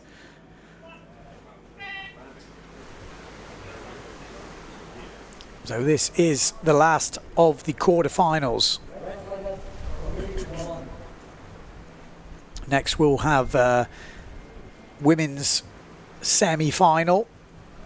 Amado Vrieswijk looking pretty good here. The Beast has solidated that 3rd place. Benedetti though not going easy. He's trying to go inside the Beast. He doesn't do it in the end. Amado stays where he is. Board, the Beast.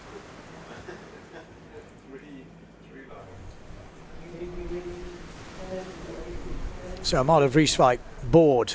The Beast in 3rd. He's got Benedetti and Hooper behind him. Any mistakes, he's out. Same with all of them. One mistake, there's 5 guys in the mix in the top lot, only 4 qualify. So one mistake, he's taking his hand off there. He looks pretty relaxed, doesn't he? We've got 2 jibe marks to go. Amado Vrieswijk looking good. Cedric Board also pretty solid in 2nd place. Johan So can't afford a mistake.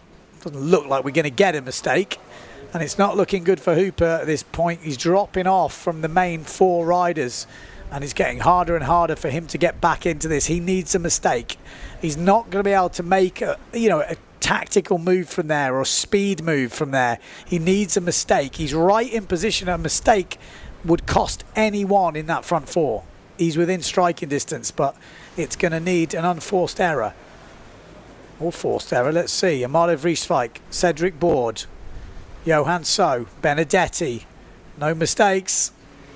It's looking, it's pretty good for Hooper, although the Beast does drop behind Benedetti, but Hooper surely is too far back to make a challenge, although he has gone low.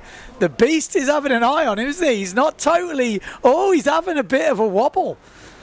It probably was a bit more uncomfortable than he thought, but he's controlled that really nicely, and he will get through to the semi-finals. So Amado Vrieswijk, Benedetti, Cedric Board and Johan So. Hooper misses out. So into the semi-finals. Can't believe Amado Vrieswijk is racing in his shorty. It really isn't that warm out there, you know. Let's have a look at a few replays from this.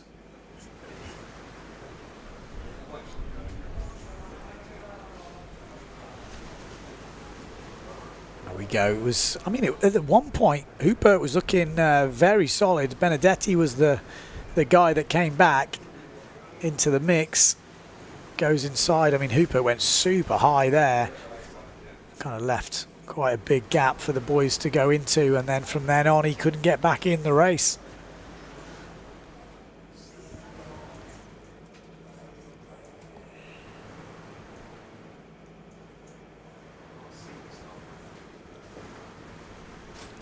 Yeah, they're quite far away. Let's hopefully that drone stays in connection. It's I've got a fair few boats in the way. I'm so scared about it raining. That's just going to kill me for the next few days. You really want to see those drone shots. That's when you see the real racing. You see all the moves, all the tactical decisions, the lines. Okay, first for semi-finals for the women. Alabao, Mortafon, Saki, Onishi, Baggiolini, and we've got Davico, Steph. I didn't catch the last name.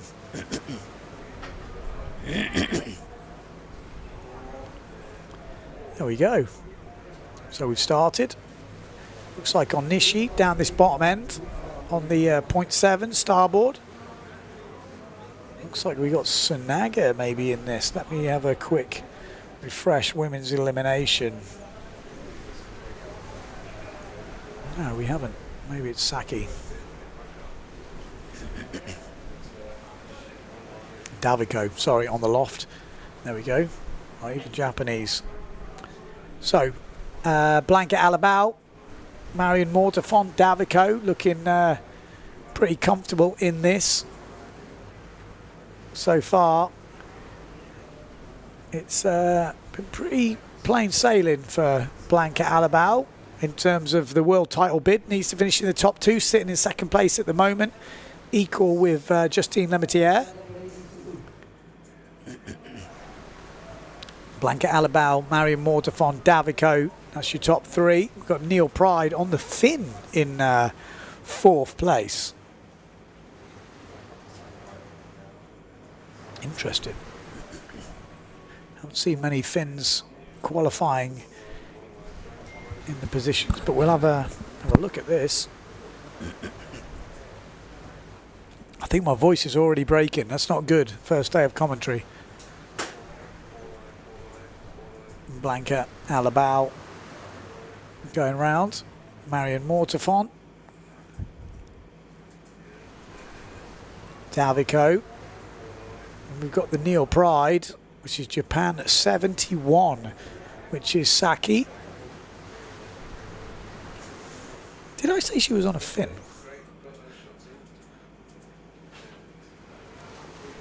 Maybe I was seeing things. Blanca Alabao, I mean, this is going to be an easy qualification for her.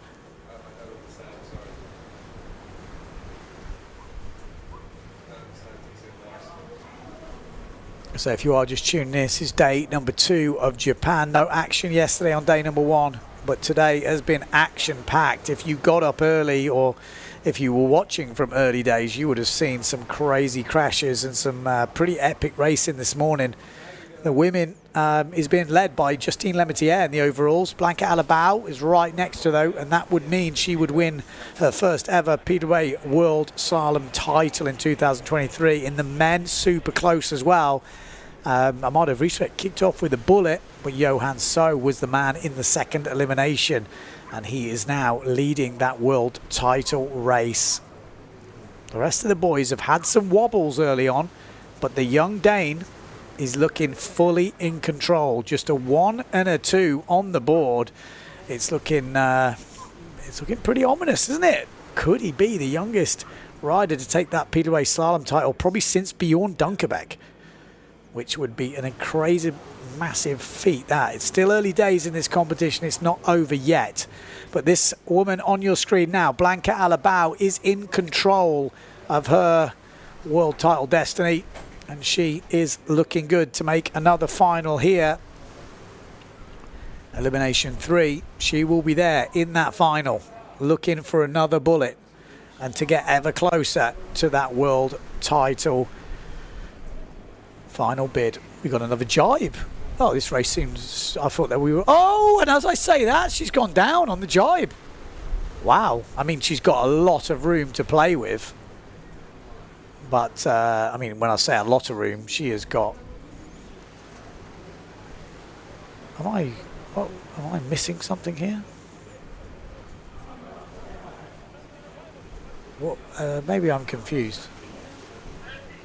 Or maybe we were watching some... Okay, I was going to say that... Maybe she was jibing around the bottom of the finish. Maybe that's what it was, because that was the finish. I think they confused our Japanese fella.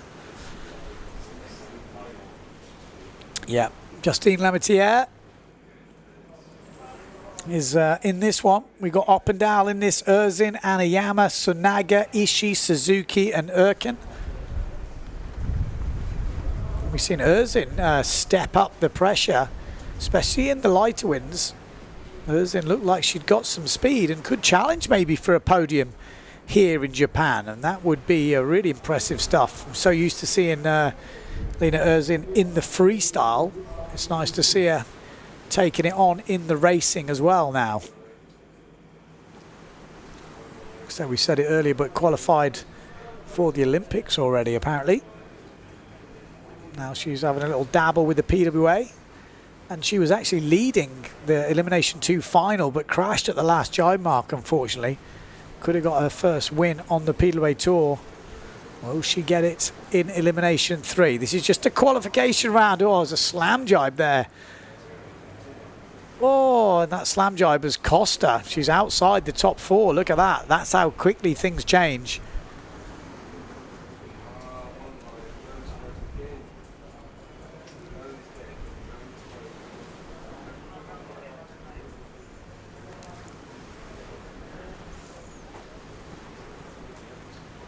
Yeah, so we are having a few issues with one of the drones, or both the drones.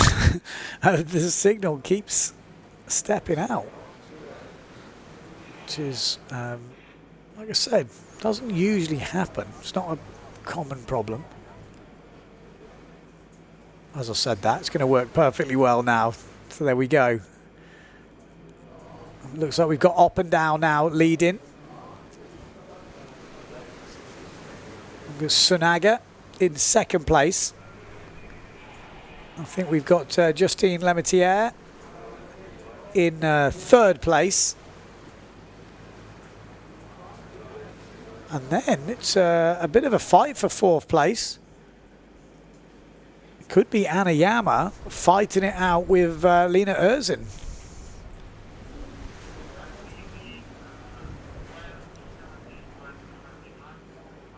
Good close racing though in this elimination. So up and out, Sunaga, Justine Lemaitre, and then I'm pretty sure it's Anna Yama and Lena Erzin. Close battle. Erzin has got to do some work here. He's not qualifying at the moment in fifth place.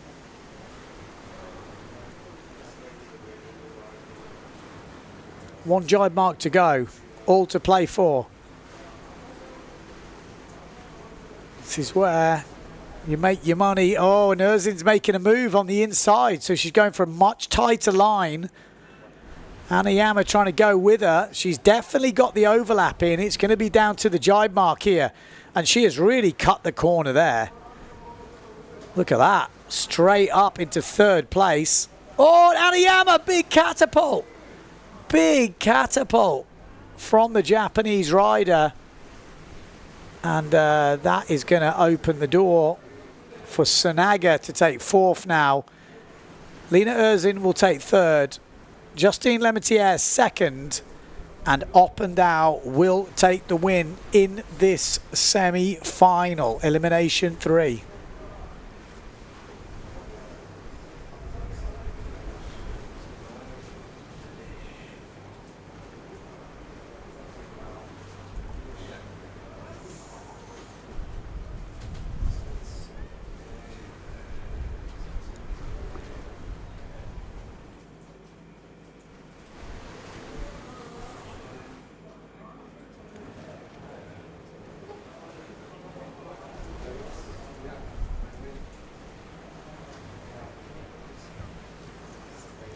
Couple of replays from that semi-final.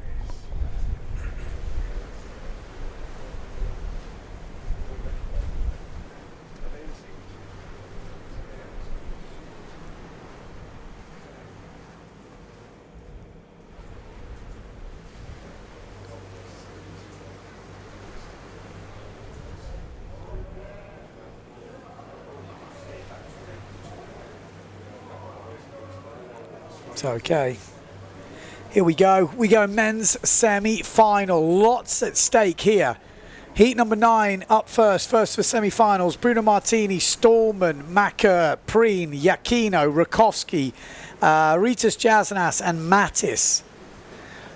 Can't afford any mistakes. Matteo, Yakino and Maciek Rakowski. And here we go. We got Matteo Yakino down the right-hand side in the middle of your picture. It is Mattis looking good. We got Preen a bit further back. Bruno Martini looking good. We got Rakowski. Where is Rakowski? Is that Rakowski? No. Oh, massive crash from Bruno Martini. Absolutely huge crash. But where is Maciek Rakowski? Where is the Polish rider? This is worrying news for Polish and Maciek fans right now. I don't see him. I really do not see him anywhere. So Matteo Iuchino is first. Then we got Mattis. Then we've got Jazunas on the challenger. And then maybe Nico Preen, who's been undertaken by Stallman. That's Maciek Rakowski up there, isn't it? Wow. What happened to Maciek Rakowski? That is the question we're all asking. This is a disaster. Bruno Martini, massive crash on the first reach, and I think he's still ahead of Maciek. So what the hell could have happened to put him that far back? Unless he thought he was over the line or crashed or something before the line. Oh no, the wheels are coming off the Polish wagon on day number 1 of action, day number 2 of this competition. Matteo Iuchino fans will be happy though, because their man is at the front of this semi-final and he will be qualifying if he stays where he is. The wind is dropping. A few more gusts on the competition area, but plenty of wind for competition. Wow. We don't want to see that. We wanted to see a close world title race. Not happening at the moment. Matteo Iuchino, though, is still in the game. Stallman and Mattis in the game here, and they'll be pushing out a few of the bigger names. Oh, we've seen a crash behind on the Neil Pride. Is that Nico Preen in 4th place? A battle on his hand with Rytis Jazunas as well. Yeah, there we go. We've got Bruno Martini there, and then it is Maciek Rakowski. What happened? Anybody got any guesses? Let me know in the comments if you're still awake in Europe. If you are around the world, I'm sure you guys, maybe you've got your conspiracy theories. What happened? It looks good for the GA boys here. The wind is definitely dropping. Matteo Iuchino in first. Then it looks to me like it's Stallman and Mattis, followed by Nico Preen in 4th place.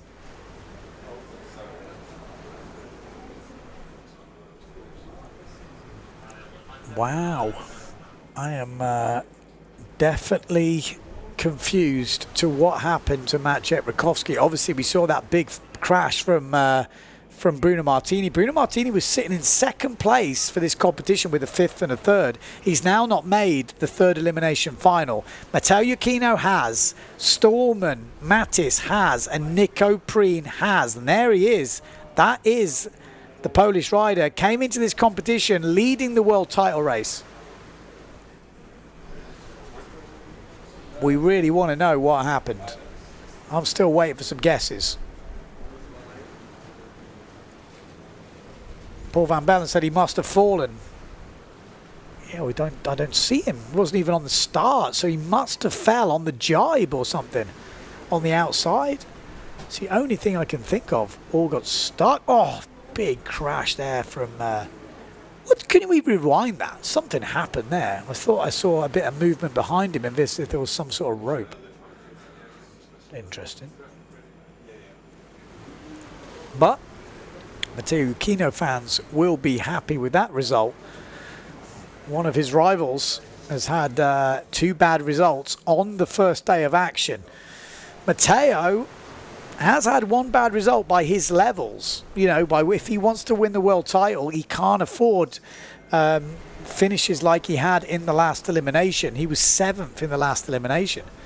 Okay, second semi-final. Colombo, Vonk, Becker, Cousin, Vrieswijk, So, Benedetti, Board.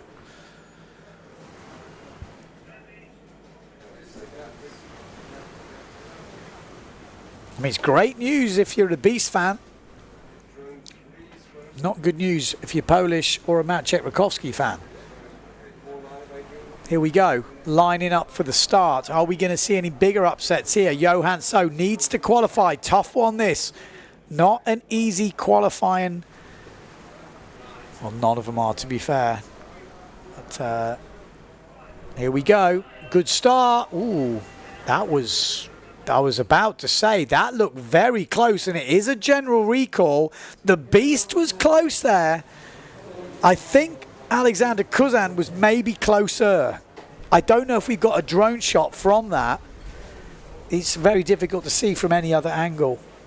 So I don't think we've got the drone. We could have a replay of that chase boat, which it looked to me like Alexander Kuzan might be the guy who was closer than the beast.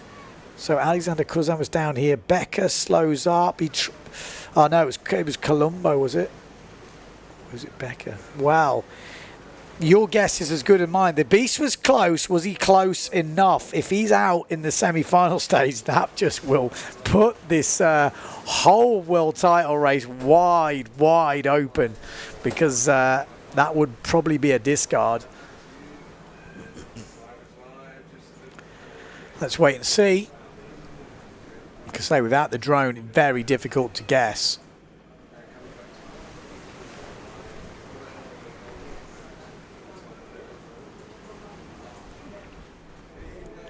So Maciej Rakowski has missed out on another winners final. We have three eliminations so far, and twice he's not been in the winners final now. Not the way he wanted to kick off in Japan. When you've got 5 riders all going for a world title, you can't afford to be not in the finals.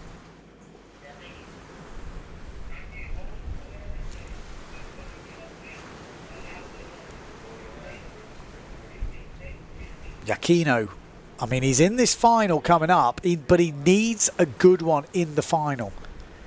He needs the beast to, well, he needs the beast to be over the line here to make it interesting. There'll be a lot of Danish fans holding their breath right now. I mean, there was a few riders up there. It looked like Benedetti was in there. There was a Patrick rider up there, which could have been Colombo, could have been Becker. Could have been, yeah, could have been Becker, could have been Colombo. There's a few guys it could have been. Let's see what they saw. They've got a camera down the line that they can replay. So let's see what riders will be missing out. Can we get an interview with Maciej Rakowski? Because we do have time. He's not going to be happy, but maybe we can...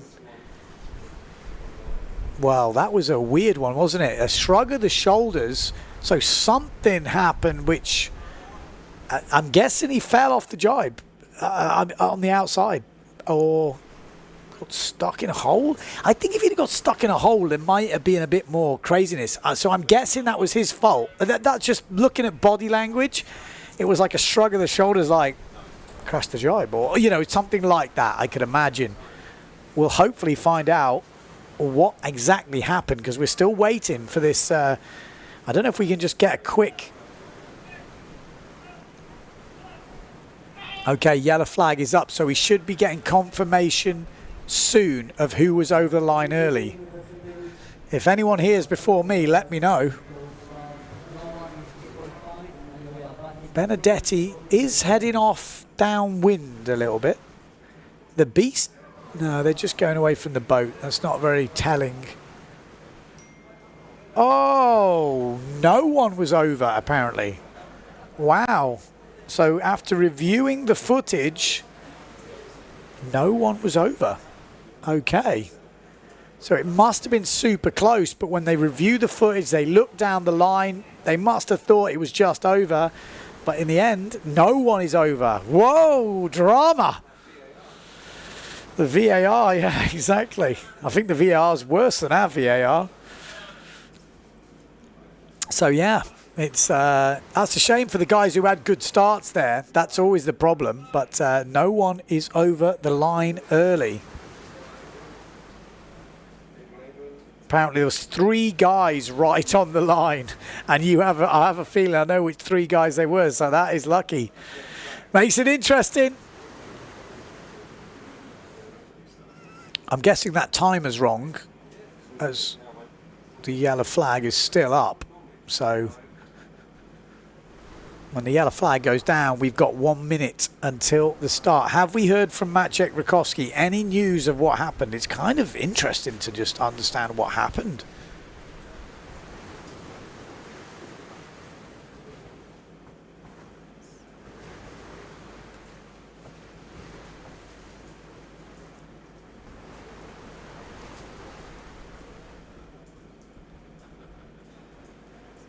Phil says Maciek missed the start by 30 seconds. Yeah, I mean, it was, like I said, it could just be a crash.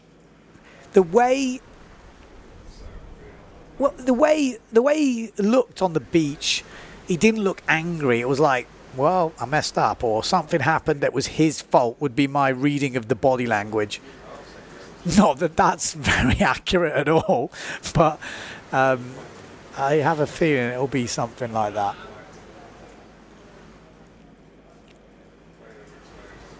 So in the final already, we've got Yakino Stallman making a final. So that's probably his second final ever, maybe. Mattis and Preen in that final. Battle of the Germans. Can Becker make the final? He's now leading in the overall, still leading, I should say, in the overalls. Michelle Becker ahead of Nico Preen. Becker is actually in 6th place, and Nico Preen is in 12th for this competition, and the overalls is a bit different, but I'll go into that in a minute. There we go. We have started. It is on. We didn't see the line, but it's a good start from Cedric Board flying. We got Benedetti down this bottom end on the yellow Challenger. We've got the Beast in the middle. We've got Amado Vrieswijk in the middle as well. Michelle Becker a little bit further back here with a bit of work to do. Actually, all the Patrick riders with a bit of work to do. And then Jordi Vonk also in the mix. But Cedric Board is powering through at the front of the fleet. He has moments of brilliance, doesn't he, Cedric Board? There's a bit of a late adopter on the foil, but Cedric rounding first, then Benedetti second, Johan So in third, then Amado Vrieswijk. Then we've got Vonk and then the 3 Patrick riders. So the Patrick boys have got some work to do here. Becker won't be making the final if he stays like this. He is one of the best comeback kings out there, so don't count Becker out, but it's not looking very good at the moment. Looking good for Cedric Board, although they have reeled him in a little bit. Benedetti's got a nice little inside overlap here, and Benedetti's going to go round in first place now. So Benedetti first, Board in second, Johan So in third, Amado Vrieswijk in 4th place, Jordi Vonk right behind him. So Jordi Vonk has found better speed at this competition in Japan.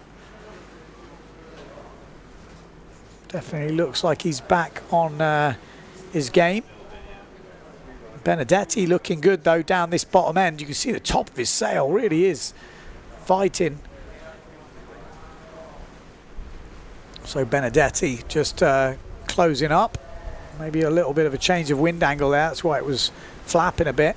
But Benedetti rounding first, then Board. Then we got Johan So, Amado Vrieswijk. Vrieswijk is in that horrible position of 4th place. Any mistakes and you're in trouble. And Jordi Vonk is actually making a move here. Keep your eye on the duotone because Jordi Vonk has nothing to lose and he is pushing really hard. I'd be a bit worried if I was an Amado Vrieswijk fan right now because Jordi Vonk has got nothing to lose and he's pushing a much straighter line. We know how quick Amado is though.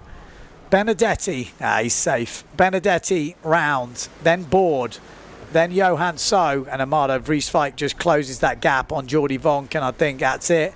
It's going to be a pretty cruisy affair down this last reach, but a great race from Benedetti up in front. He will be making the Elimination 3 final. Cedric Board, good race from him from start to finish.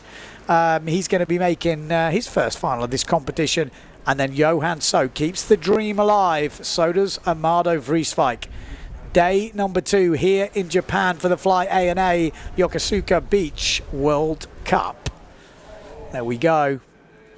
Safely through.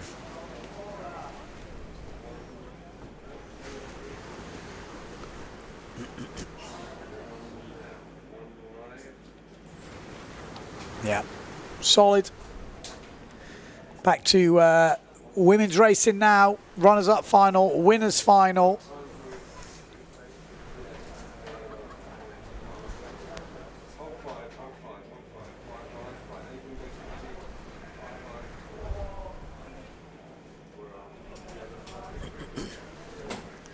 There's Maciek Rakowski. He's having a little play around with wings, by the looks of it. This is Women's runners-up final. We've got Biaggiolini, Onishi, Svetovani. We've got Steph from New Caledonia, Anayama, Suzuki, Ishii, and Erkan.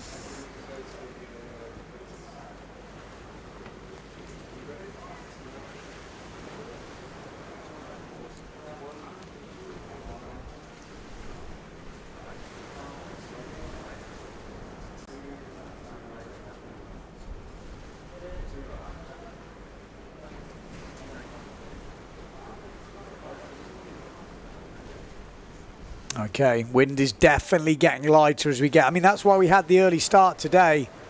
Wind is getting way more patchy. The wind this week looks like it will be in the mornings, which is good news for the guys who want to, you know, watch those early morning days. We might find that we don't have any wind by this time most days, so it could be easier to watch.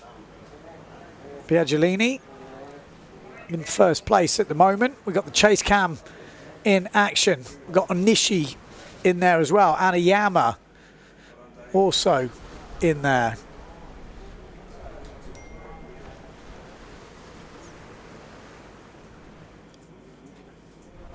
But it is Biaggiolini from Italy on the Challenger sails. Oh no, Anayama fighting back. Obviously on the foil now. So Anayama will take the lead around this first mark in this runners-up final. And Biaggiolini, then Onishi.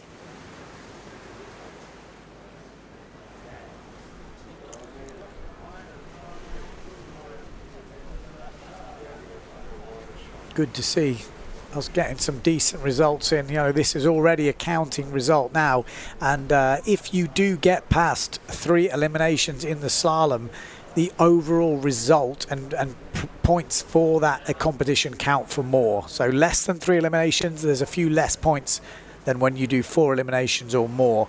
Obviously discards come in after 4 eliminations at the event, and 2 discards after 7.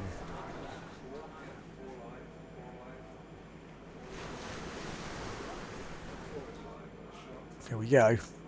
Say runners-up final. Winner of this gets a 9th place. Not to be sniffed at. Anayama's got a healthy-looking lead there. Onishi coming through. 7-7. 7-7-7-7-7-7-7. What's that? That's Ishii. Ishii is 7-7-4.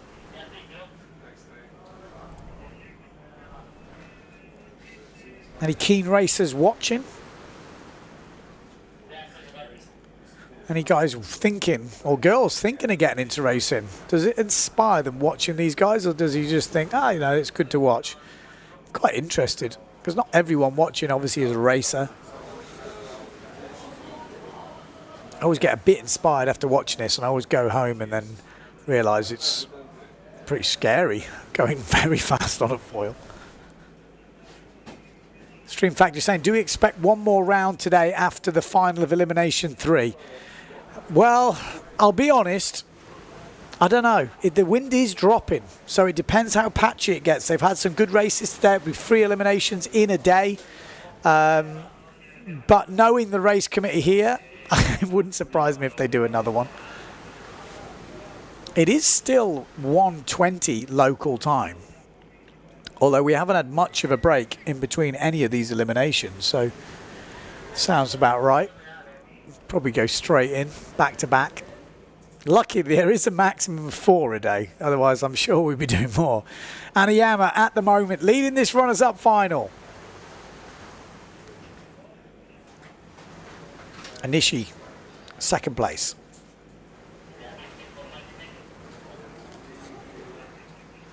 Oh, coming back strong here. Coming back strong on the last reach. Having a bit of it. Oh, I was going to say she was right on the edge there. Super high on the foil. I'm not sure if she stayed on. Anayama did, but Onishi was giving it a good go. She really wanted to take that win. Oh, she stayed on. That's impressive stuff. She is going to make the mark, but yeah, impressive burst of speed right on the edge. That's the thing. The higher up you are on the foil, the faster you are because there's less drag. But obviously, the less room for breaching. You know, a little bit of upward movement and your foil will come out and you lose all your lift. So it is definitely more on the edge, but it's faster. So the lower you sit, the safer it is, but the slower you go. Pretty much.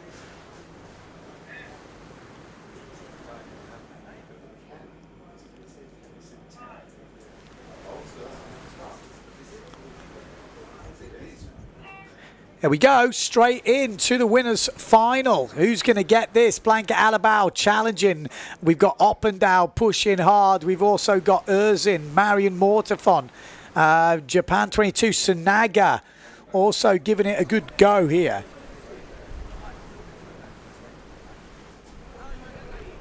Blanca Alabao, though, looking good at the front. Lena Erzin, she loves this first reach, doesn't she? Erzin pushing Blanca Alabao hard. She's got a bit of a speed edge. We've seen it a few times, maybe on a bigger sail, although maybe the same size sail now. But look at that, Erzin powers down on top of Blanca Alabao. She's made a few mistakes on the jibes, but straight line speed, she's definitely got maybe a bit of an edge here. Blanca Alabao safely round in second, though. That's all she needs to do. First and seconds, that's what she's done so far. She does that, she'll be the world champion in 2023. But Lena Erzin, maybe this could be her first win on the PWA. She was so close to it before, but crashed on the last jibe mark. But maybe this is her time. She smells blood. She's going for it. Mary Mortavon a bit further back. Justine Lemetier as well.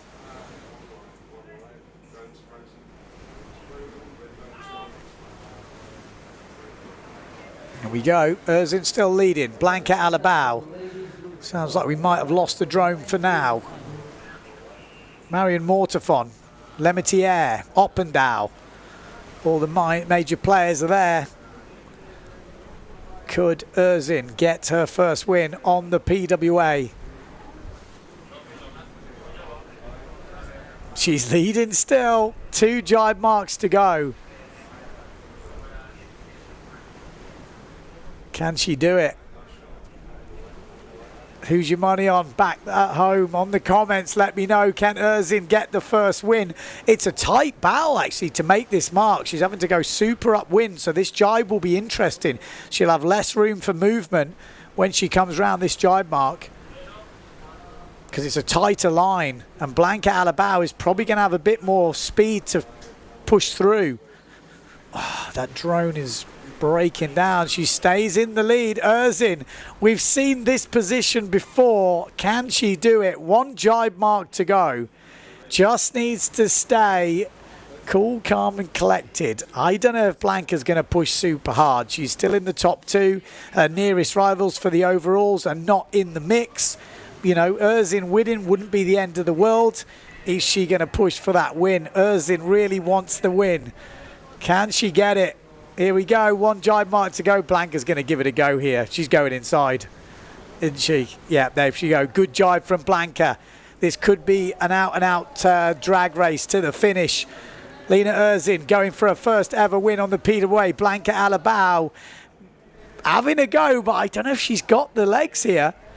Erzin has showed she's got the speed, but she's super low. And Blanca's coming back at her.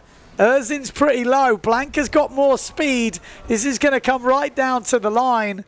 Could the Slovenian take her first ever win on the PWA? She's going to push it all the way to the end. Blanca's not giving up on this win, but nor is Erzin, and Erzin gets it. She is made up with that. You could see the body language. Blanca Alabao takes second. Oppendow in third. Marion Mortafon gets in 4th place. Solid. Blanca Alabao 100% is leading that world title race, but Lena Erzin gets her first win on the PWA, and she is a happy girl. Good to see. Like I said, a lot of the time on the PWA we've seen her in the freestyle.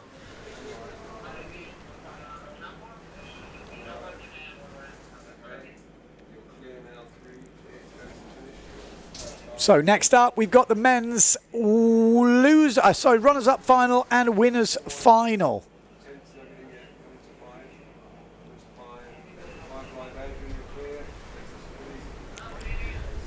Runners-up final, we've got, well, we're going to have a look at some replays from this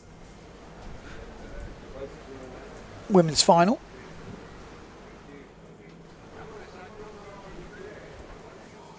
Did well to hold that, Lena Erzin, having Blanca behind her all the way. There was no mistakes. Like I said, very close to winning her first one earlier today. And in the end, it obviously wasn't to be. Where did Lena end up? I think she ended up 9th because she crashed out after leading. So that was obviously... No, that was in the runners-up final must have been. So she ended up 5th. So she's really only... Yeah, she's been in very good positions in all of them, actually.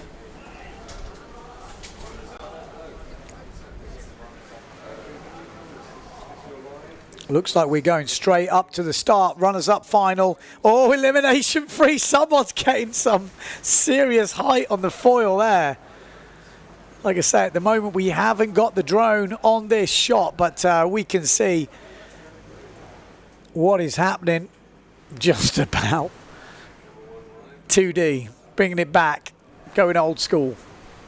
I mean, that's what you used to watch, isn't it? You really just can't see the angles, but it's Bruno Martini round in first, Becker in second, then Jasnas in third. Then we've got Colombo. Looks like Kuzan. It's a tight battle at the top of the fleet. Like I said, going back to old school 2D racing right now. Dots on the horizon. But Bruno Martini, the last time we saw, was leading at the front of the fleet. I mean, that is the problem. When they start these things so quickly, it's very difficult to get the drones back charged up, back out and running. I think we need to slow everything down a little bit. Make sure we've got the drones on the course.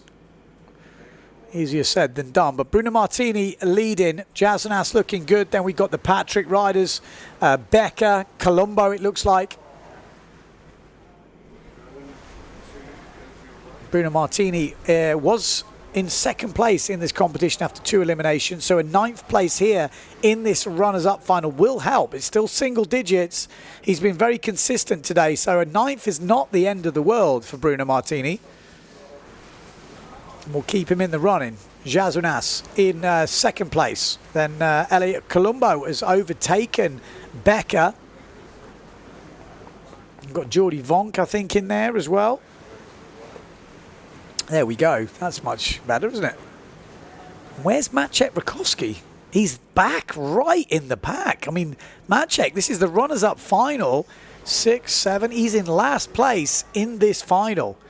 So something is going on with the Polish rider, but that world title is slipping away. You've got to say it.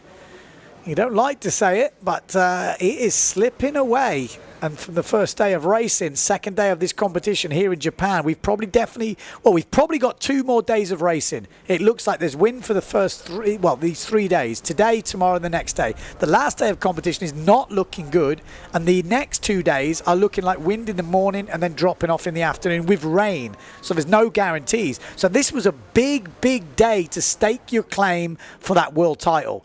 Maciej has not had a good day. Let's not beat around the bush. He has not had a good day, and he's not looking in a good position. You can see the guys, the wind is changing out there. It's shifting around.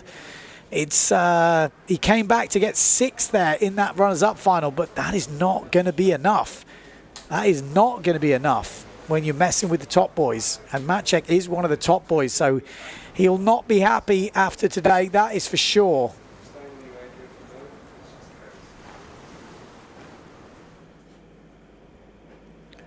Okay, next up, we've got winners final.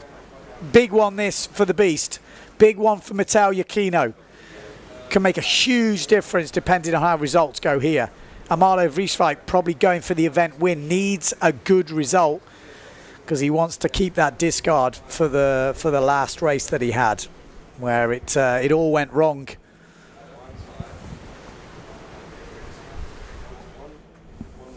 He said, I actually spoke to Amado about it, said he was following Matteo Iachino. Iachino made that mistake in the jibe. It made him make a mistake, and then it put him closer to the rest of the pack, which then changed his whole race. You know, that mistake handed him by Matteo. They've got a bigger gap. Everything's different. So it's kind of interesting speaking to him about that. So Iachino, Stallman, Mattis, Preen, Benedetti, Board, So, Vrieswijk. Few names in this, you know, are not always in those finals. Stallman, Mattis, Benedetti, you know, all good riders, but these are the young crew coming through. Preen in this final as well. Cedric Board.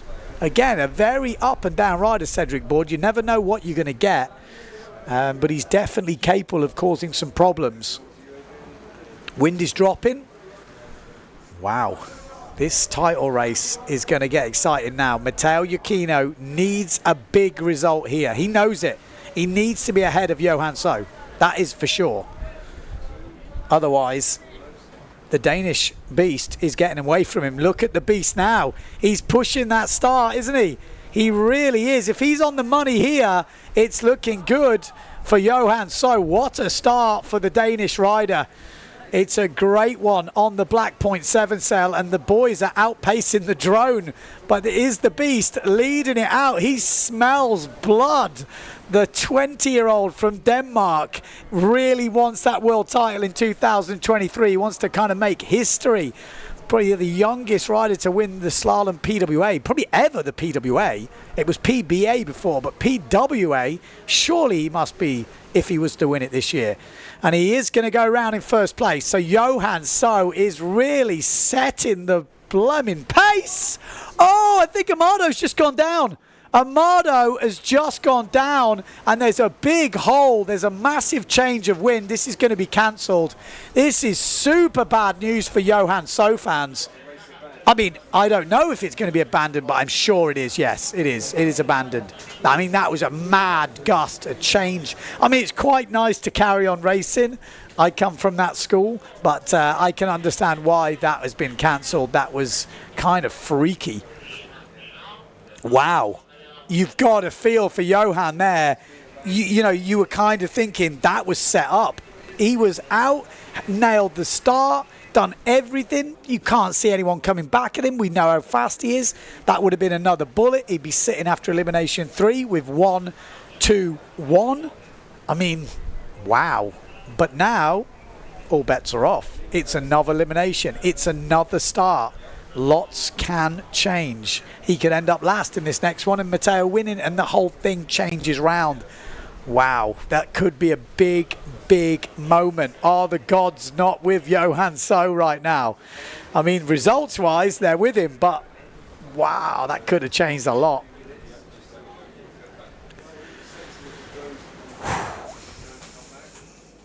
Billy making the pun, not so good. No. I like it.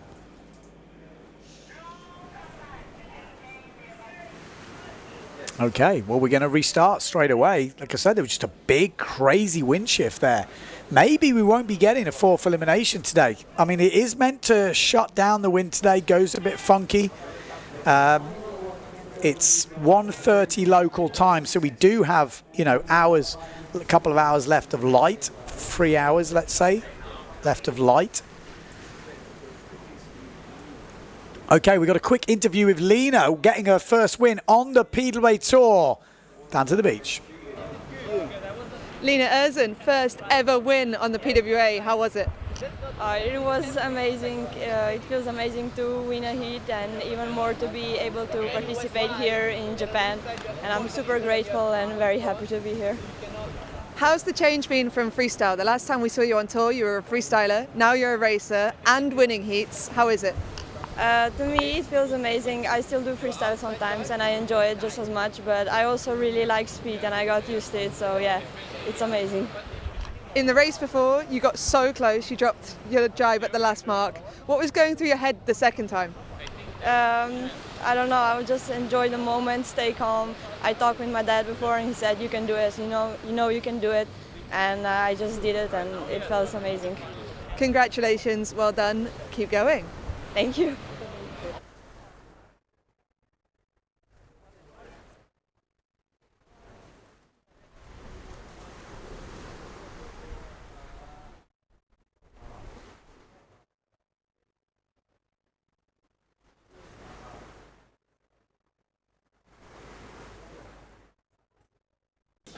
Good to see getting her first win on tour there, Lena Erzin. What will that do to the overalls? Well, we'll soon find out. And what will this race do to the overalls in the men? Like I said, this couldn't be more tense to end the year with this event here in Japan. We've got some tricky conditions. We've had some decent wind. We've got, you know, now a drop of wind. There's still some shifts going on. Johan So could be the youngest ever PWA Slalom World Champion. I think that would be a thing. Obviously PBA, Bjorn Dunkerbeck back in the day, Robbie Nash and all these guys, yes, for sure. But in recent history, this would be massive. Obviously, same guys still in there. Yakino, Storman, Mattis, Preen, Benedetti, Board, So, Vrieswijk. You know, couple of big names missing. You know, we're not seeing Matt Chepakovsky in this. We're not seeing Mortefont in this. Bruno Martini not in this. I mean, man, there's some big names. There's some other names in it which could cause problems. Johan So, can he put a big stamp on this first day? He's looking very good in the last one. Will that bite him? Have the gods turned on him? Because there was definitely, I mean, we saw Amado go down, but I'm pretty sure Amado went down because of that hole, that weird shift change. So I don't think that was a kind of a lucky escape. I think that was just what happened, and that is why it was cancelled, because it was kind of funky. But here we go. We're getting ready. Have we got the drone up in the sky? Let's hope so. Yes, we have. We've got the drone. It is ready and waiting. Amado Vrieswijk looking for another win. He wants to win this last event of the year. Back-to-back wins it could be. Matt Chepakovsky is not looking likely for back-to-back world titles. You know, it's got to be said. It's not gone well for him today.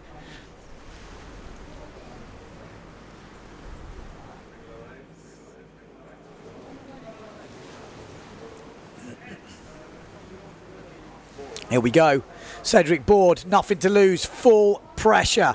Matteo Iachino, Amado Vrieswijk all down this bottom end. They've had better starts here. Cedric Board, though, does have the best, and he's trying to roll over Matteo Iachino. The beast staying out of trouble a little bit higher up on that black point 7 cell. Amado Vrieswijk further back, but Cedric Board has come out of the block swinging.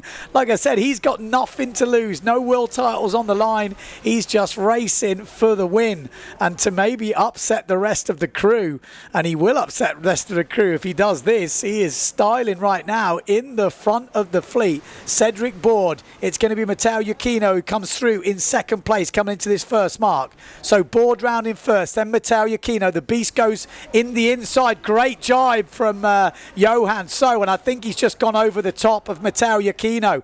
So Johan So has moved up into second place, and he still hasn't stopped pumping.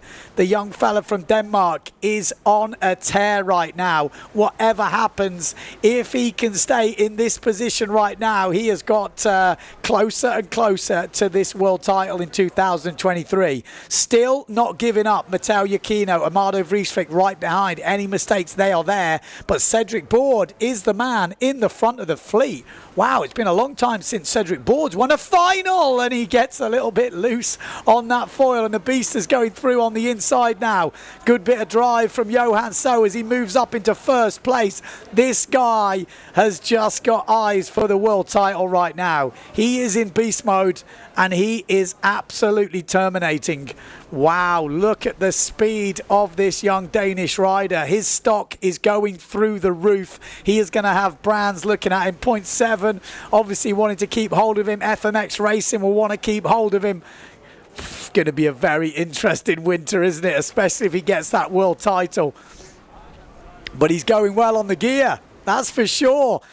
The boys are going to be happy. So Johan So leading, Cedric Board, bit of a mistake there, and Amado Vrieswijk coming through. So Amado Vrieswijk steps up into second place, keeping that event title going. But the world title is getting further and further away from the rest of the boys because they are seeing a clean set of heels from the Danish beast, Johan. So one jibe mark to go for another bullet on the first day of racing, day number 2 here in Japan. What a way to kick off this Japanese event and the world title bid for Johan So from Denmark. He is looking in such good form. I don't know what he's been doing in the training, but he is looking very good right now. Amado Vrieswijk also looking solid in second, and you've got to say Matteo Iachino is still keeping it together. This would be a 3rd place again for him, 2nd place for Amado Vrieswijk, but out in front Johan So. What a 3rd elimination this is. He is going to win it with plenty of to spare. Johan So is nailing it right now, leading this event, leading the world title race. He is looking in unstoppable form. Amado Vrieswijk in 2nd, Matteo Iachino 3rd, Cedric Board in 4th place, and the rest of the crew following on. What a day so far for this man, Johan So. Let's have a look at the comments. Billy says, total respect for this guy, new kid on the block. We're going to have a look at the replays here. Look at the start. Where is he at the start? Johan So is further back. On the black sail, he's a back of this like opening bunch. He comes into that jibe mark, jibes on the inside, and this is where he does the jammage. He puts on a little bit and then doesn't stop pumping. You can see him. And by this point, he's in 2nd. A little wobble there from Board. And then Johan So just drives into this jibe mark, accelerates on the way out, gets the power down early, moves into 1st place, and then there was just no looking back from then on in. Cedric Board was losing places on most of the jibes here. Amado Vrieswijk getting past on this jibe, just getting the power down earlier than Cedric. And then I think Iachino got him on that last jibe as well. Cedric still finished, I think, 4th in the end. But let's see what they're talking about. I'm not sure about the racing. We're going to have some interviews coming up. And like I said, hopefully we'll find out what the plan is for today. It's definitely dropping, but plenty of wind. Oh, Cedric was 3rd. So it says Cedric Board was 3rd, Iachino 4th. Wow, what a day. I didn't see it going like this, but it is looking ominous, isn't it? We've probably got 2 more days of racing after this. There's wind in the morning. He's already got 3 counting results. Hasn't used his discard. He's looking so good. 2nd in the first one, 1st in the second one, 1st in the 3rd one. He's leading by a good way, man. He's leading by a really good way. Like a 7-point gap. Things can change quickly. A bad day at the office, 2 bad results in a row, which can happen, can change everything. It's not happening so far. That's the question. It can happen to anyone. But sitting in that position with your worst result and the first day a 2nd is impressive stuff.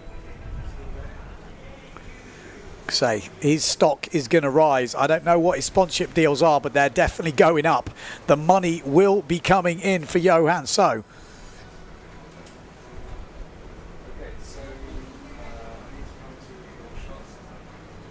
But what do you do? I mean, let's say, it's early days. We're not going to talk about he hasn't won it yet, but he's looking good. If he does win it, you've won it on that equipment. Do you stay on that equipment? There's going to be offers coming in. It's normal. There's going to be offers coming in. Other brands are going to be looking, going, this guy is 20 years old. He's got a lot of years ahead of him. What do you do? Are you comfortable with the gear? You're comfortable with the gear. You're winning on it. We've seen it before. Guys who go really well, they change sponsors and maybe it doesn't work for them. So you've got to get the gear choices right. It's a super interesting one. It's going to be very, very interesting to see movers and shakers this winter, because I'm sure we're going to see it in all over the different disciplines, wave, freestyle, slalom. We might see that fin class next year that they're talking about. So other riders who might be stepping up in the fin a bit more, the foil class. But we are going to have an interview with Johan So on the beach. Let's go and see what the beast has to say. Johan, back-to-back wins. Talk us through that one. Yeah, it was a good start again. The first one they cancelled was actually also a good start, but then I took Matteo in the first jibe and Cedric in the second jibe, so I'm happy again. How does it feel to be leading the world rankings at this point after 3 races? Oh, it feels good. It feels good. I will try to keep it. Awesome. Well, good luck in the next one. Thank you.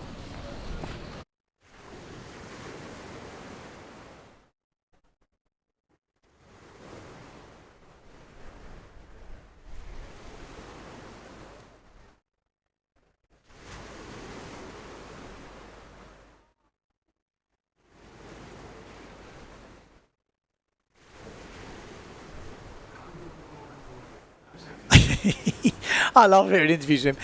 What does it feel like to be in the world ranking? Yeah, I'd like to keep it. I think you can see he is fully focused on that world title. You know, it's a massive achievement. You know, it would be massive victory that. You never know when you're going to get the opportunity again. Obviously, like I said, he's young. He's going to have plenty more years, but you never know how it's going to work out. So you have to seize it when you get it. Right, over to the beach. We're going to have an interview with Blanca Alabau, also leading the world title race this time in the women. Blanca Alabau, 1, 2, 2. Talk us through your day. It was a really fun day. I think if we still have to go, but it was windy. The last elimination I was with the 6 meters. I was still fast. Very happy with my speed and with my mental one, with my mindset. How was it to see one of the youngsters coming through and win their first elimination?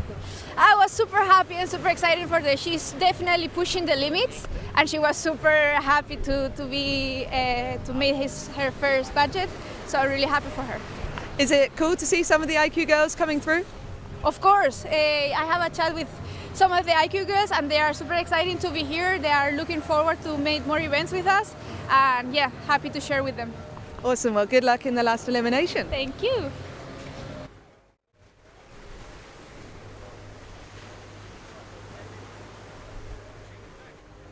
Yeah, so there we go. We just had the update from the overalls coming in, and they have changed a little bit. Obviously, still at the top, Johan So is winning that world title race. He's also leading the event. Yeah, impressive. Matteo Iachino still in second. Amada Vrieswijk has moved back up into third place. Maciej Wykowski drops to fourth, and Pierre Mortefon in fifth place. For the event, obviously that's a little bit different. Not quite updated yet. But in the women overall title race, is Blanca Alabau still leading, Marion Mortefon second, Justine Lemaitre in third. So that's how the overalls are looking. So Blanca and Johan So, if it was to stop now, they would be the 2023 world champions. Still not over. There's still racing to go. You would say maybe nerves might kick in for the young 20-year-old. He doesn't look like it, does he? He just looks ice. Absolute ice. Okay, we've got an interview with Maciej. This is an interesting one. I'm looking forward to this. So let's go and have a word with Maciej to see what happened earlier on today. Maciej, it's not been the perfect start to your day. Talk us through your day so far. Yeah, the first one I made a mistake, just technical mistake, and crashed. Second one came back pretty good, like had a bad start in the final and came back through the field, was fun. And now on the run up to the start, I just hit like some underwater concrete stuff and like got stuck there for 45 seconds, destroyed my foil, not destroyed, but yeah, scratched myself a bit, and yeah, nothing you can do about stuff like this, so just gotta go race. How do you mentally reset now? You just race, you just go race, and you try to forget about it, and yeah, and just nail the start and do the same thing you do normally. Good luck for the last one. Thank you.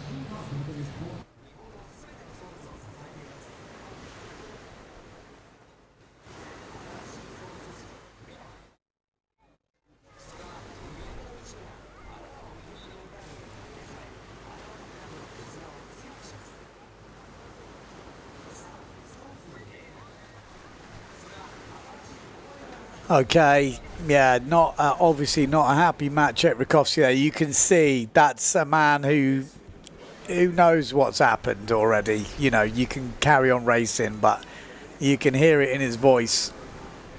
He's not a happy boy, and to hit something out there, I mean, that's interesting. Again, I haven't been out there. It's an underwater concrete thing. That doesn't sound good, but yeah.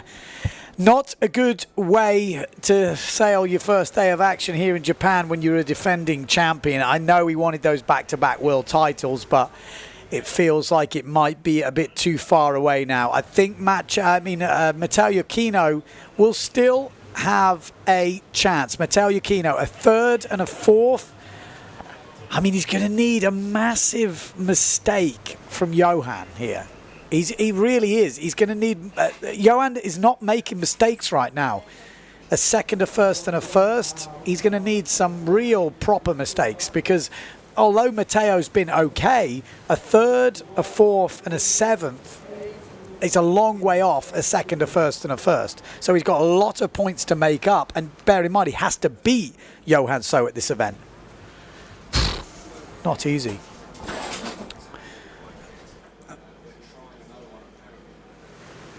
Okay, so we are hearing they are going to try another elimination. We haven't heard timings yet, but that is the rumour. I don't know how this voice is going to hold up. It's already cracking. We're about 10 to 2 local time. So I'm going to take a short break now, get a drink, go and have a chat with a few of the riders, get some inside knowledge. If you're still up in Europe, you are trooping. But 3 o'clock. 3, we're going to go for another one at 3, so that's an hour and 10 minutes away. So I'm guessing if you are in 2 o'clock, I was going to say it's a long way away. Okay, 2 o'clock, so 10 minutes time we're going to start another one. I'm definitely going to cut off now, go get a drink, and we'll see you in 10 minutes.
Number 1, elimination 4, right flag up.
Yeah.